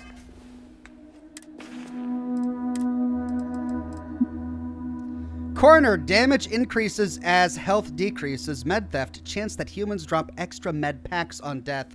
Physical damage 80. Physical damage 80. Alright, so the legendary effects make this even better. So we'll put this to 3. Cool. Gotcha! Take this! Fill them with holes! Fire.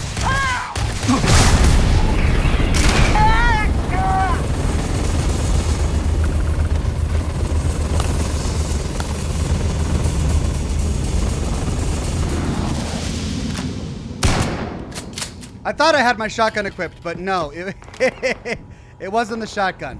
So I shot her point blank with that. Whoops.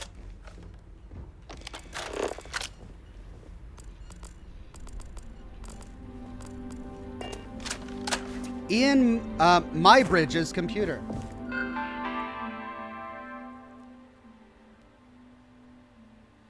P-wave analysis. Manual P-wave analysis of the cave system indicates that there is a lot more to this place than we first suspected.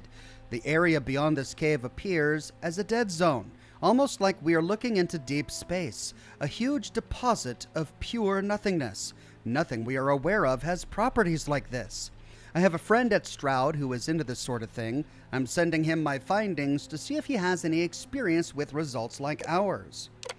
Remaining staff.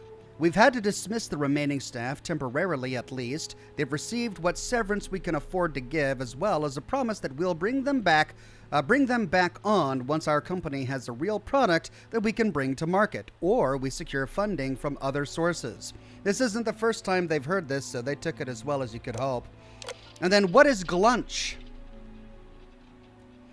I think it's important to remember that glunch isn't a thing or a process or whatever. It's a state of mind. Sure, glunch might be short for globlunch, but really, it's a way of looking at the world. Glunch is the way that sad sacks and lazy idiots have eaten since time immemorable. The key to a good glunch is the binding agent. Most of the time, you can use eggs from chickens or whatever those gooey orbs they eat on Aquila are to create the basis for a glob. Then cook it up with whatever you have lying around. Chunks of chunks, the remains of another meal, even gravel. Serve it between 2 slices of whatever refined grain slabs you have laying around and eat with a fork and knife. We glunch, or the world glunches us. Okay, so they were creating a new food thing called glunch.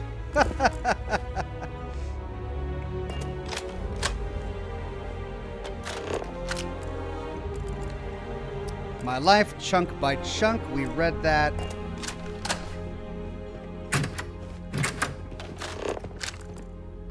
Notepads, not a lot of...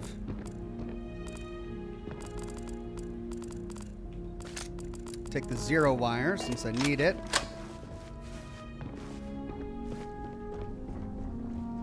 Okay. Got another terminal here.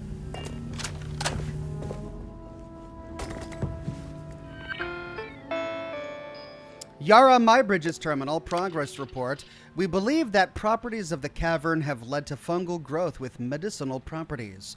While spores consumed in the cave appear to dramatically reduce inflammation, the task of making this a viable commercial product can't proceed until we find some way to stabilize their properties. Maintenance. The creatures that live in the cave system must be kept alive. Our current working theory is that they interact with the spores in some way to create an ecosystem scaffold that allows for the properties we've observed. Whether or not we can recreate that ecosystem in an industrial setting remains to be seen.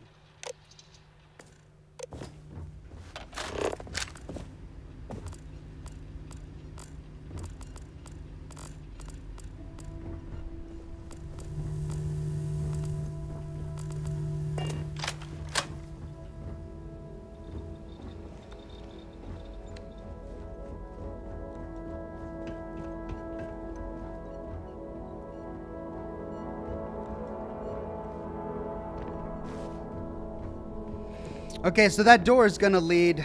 Ooh, fiber. To the hab over there that we explored.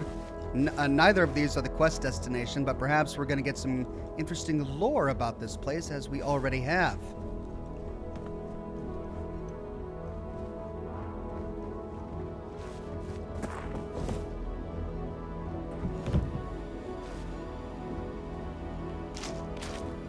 Red harvest, white red. Nice.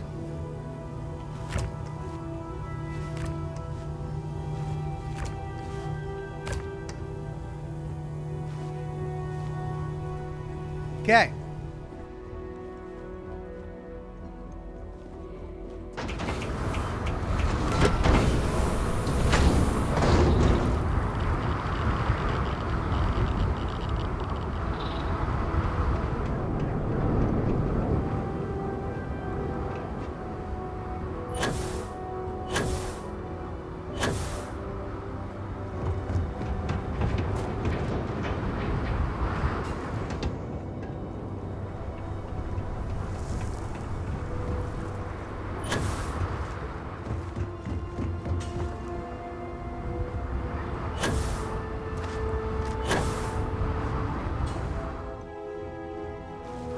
Okay, well then where does this door go? Heat!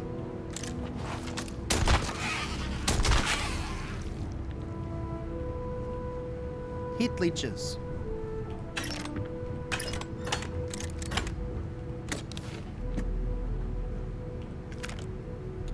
Now we got a drum beating there. Nothing I need. Hey, an expert locked credit or weapons case. All right, so I can start banking some slots. This is for the first two, the last one. That's going to be easy. The first and last one. So I'm not going to use it there. So I'll use it on the first, middle one, and only the middle one. That works there. And that works there for the middle one. So we've got the middle one sorted. We've almost got the last one sorted. Here, if we put that there, that sorts the last one. So we've done middle and last, and now we just need something for the top. And that works for the top. So if that is doing that, then for this we could go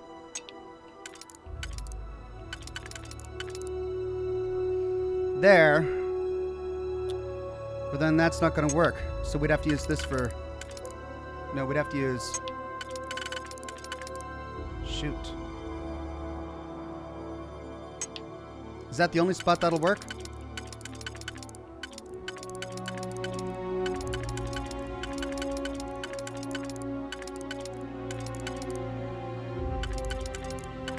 Yeah, that's the only spot that'll work.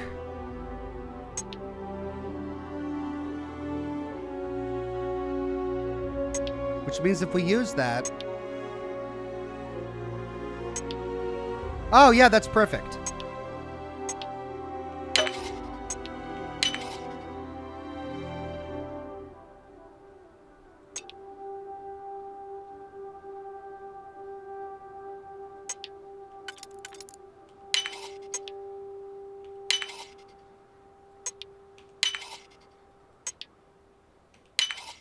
How quickly can you get that done?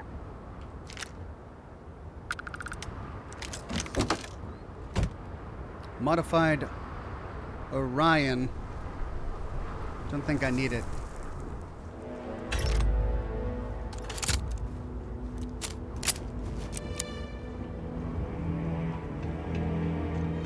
Okay, that leads down to the ground, but we've got another staircase over here that can go down into it. Mike Bruner says some people are giving this game bad reviews. I'm enjoying it, especially the faction quests. Lots to do. Yeah, you know, there are definitely some parts of the game that could be improved upon. We've suffered a couple of glitches so far on this broadcast. We've already talked about... Oh, I didn't know you could get nutrient tissue from those. We've already talked about how it's really slow to start and how some of the dialogue is a little poorly written and some of the acting is wooden and so forth. But I think a lot of it is due to the nature of the game that this is. And there are so many people, I think, that are just... They don't understand a Bethesda RPG, or if they do, it's just not their thing. And that's okay. but it's not the game for them. So then they're going to focus on the things that really stand out to them as failures. Look at this. Extended Mag Assassins, Refined Grendel. And they're not going to be able to appreciate the things that this game does well because they're not interested in those things. So for them, it really stands out as a failure. And they're just unable to see the things that are done well. But for those of us who really love Bethesda games and can appreciate the things that this game does really well, like exploration, and I think the combat, even though it's not like a Call of Duty game or a first-person shooter, it's not designed to be like a multiplayer first-person shooter game. It's still done really well compared to RPGs. We can get a lot out of it.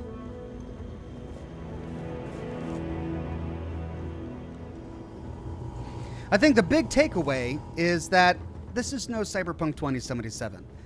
This is no Redfall. Like, it's a solid game. They more or less followed through with the promises that they delivered. It's playable from day one. It doesn't need a bunch of patches in order for it to work. It's a full-featured game. All right, we've got a panel in here. I wonder what that's all about. Isotopic coolant, protein bar.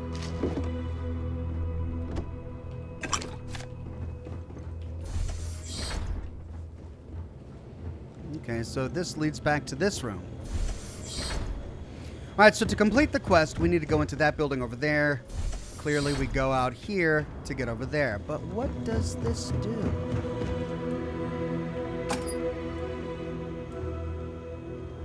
Oh, we can just open the panel door, but we can't tinker with the electronics on the inside. Okay.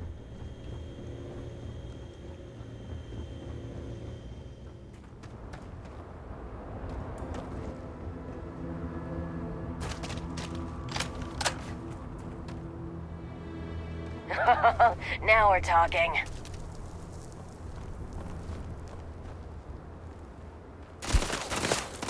This isn't happening! My arm! Damn it! This... Take much more! Was that... Where have they gone? Was that Andrea? Andrea, come on! Why is she just running up in there? She really likes her melee combat. She finally picks up a gun. Okay.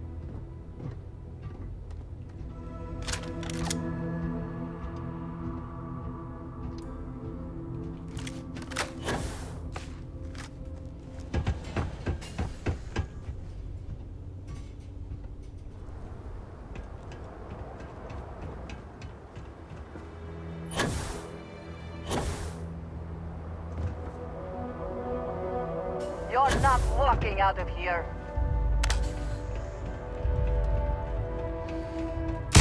God! My bad. Okay. I think that's all of the hostels. I think. Guess the rest are down below.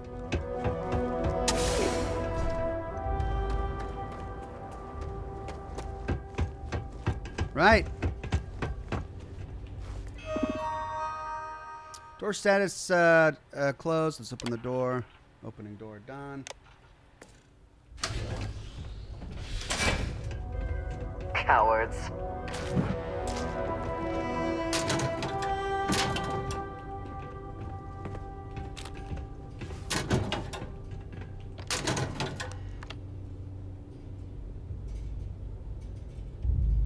History of the Pirates.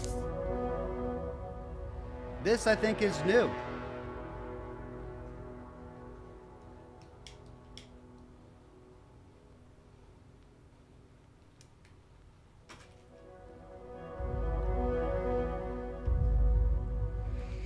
The 1724 work, A General History of the Pirates, is a first-hand account of the lives and adventures of several swashbucklers who plied their trade in the Caribbean during the so-called Golden Age of piracy. It was supposedly written by one Captain Charles Johnson, but there's no evidence that such a person actually existed. Instead, most people attribute the book to Daniel Defoe, famed author of Robinson Crusoe, writing under a pen name. The following is an excerpt, Chapter 3 of Captain Teach alias Blackbeard. Edward Teach was a Bristol man born, but had sailed some time out of Jamaica in privateers in the late French War. Yet, though he had often distinguished himself for his uncommon boldness and personal courage, he was never raised to any command, till he went a-pirating, which I think was at the latter end of the year 1716, when Captain Benjamin Hornigold, what a name, Hornigold, put him into a sloop that he had made prize of, and with whom he continued in consortship till a little while before Hornigold surrendered. In the spring of the year 1717, Teach and Hornigold sailed from Providence for the Main of America, and took in their way a billop from Havana with 120 barrels of flour, as also a sloop from Bermuda, Thubar master, from whom they took only some gallons of wine, and then let him go, and a ship from Madeira to South Carolina, out of which they got plunder to a considerable value. After cleaning on the coast of Virginia, they returned to the West Indies, and in the latitude of 24, made prize of a large French Guineaman bound to Martinico, which by Hornigold's consent Teach went abroad of as captain, and took a cruise in her. Hornigold returned with his sloop to Providence, where, at the arrival of Captain Rogers, the governor, he surrendered to mercy, pursuant to the king's proclamation.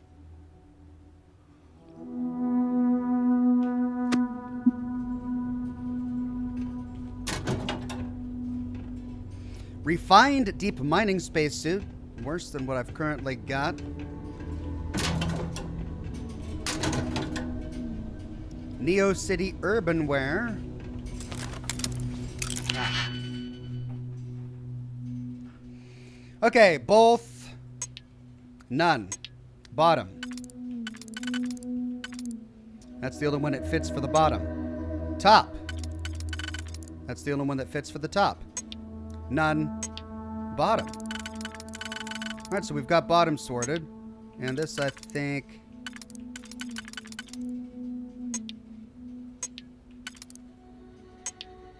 that did the top, which means...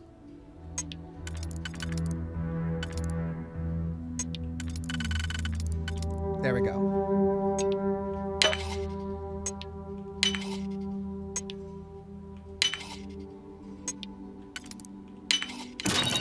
You cannot just break it open. She really is impetuous, isn't she?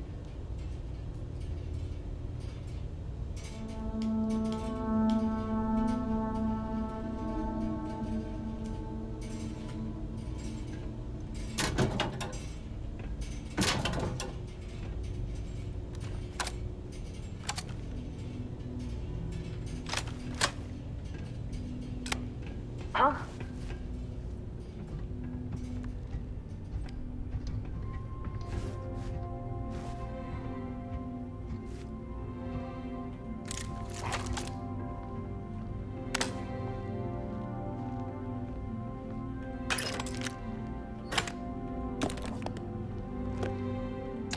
Yeah, I figured. What was that?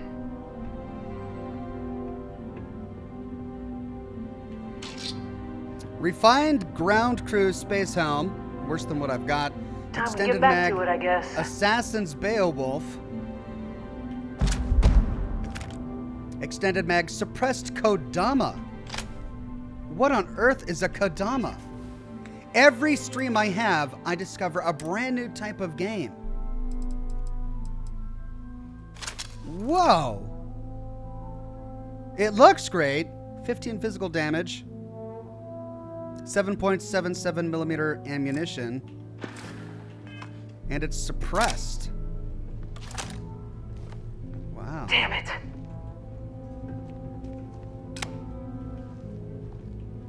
Wait a minute. My Bridge Caverns. That's an instance. So there's someone out here that I didn't catch. Oh well, let's go in.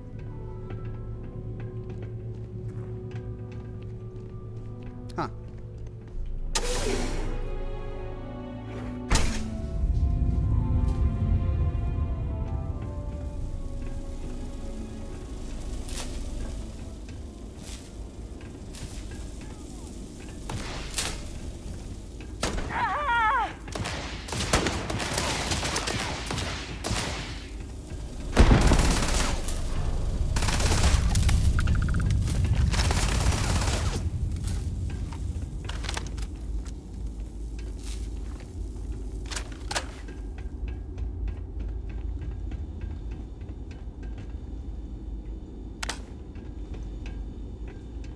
Well, I know we didn't kill him. We got one.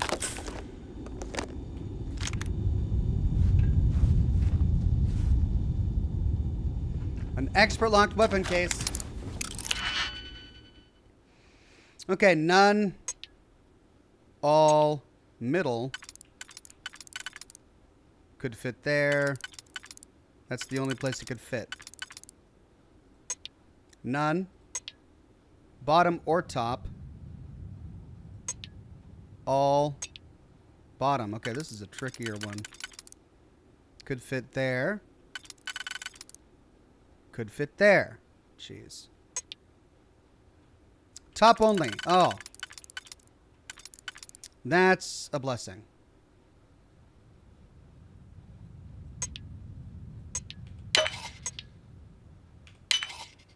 Okay.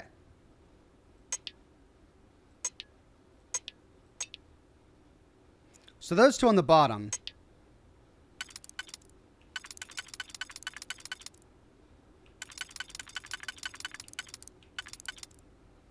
Which means that if this one is on the bottom as well,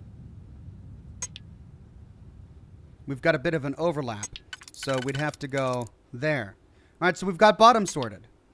So those two for the bottom, which means the rest we can use for the top. Put that there. Put that there. Now we just need...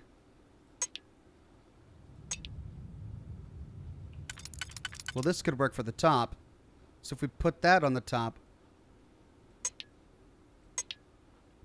then we just need two there, which can go right there. Oh, but we need these for the bottom. No, we've got those for the bottom, which means we can put that there. So that goes there. That goes there. That goes there. Suppressed Razorback.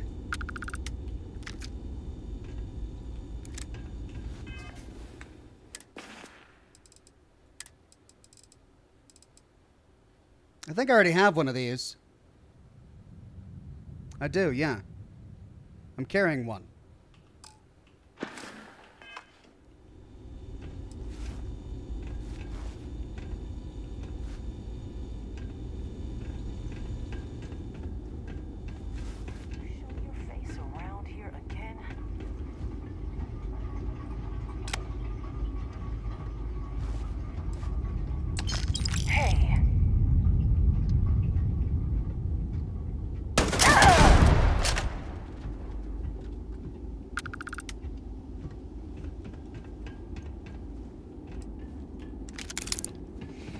Right, Caves like this can be an excellent way to conceal the presence of an illegal operation. I should know. That's our quest marker. And this is the fungus that we read about. And a nickel deposit. Toxic gas.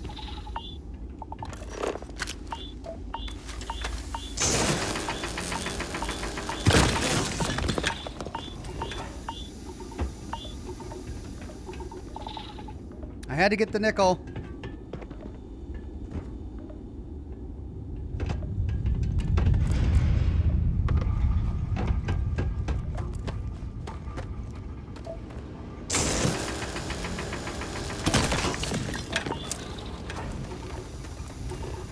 Crap.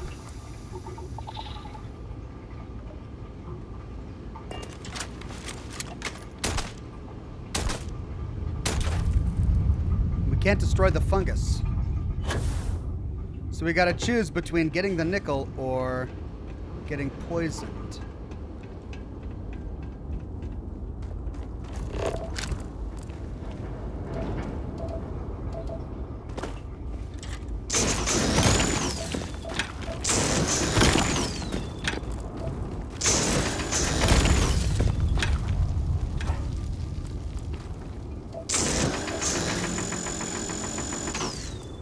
That's lead. We don't need that.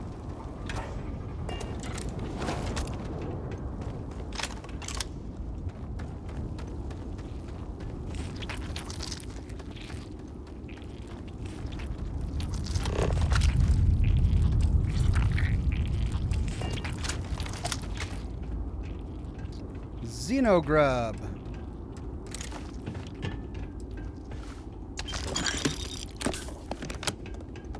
Okay, this went back the way we came from, right? Yeah.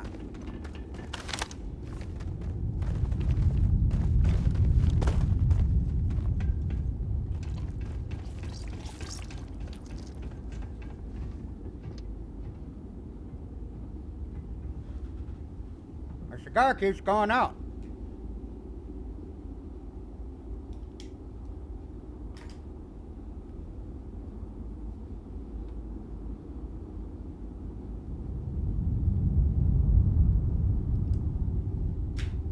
There we go.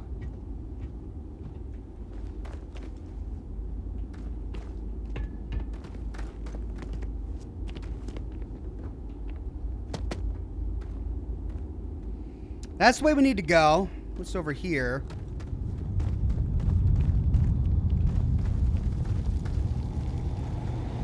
Oh, wow.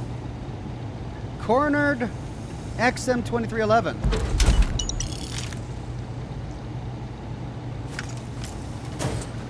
Ship repair fundamentals. The real trick to spaceship repairs. Oh, we already read that one. Ah. Safe. Oh. Okay. Let's compartmentalize here.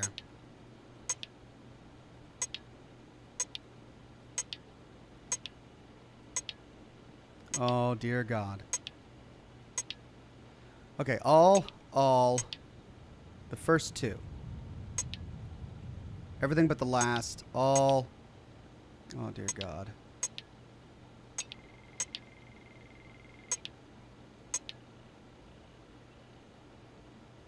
Okay, let's auto slot. Okay.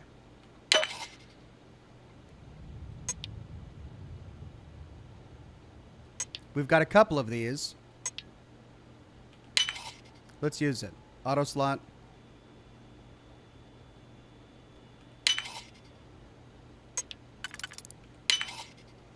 Auto slot.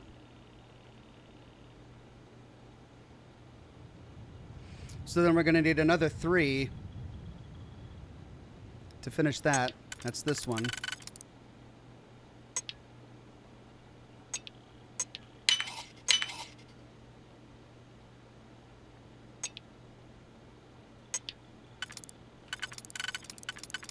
So that goes there. No. That goes there.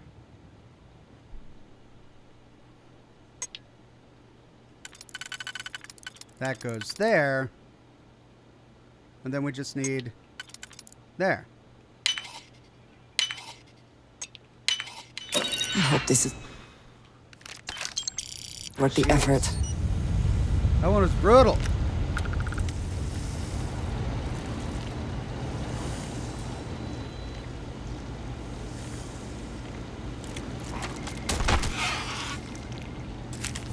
They've got nutrients.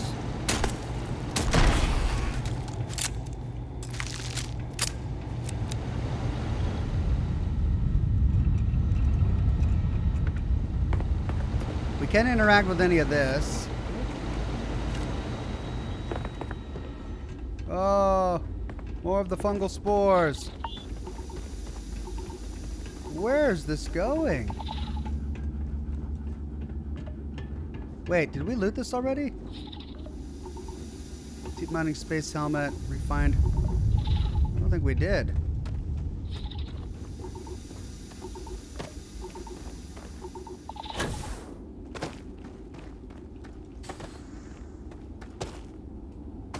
It's a dead end. Yeah.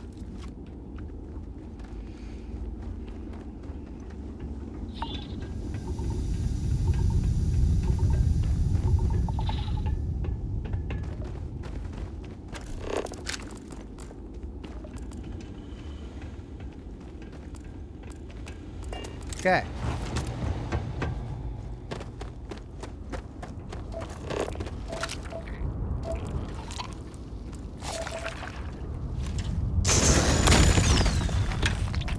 Scott Mybridge.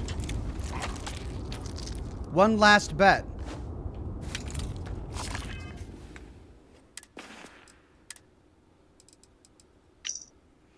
Yara and I have been swinging at the fences for too long for this not to be the big one.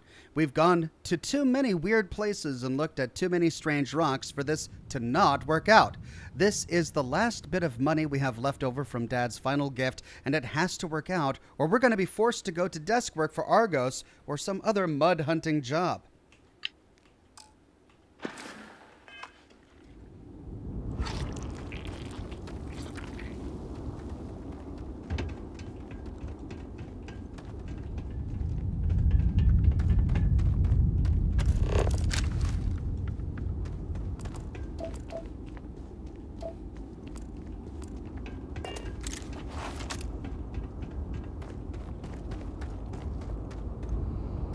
So we'll find his sister's body deeper in. Will we? Bless the infinite!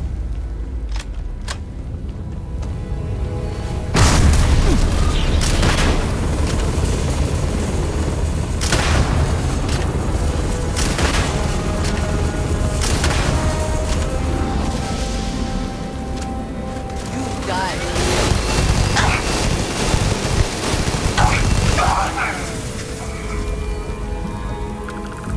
And we can't loot their bodies. They just zap out of nowhere and attack us.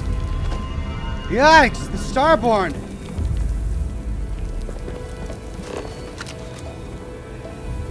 Okay, we've got more of this Keliamite.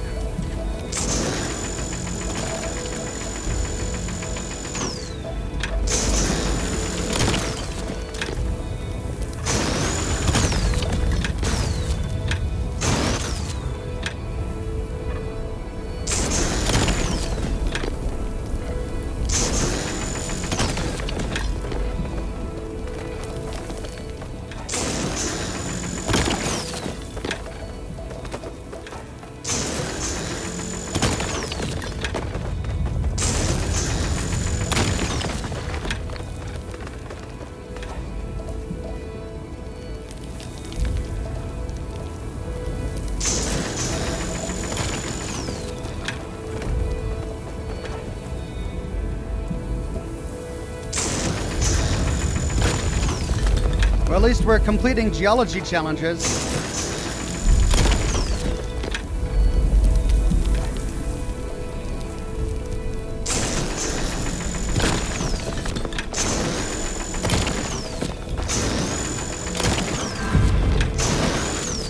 There we go. Geology done.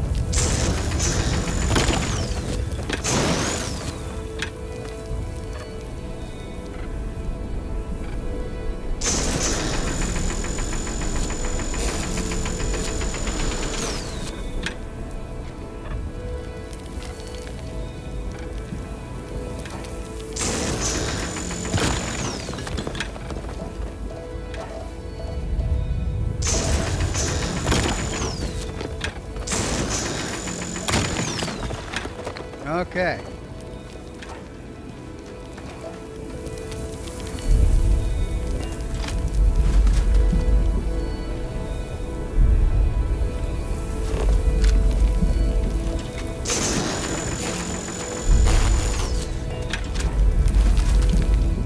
Artifact Tau.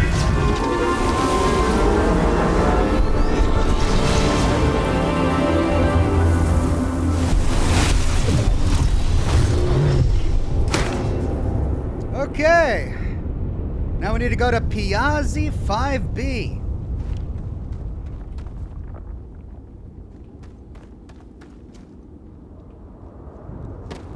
Did we get enough lore to tell the story of this place? I think we did. Gosh, there's just so much Kalamite here.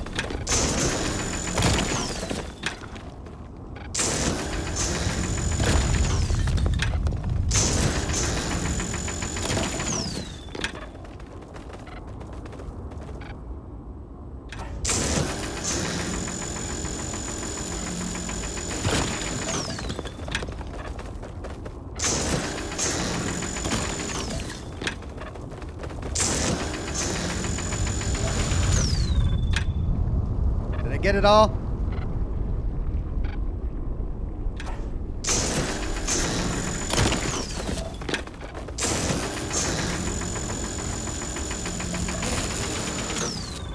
I think I'm good.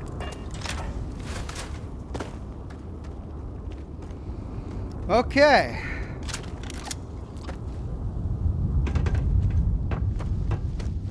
Got a quick save here because you never know when a Starborn is just going to teleport in and attack me while I'm trying to get out. I think we got all the lore in this. Trying to get all of the slates and the terminals and the bodies. We found the brother, but we didn't find the sister. That doesn't necessarily mean that the sister is dead.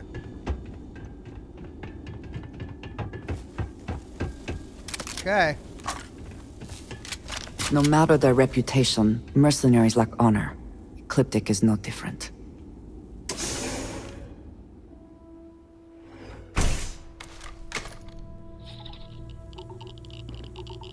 What was that?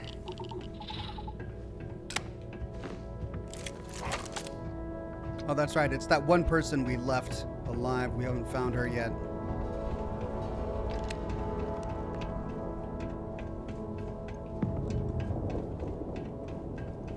Finally! Got you! Ah!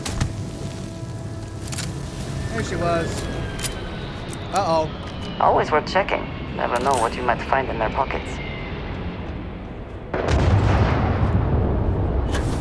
What have we got here?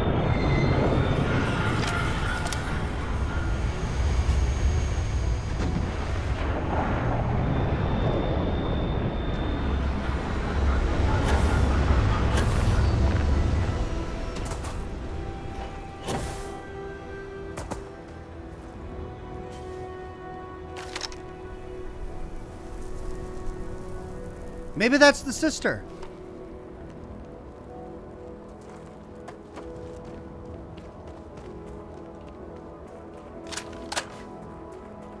Let's find out what this is.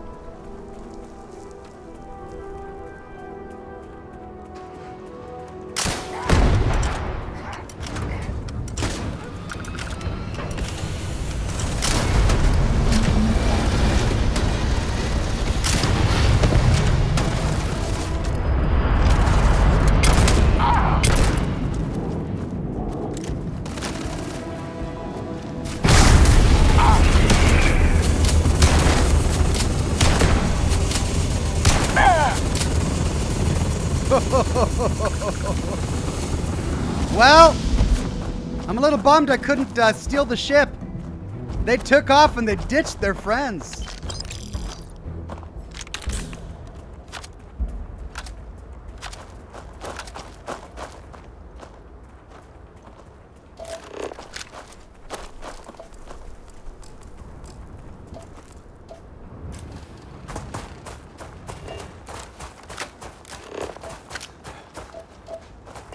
Marty Mick Your Flies Down says, hey Ox, did you get the Heller's Cutter in Vectra? No, I didn't.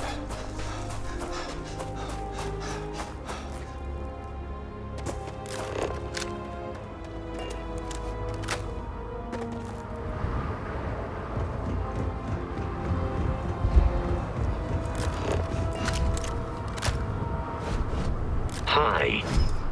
Please disregard. I attempted an informal greeting, but I am dissatisfied with the results. That's okay, Vasco. Say the word, and we shall be on our way. I must Ahoy, Captain. confess, Something you need? the hum of a grav drive makes me feel alive. Thanks, everybody, for chatting all at once. Always wonderful. Okay. What are those doing in the... I don't remember putting that in there.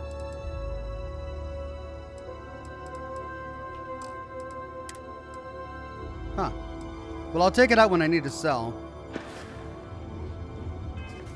How am I doing? I'm almost encumbered here. Okay, further into the unknown, we now need to go to Piazzi 5B.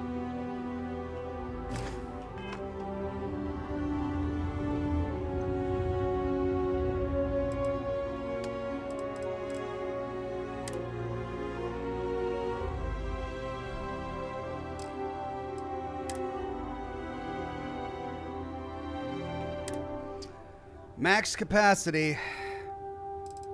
At least this ore is really light. 0.1 pounds of mass per piece.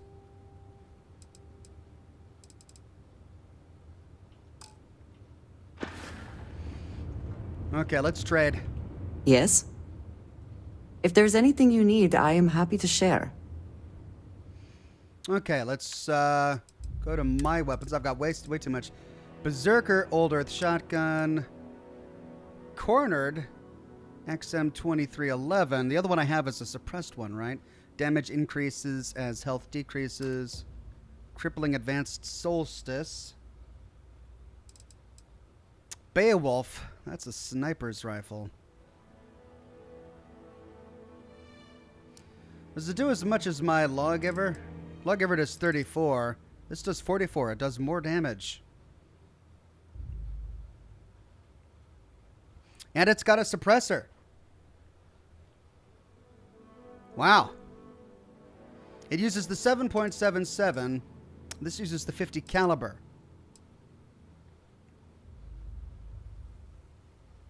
This also uses the 7. So it uses the same ammo as the Grendel.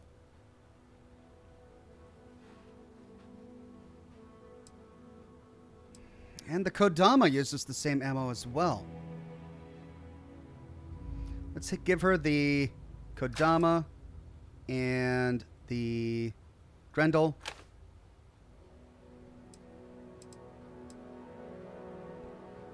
The Beowulf. Then I think I'll try to use this Beowulf as a sniper rifle. So let's give her my Lawgiver for now. Even though I love the way this one looks.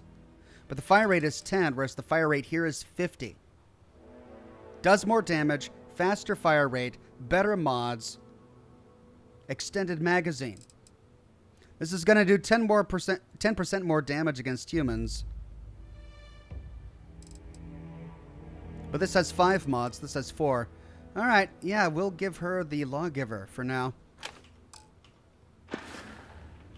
Ah, yes, we are done. And then let's go ahead and put this into our 4 slot.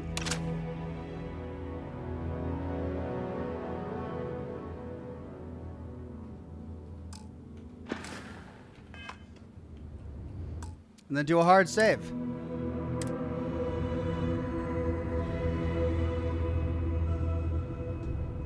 Dad, do you think Solomon Coe would have liked me? Sure. We just heard this one. Don't they? Do you think he would have liked you? Well, if you listen to your grandpa, Solomon Coe would have given me a good whooping. We have liftoff. But I think he would have liked the man I grew into.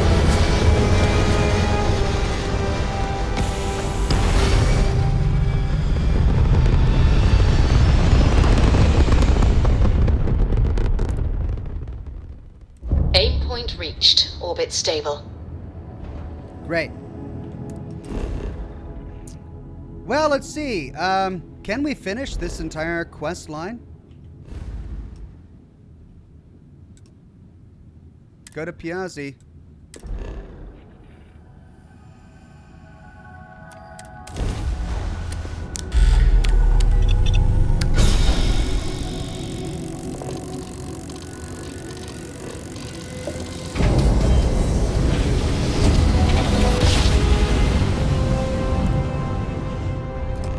Chords are right on the money. Okay. Acquire the power. We're going to get a new power on this one. Okay, let's set mission active. Have we scanned this one? We have not.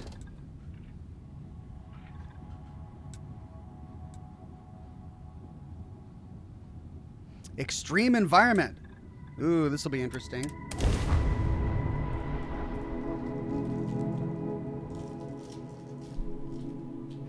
Setting down, everything in the green.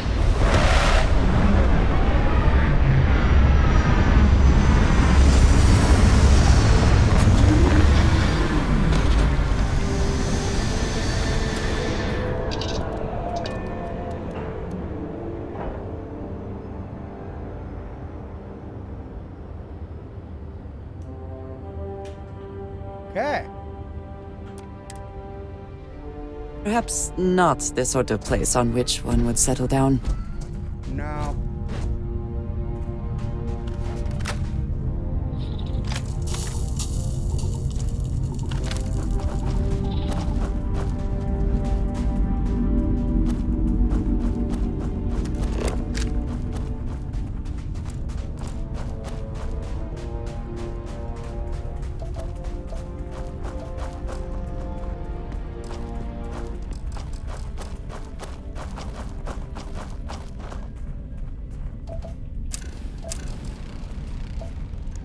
Beryllium and aluminum. Neodymium.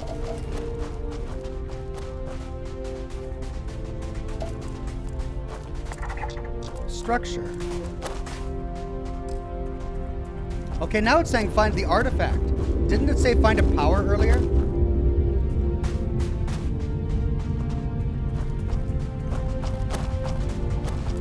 Methane.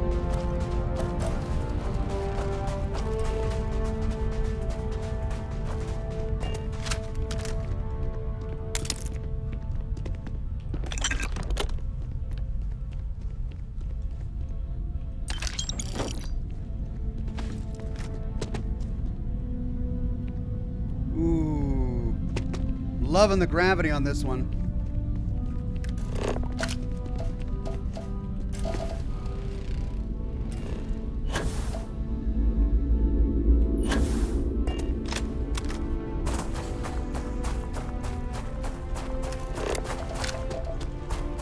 Helium-3. Surveyed. All right.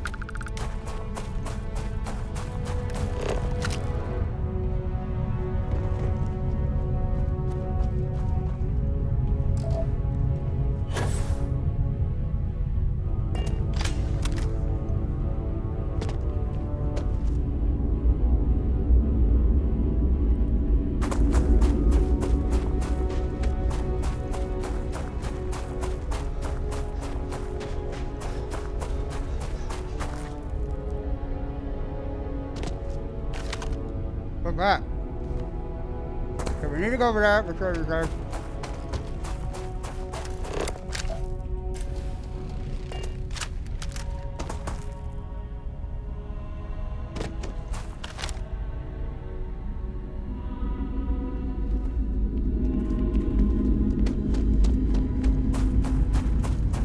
There's a lot of stuff on these planets.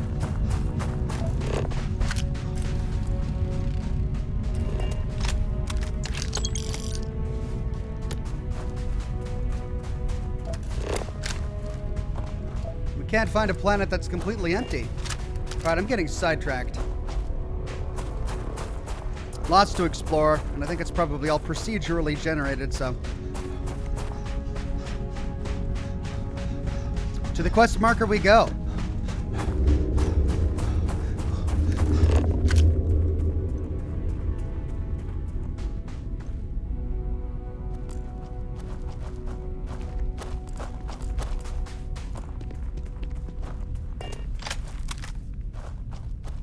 Ooh.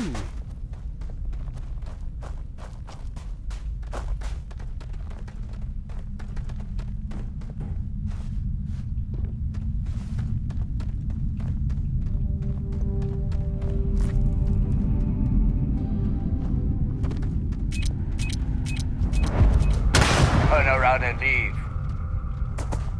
Here we go! Oh, we got some pirate freebooters here.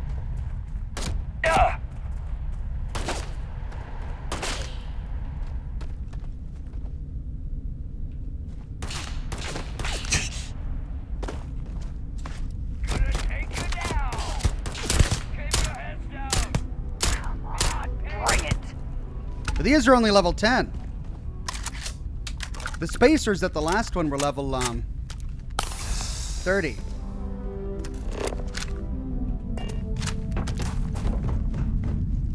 Best not to leave anything useful behind. Metabolic agent. Getting lots of reactive gauges. Ammo case. Calibrated Equinox. Ooh. Okay.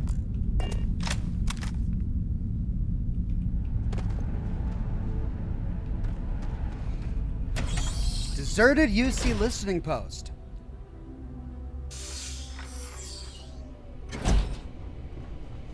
Wait, what was that?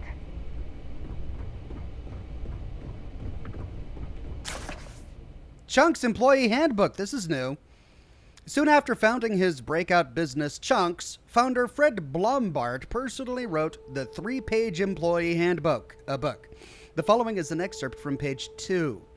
It's like that saying, the customer is always right. Here at Chunks, if we know anything, it's that the expression the customer is always right is always wrong.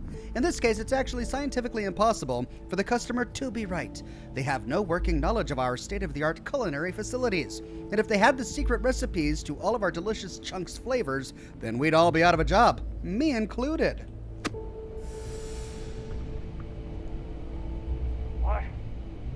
Perhaps it was nothing.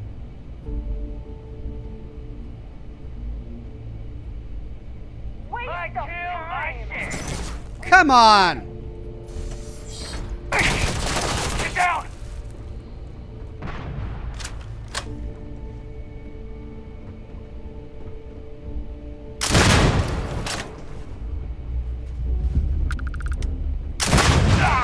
Got my arm!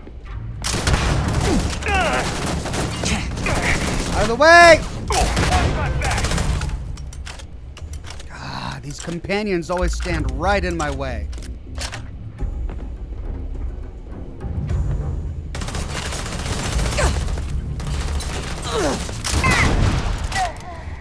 I'm taking you down! Then do it! Without talking. I'm going for it! Delegod's directive.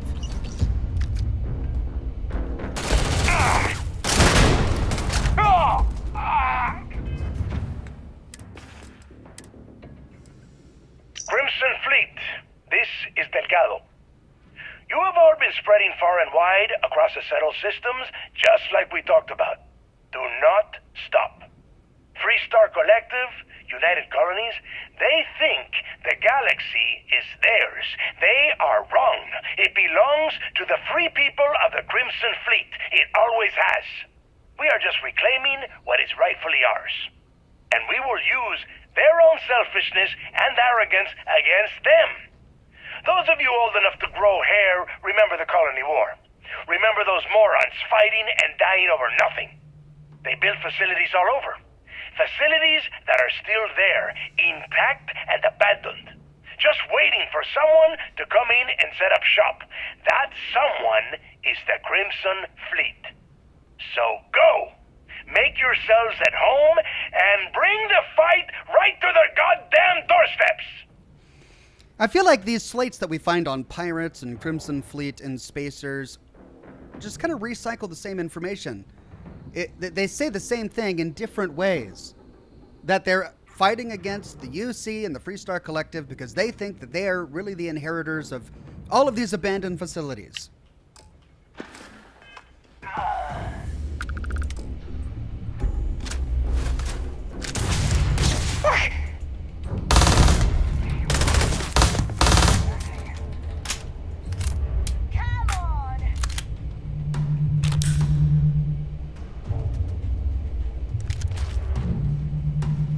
Pirate sniper spacesuit? Cool. Alright, so we've got two options here. We could go down, but I think we should go around first. That's not even fair!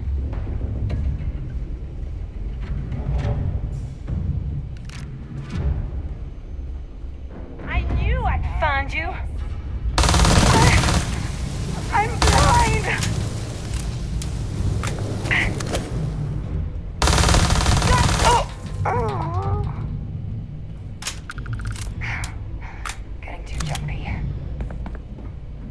not getting jumpy. Did you not hear?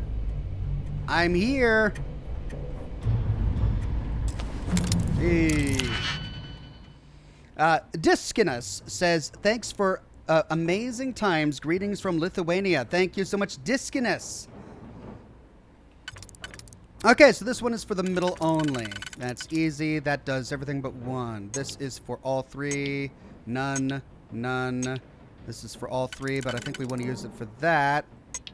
Or rather, for that. For the middle. All right, so we've got the middle sorted. All three. This is for the top. Great. Makes it easy. So we just need one of those right here. That's got that sorted. So now we just need to do the bottom. And thankfully, this one is for the bottom. But now we need another. Perfect. Right there. So. Top. Middle. Bottom.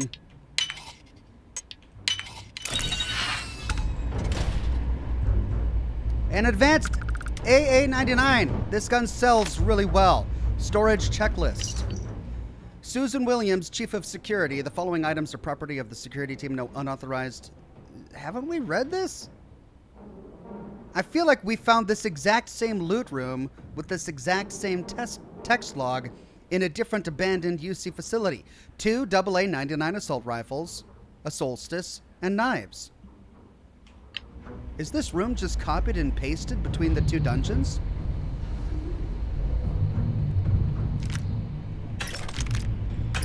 Yeah, there's the other advanced AA.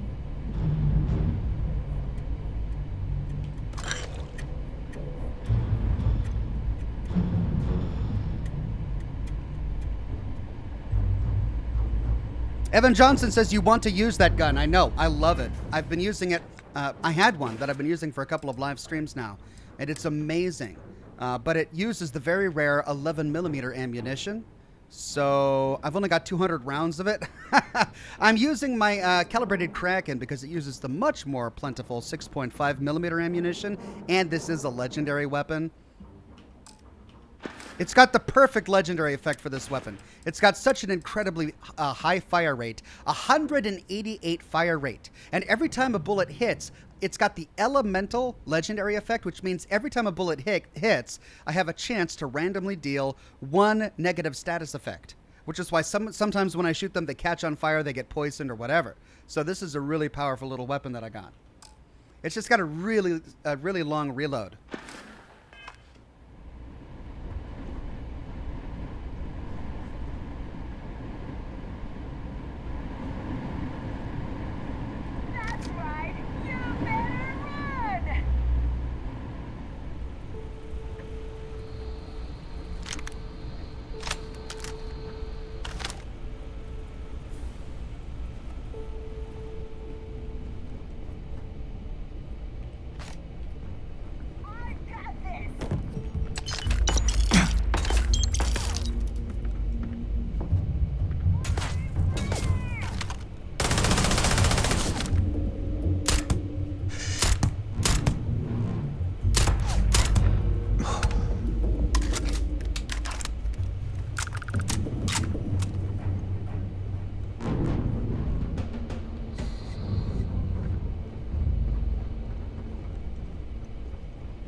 Menu for the week, you got this.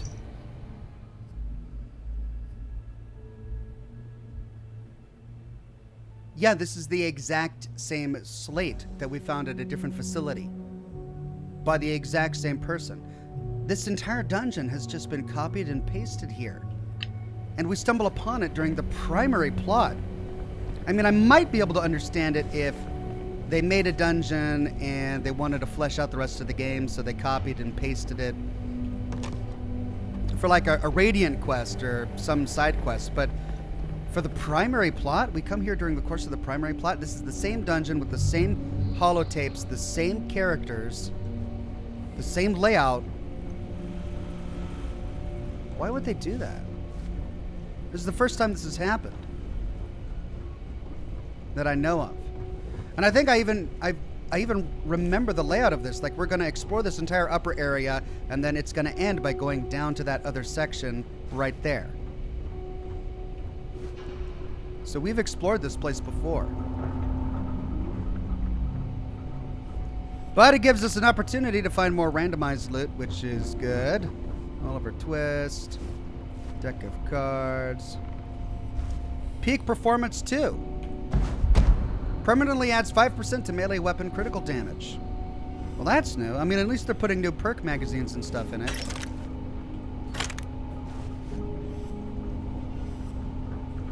All right, that's going to lead us down to the room below. That's going to lead us down to the room below. I think there are a few more. Yeah, this circles around back, and we've got barracks and stuff. Did they have anything of value?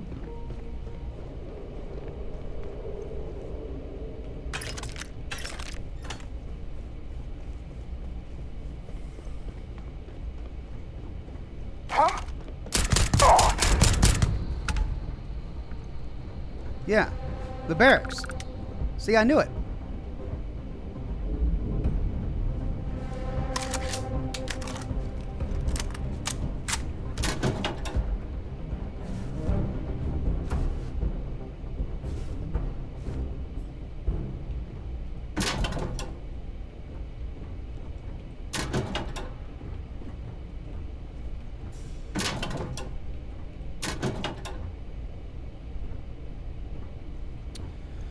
Okay. This goes over here. And then that back room will fly around. Back over there. Yeah, that's the door out through the bathroom. Dong Ho Choi says, just checking in to say hi. I can't really watch the streams at the moment since I'm trying to avoid spoilers. We'll be back soon once I've caught up. Thank you, my friend. We miss ya. Look forward to seeing you once you caught up. Sulky.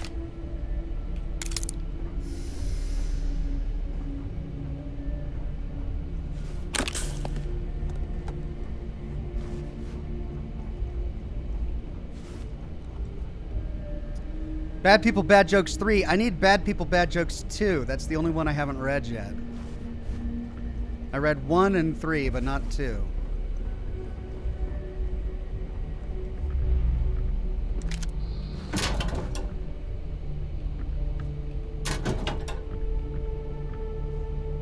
Carrier of the Cosmos. Did we read this?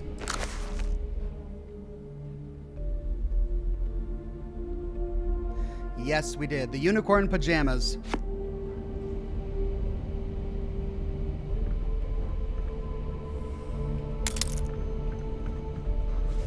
Oh, yeah. An advanced lock safe. All right, here we go. All right, both bottom.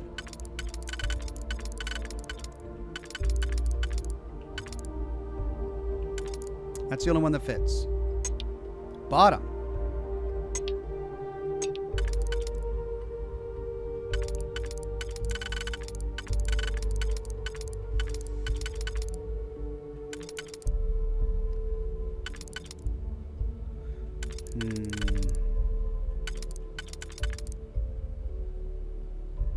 That fits, but it overlaps.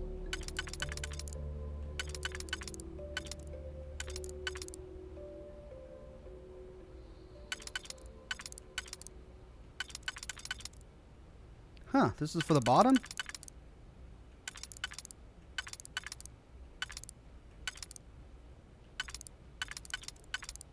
There it is. But it overlaps. Okay, so, this one's gonna have to go... Okay, let me work on the top. Well, that also is for the bottom. All 3 of these are for the bottom? Okay. Well then...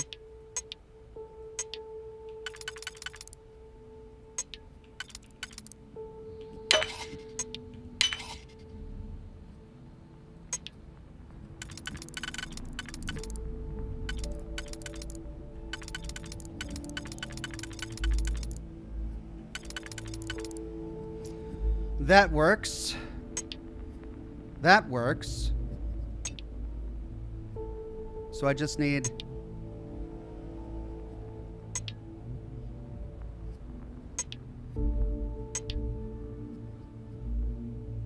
I just need that last 2. Nope, I've got that there. So those 2, that 1, which leaves 1 there.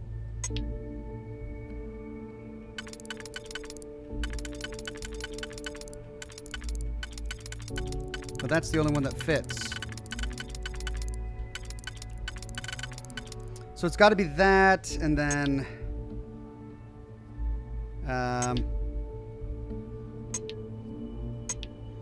okay, let's see. So we've got that and that, which we need to do, which we can do by that. But if we do that... Oh, we don't have any overlap. Perfect. I'm impressed. I was overthinking it. Converted breach. The Learned Astronomer. Converted breach. 15 by 25 caseless shell. 109 physical damage. Shotgun. What? It's like we've discovered 4 brand new types of guns this broadcast alone.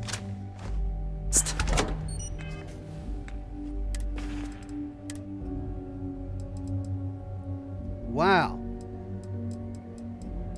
The Learned Astronomer.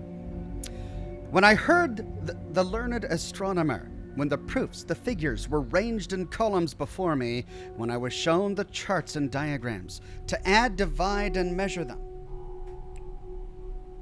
When I, sitting, heard the astronomer, where he lectured with much applause in the lecture room, how soon unaccountable I became tired and sick, till rising and gliding out I wandered off by myself in the mystical moist night air, and from time to time looked up in perfect silence at the stars. Walt Whitman's When I Heard the Learned Astronomer, while only one stanza neatly encapsulates the author's disdain for the scientific overanalysis of nature's beauty. And it's only at the end that I believe we've actually read that one before. Well. I could not accomplish that. Holy cow. Oh my god. I only have 72 rounds of this caseless ammunition, but damn. Look at that. It's a beefy looking weapon. I love it.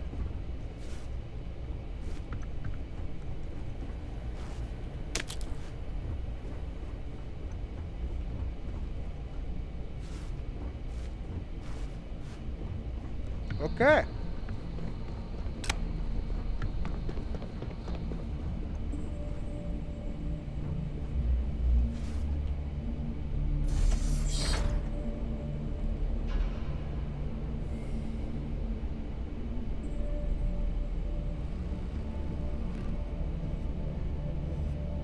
Oh, I see him.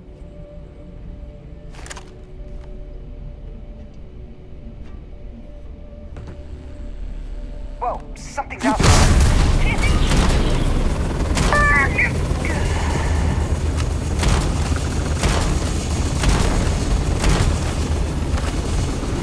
I'm going for help.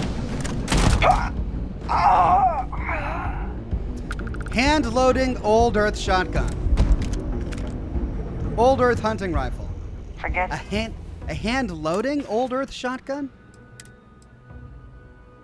Volatile rounds that are designed to pack a bigger punch but aren't as stable and can fail on occasion. Hand-loading? So what, do they explode when I fire on me? Can I take damage by using this weapon? Wade Speakerman says, what do you call a man with no shins? Tony. Toe, knee, because he's missing the shins. It's just My wife Jill told me that one. Is it a mom joke? Yes, we'll call that a mom joke. We got better stuff to do.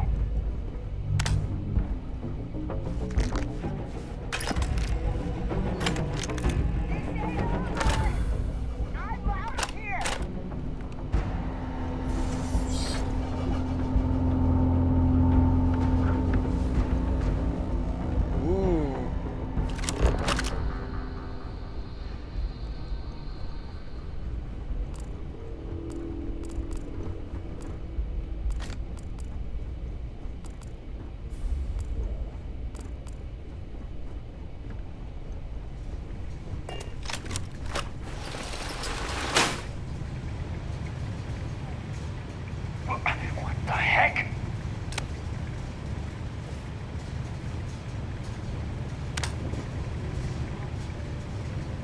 Yep, I remember this too. In the last dungeon we explored, I was confused as to why. We need to go that way, but this goes around. I think you may be trying to take a little too much on. Literally.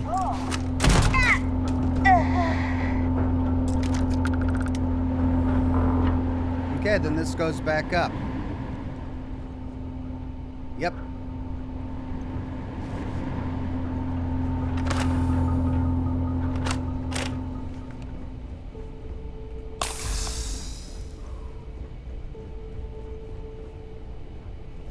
Wait, what was that?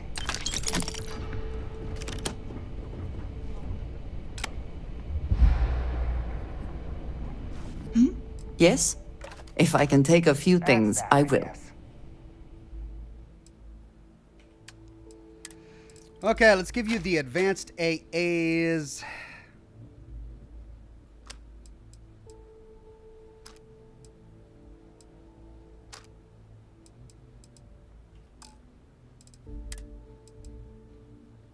When did I get the trucker pack? Beast Hunter, Resource Hauler. Resources weigh 25% less. Nice. But I think I'm okay. And then spacesuits, calibrated deep recon. When did I pick these up?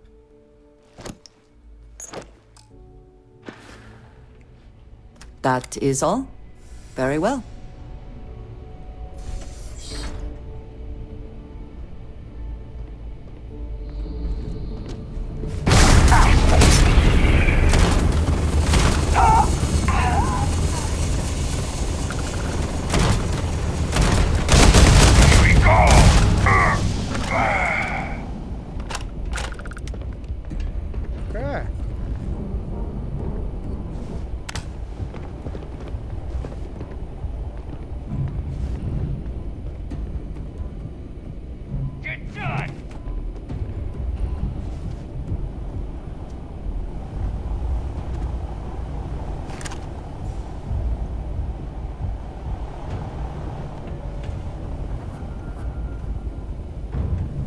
Yeah, I'll be there in a minute. I gotta loot. And don't come back.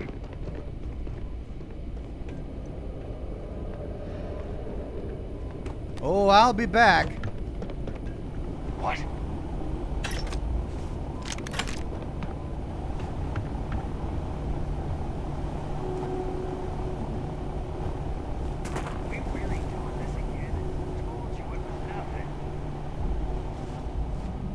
What the heck?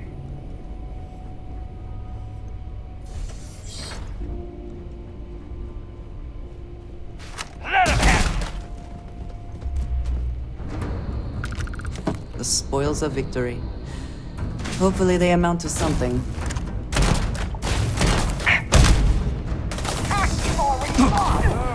Damn, I got cocky. Ouch. So I'm losing out on all of those weapons. Crap. Oh well. I had just finished this.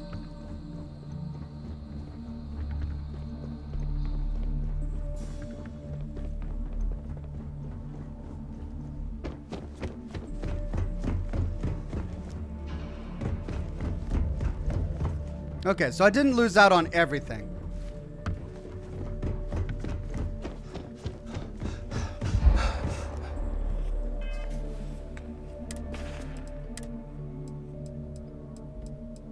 Still got the converted breach. Great.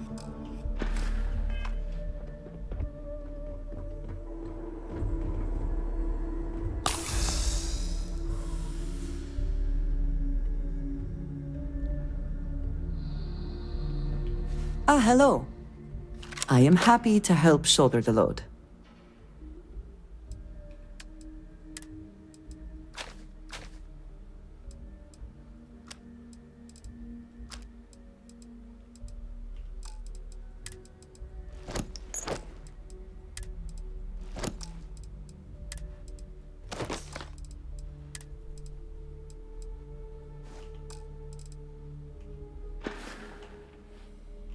Right.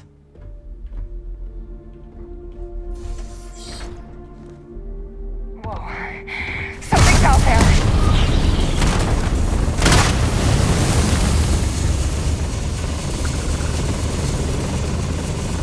Where was the other one?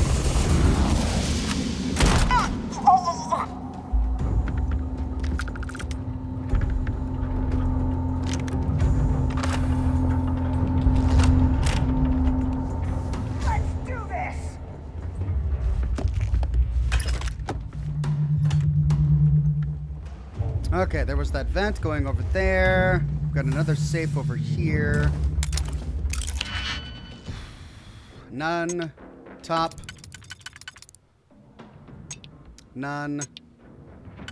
Bottom. Top.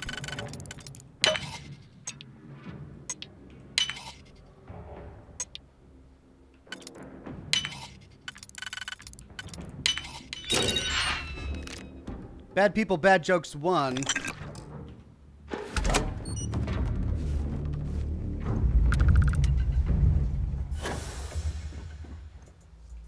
Where'd she pop in from? Give up. Okay, and I think that's everything over here. Did we loot up here? I don't remember. Because we didn't come down from there. That connected over there. Okay.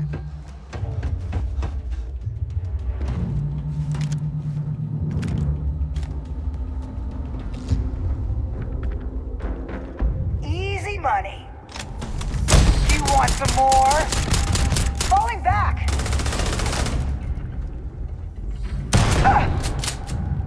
Working alongside you is never good.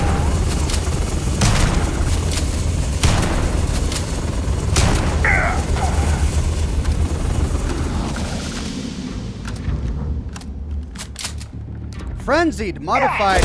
I cannot wait to kill you. God. Frenzied, modified, calibrated maelstrom. Oh, I guess I'm glad I died. I just got a legendary item. All right. A legendary item using the 6.5mm ammunition. Space Adept Corrosive randomly deals corrosive damage and reduces the target's armor for over 6 seconds. Small chance to frenzy the target. Nice. C-Star with a super tip. Thank you so much, C-Star.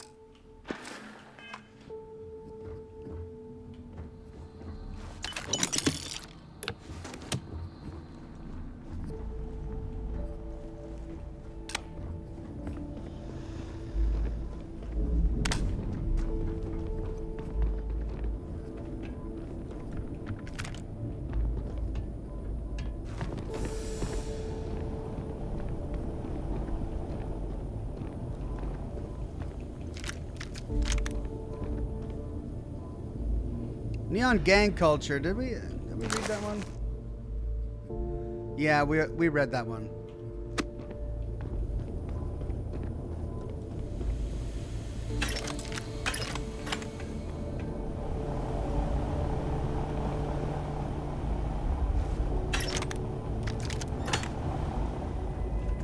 Okay, let's quick save before we go in here.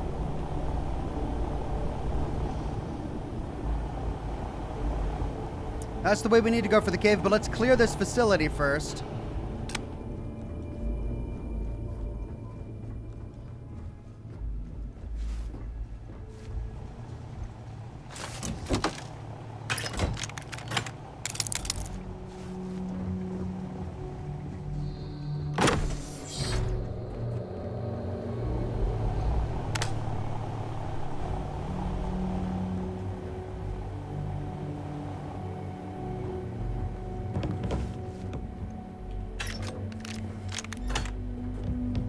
Modified arc welder. Another arc welder. Well, I've already got one. I don't think I need another one. All right.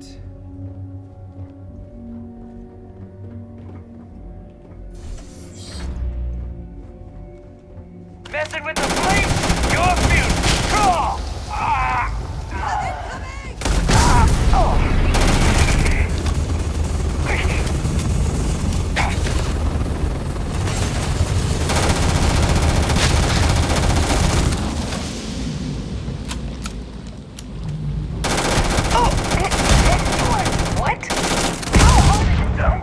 Whoa! What was that?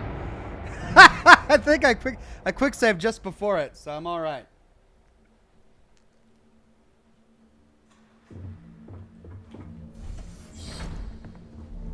Lock and load. Fire!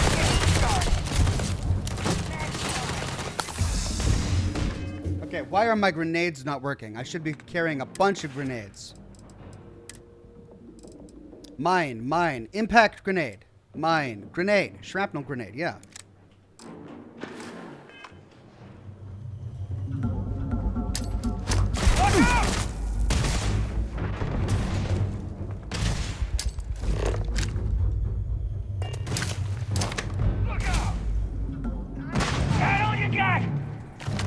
Shit, that was close. Are you prepared to die?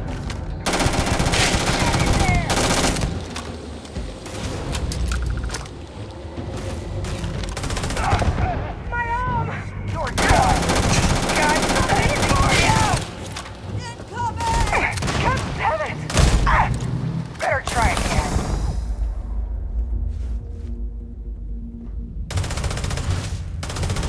Oh, everywhere. What the heck? I was at full life. What weapon does that guy have?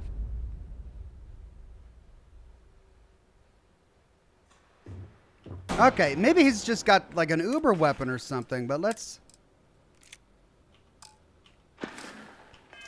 keep things at a distance here.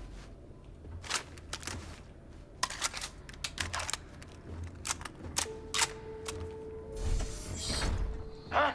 Take cover! Now! Got more of this! Move! Move! Target down! Take cover!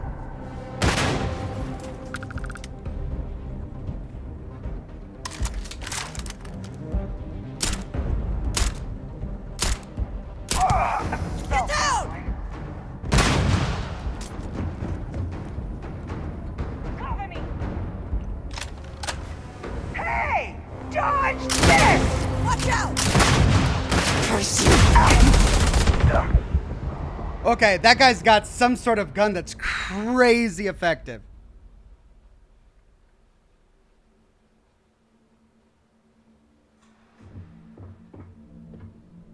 What the heck is that?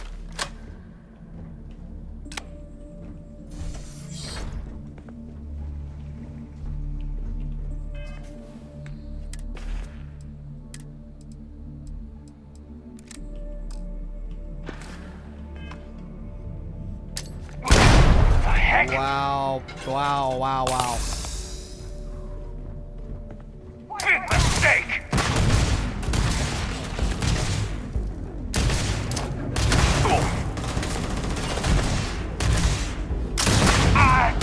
Another one down!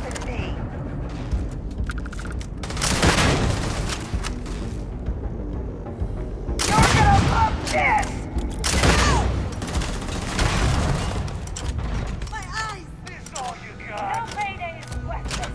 Let's go! Not the best you can do. Now we are having fun! Fire on him!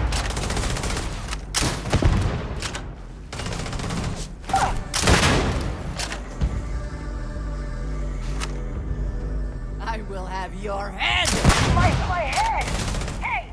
You're mine! Still coming at you! We have incoming!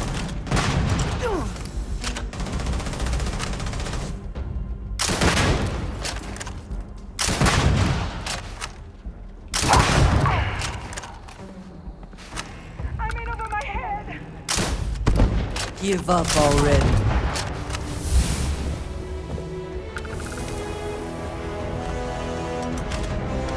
Damn! Well, I leveled up. Let's go ahead and put it into piloting. Destroy 5 ships. Alright, so that's what I'm going to need to do to get that up. Now, what weapon was that guy carrying that would one-shot me over and over and over again? Let's figure that out.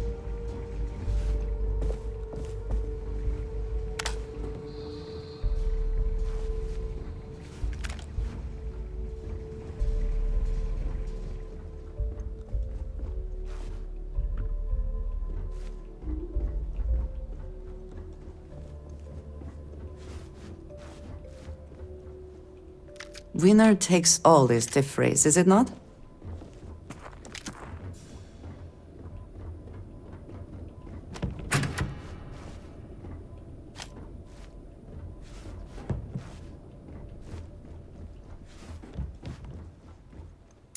Anti-ballistic deep seeker. I don't think that would be it.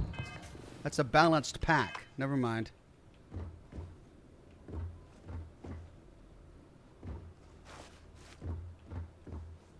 It was always the last guy.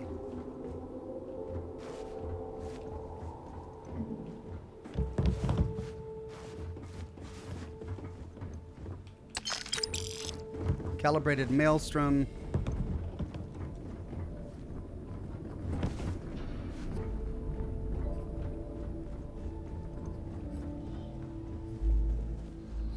Anti-personnel ripshank. Rare melee weapon.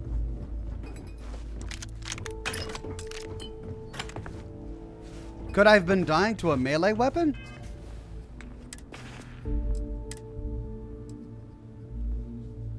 It's just 10% more damage against humans, no? Well, I've got no explanation for it. Maybe it was just my recklessness. Maybe I just wasn't paying attention to my health. Like 3 times in a row.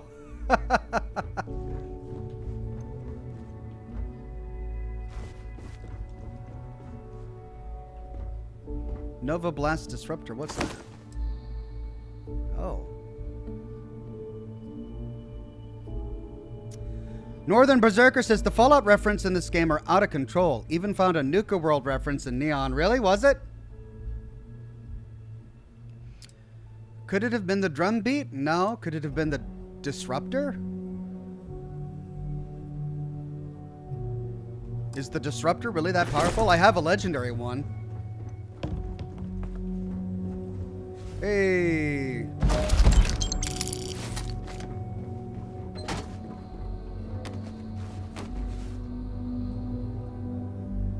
Field of Everglass?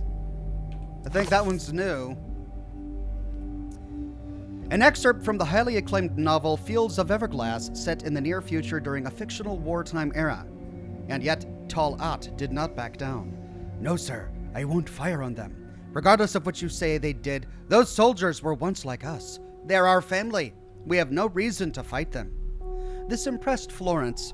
Was Tal-At really willing to put everything on the line just to protect her compatriots? She knew the war was ridiculous, but to see him face his commander now and absolutely refuse a direct order, knowing that it could amount to treason? This was the same Tal-At who no more than a week ago had carried out an order to ambush and lock up her entire squad. She knew there was a gentleness to the man, but until now, she had not been able to know for sure just how reasonable he could be. You're out of line, soldier. You want to think about what you're doing and run that by me one more time? Commander Greason barked. Spittle flew. His face was turning bright red with anger. Greason was not accustomed to disobedience. You heard me. I'm not repeating myself. Tal-At looked over to Florence. He knew the gravity of the situation, but she had taught him so much about this unjust war in their few short days together that in this moment he decided even if it cost him gravely, he would do the right thing. As he noticed the other officers begin to shuffle uncomfortably, noting a break in their resolve, a smirk crossed his face.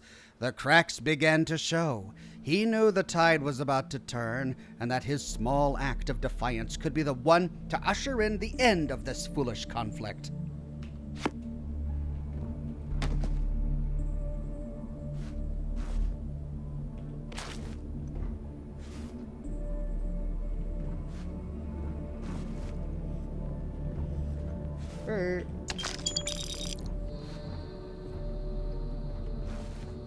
Oh. I also wish to be prepared for any situation, but there are practical limits, no?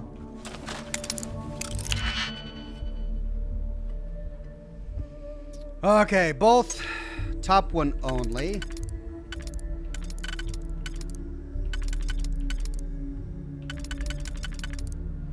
And that's the only place it fits. Top one only. Dear God.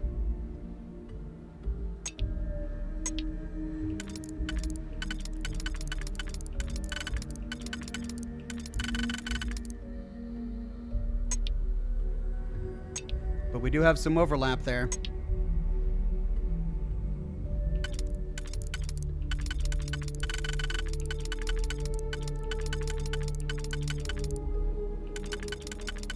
And yet that's the only one that fits. Okay, so maybe...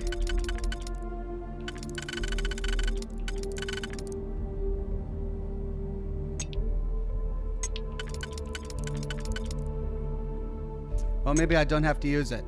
All three. Dear God. All right, let's just auto slot the first one.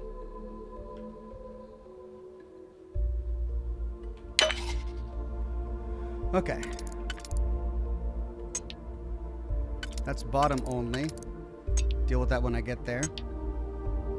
So then now we only have 4.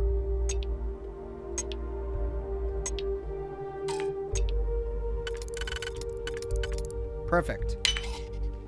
Okay, let's do middle. None, none. Both, middle.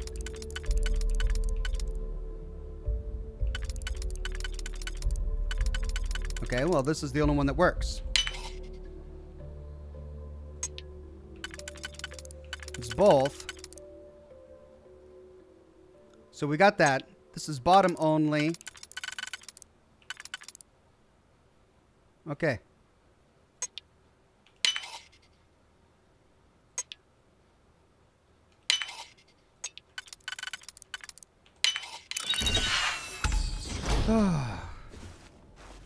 Oh, come on.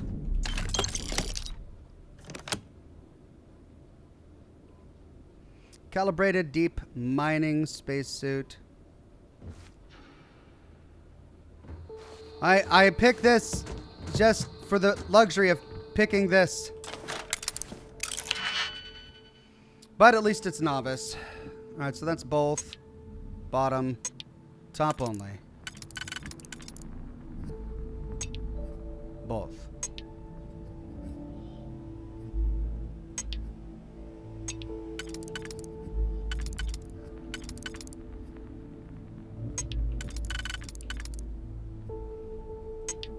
Okay, bottom only.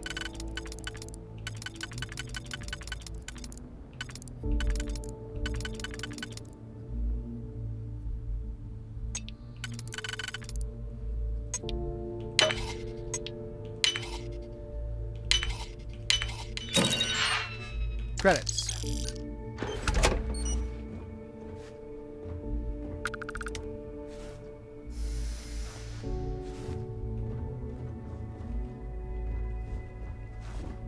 Okay, I think that's it for this room.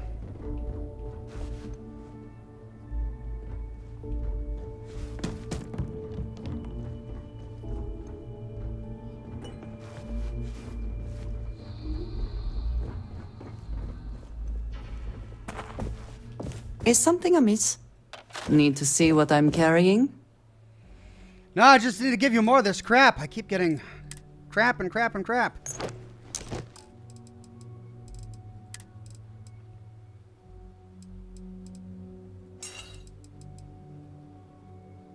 I like that.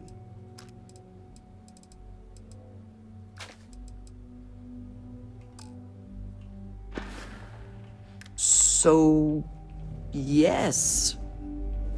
Why Goodbye. is she so weird and awkward?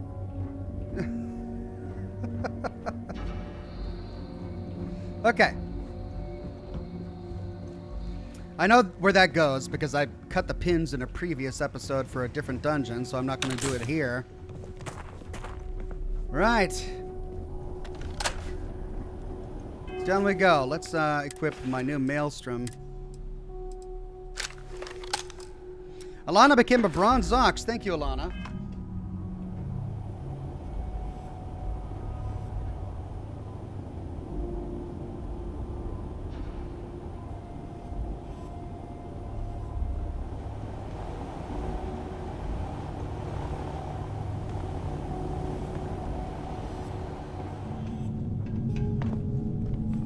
And this leads directly to the cave. This stuff is light.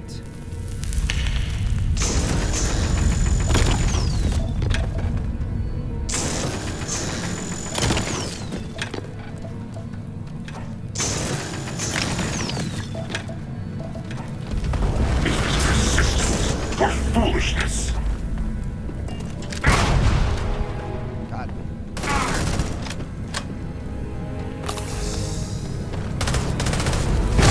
Things I would do with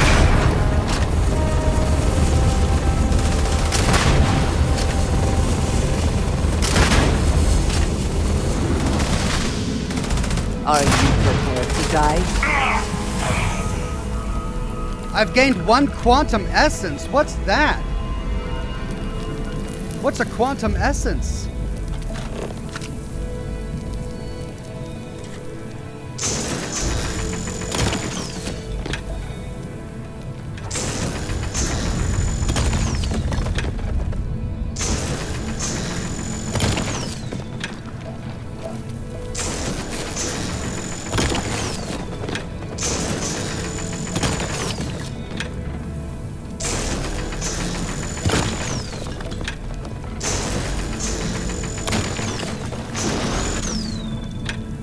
The thing is, this Calamite, to my knowledge, only spawns in these rooms with the artifacts, and it's really light, and I don't want to have to come all the way back here when I find out why I need it.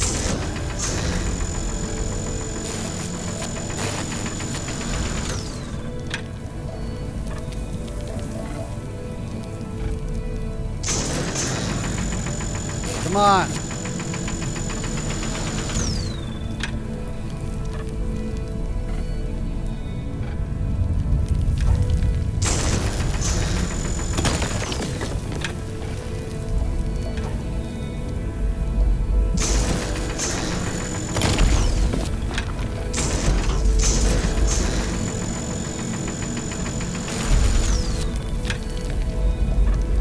Oh, these things overlap, and they interfere with the breakpoints.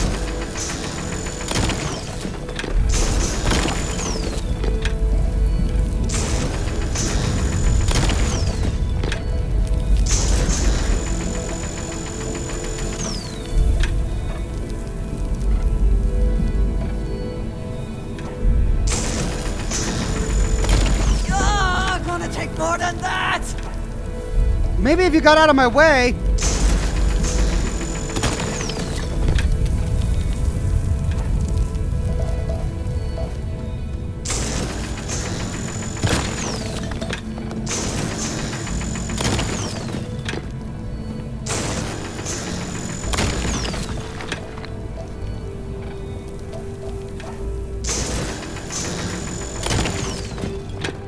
Okay.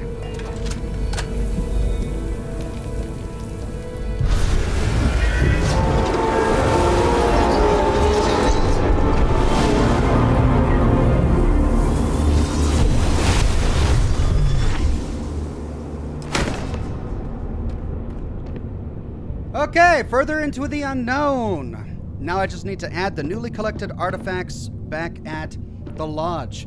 Art Pixel says quantum essence makes your power replenish quicker, and calamite is for high-level crafting. I see. Well, I'm glad I'm getting it now, so I don't have to come all the way back here to get it later.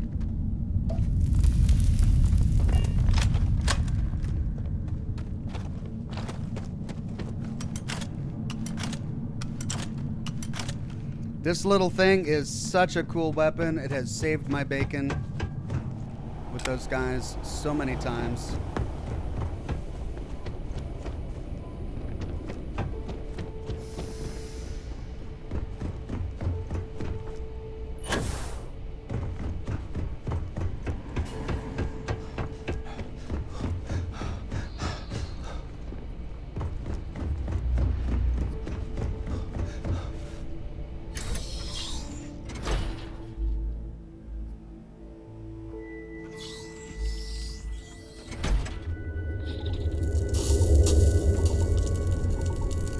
Let's see, will another spaceship launch? Interesting that we've got high gravity outside the base, but normal gravity inside the base. I wonder what's keeping the gravity normal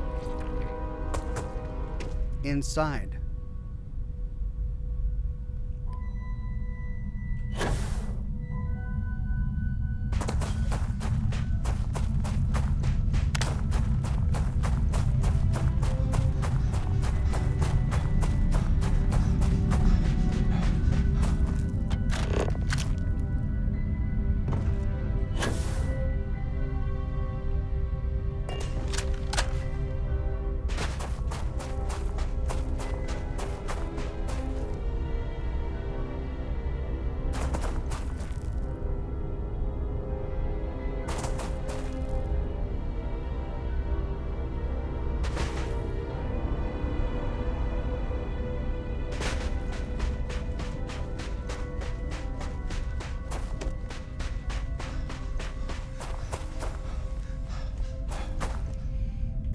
Okay. Captain, do you require my assistance? No, Vasco, you just stay there.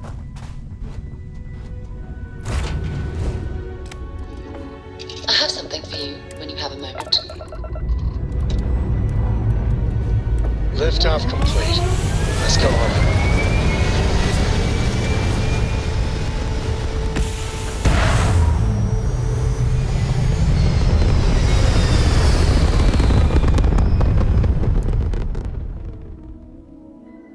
Apogee complete. We're in orbit. Crap. Wrong place, wrong time. Shit. It's the Mantis! Mantis! Yeah, right. Scanning. Dad, can I have a pet? Jump down. Jeez. Captain. A pet. We live on a starship, Corey. Pets and starships don't always mix so well. Please, don't kill me! Come on! Thank you. Please. Mantis. I need somebody to What's a talk to Mantis? while I'm on the ship by myself. Give him an inch. We'll see, Gum-Gum. Well, I had a hard time figuring out exactly what happened there because Cole and his daughter were talking over the comms during the middle of a space battle. I was completely out of medical repair kits, or spaceship part repair kits. I was spamming it. And then I think what happened is they recognized my ship as the Mantis, and they got scared, and they fled. Is what I'm guessing happened. Now, the clicking noise, I have no idea what that is.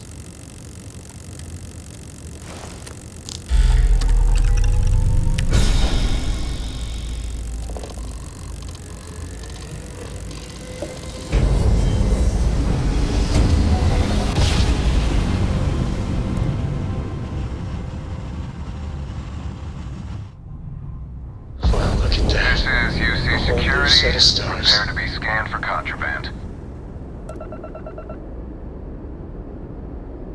Scan complete. You are cleared to land at New Atlantis.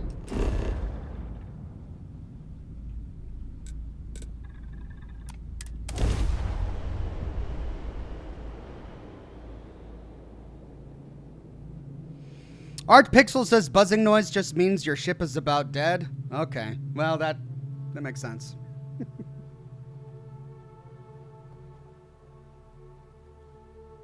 So many people, all in one place. I still cannot feel entirely comfortable.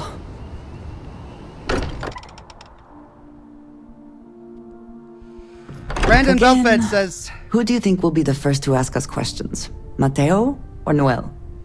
Brandon Belfed says, Onks, if you do a Starfield After Dark stream tonight as well, I'd show up for it. Just saying. You did say you needed more footage for a lot of lore vids after all. That's true, but I also need sleep. Sleep is important. And I need time to work on my lore videos. I doubt I will do another live stream tonight, but you never know. Okay, let's play some. Look at how far we've come. It's all becoming so overwhelming. The Starborn, the artifact visions, the music. Is it all worth it? Mateo, are you having a crisis of faith? You? What if the Starborn are right? What if our hunt for the artifacts is a fool's errand, doomed to failure and catastrophe? You think we're doing the wrong thing? We just want answers. Isn't that why we all joined in the first place? The noble quest of discovery?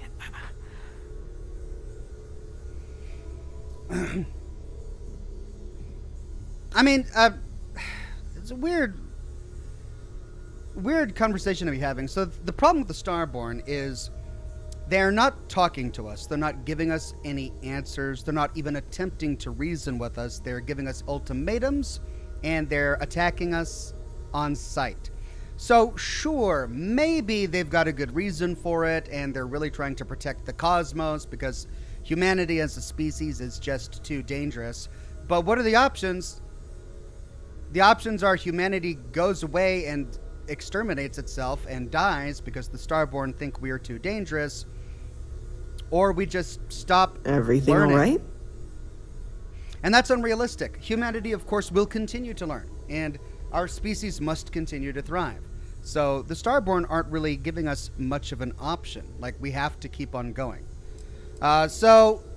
Mateo having a crisis of faith here. Strange time to be having a crisis of faith. Also, it's strange to describe it as a crisis of faith because this isn't necessarily part of his faith. He's just part of a crew that's trying to learn more about the cosmos. Wondering whether or not it's worth it? I can't agree with him there, so I'm going to side with Noel here. Agreed. We should not abandon our mission when things become difficult. I'm sorry. I'm not trying to shame either of you. Blame the workings of a worried mind. I just hope that this journey doesn't turn us into something that we wouldn't recognize from where we are now. Hate to interrupt, but I have a favor to ask. Lot of equipment on the Eye has reached the span's end. If we're going to find more artifacts further out, we need work done. Got the nods and signs from Sarah and Walter for the materials, but I need hands. Tell me that it involves a spacewalk. I'd love that. What kind of repairs? Console parts, replacement wires that have burned out, some fixes to the intercom between the station and the lodge. Happy to help. I'll head up to the Eye. Won't be going alone. Need more than just the you and I. Asked around. A few constellations are already on their way up. 9,000 credits, 2 trauma packs. I know everyone's excited by the artifacts, but we need to be as objective as possible and be aware of possible negative effects. And new mission, short-sighted. Looks what? Is the entire crew going to the Eye? Are we all going to meet up there? No, these guys are going to bed.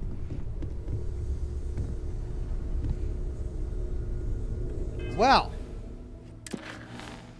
productive day. We have more of these quests from the Eye to find more artifacts. Power from Beyond for 2 different artifacts. And this is the one we just got, short-sighted. Go up and fix the Eye.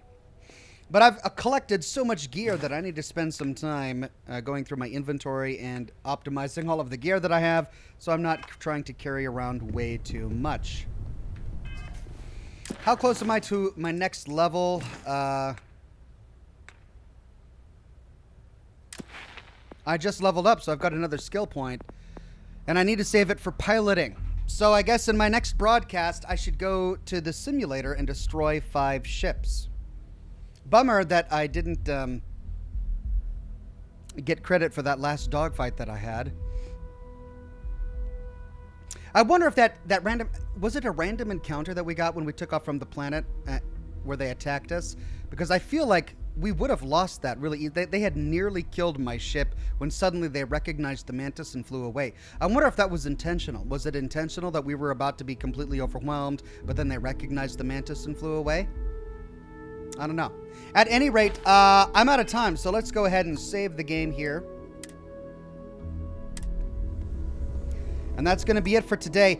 I have some appointments tomorrow that are going to take up, they appear in the middle of my day. I do want to stream, but I don't know when I'm going to be able to tomorrow. So it could be in the morning, early in the morning. It could be in the evening for an After Dark stream. I'm not sure. But my goal is to go live at some point tomorrow, but no promises. I'll definitely be live on Wednesday and Thursday and Friday. So that's the plan. I'm going to get to work on a lore video. I got a couple of great ideas, so stay tuned for that. New shirt in the shop, which I showed off at the beginning of the broadcast. It's linked in the description below. It's on my shop homepage, and it's also pinned as a product in the merchandise section of this video. Check it out if you are interested.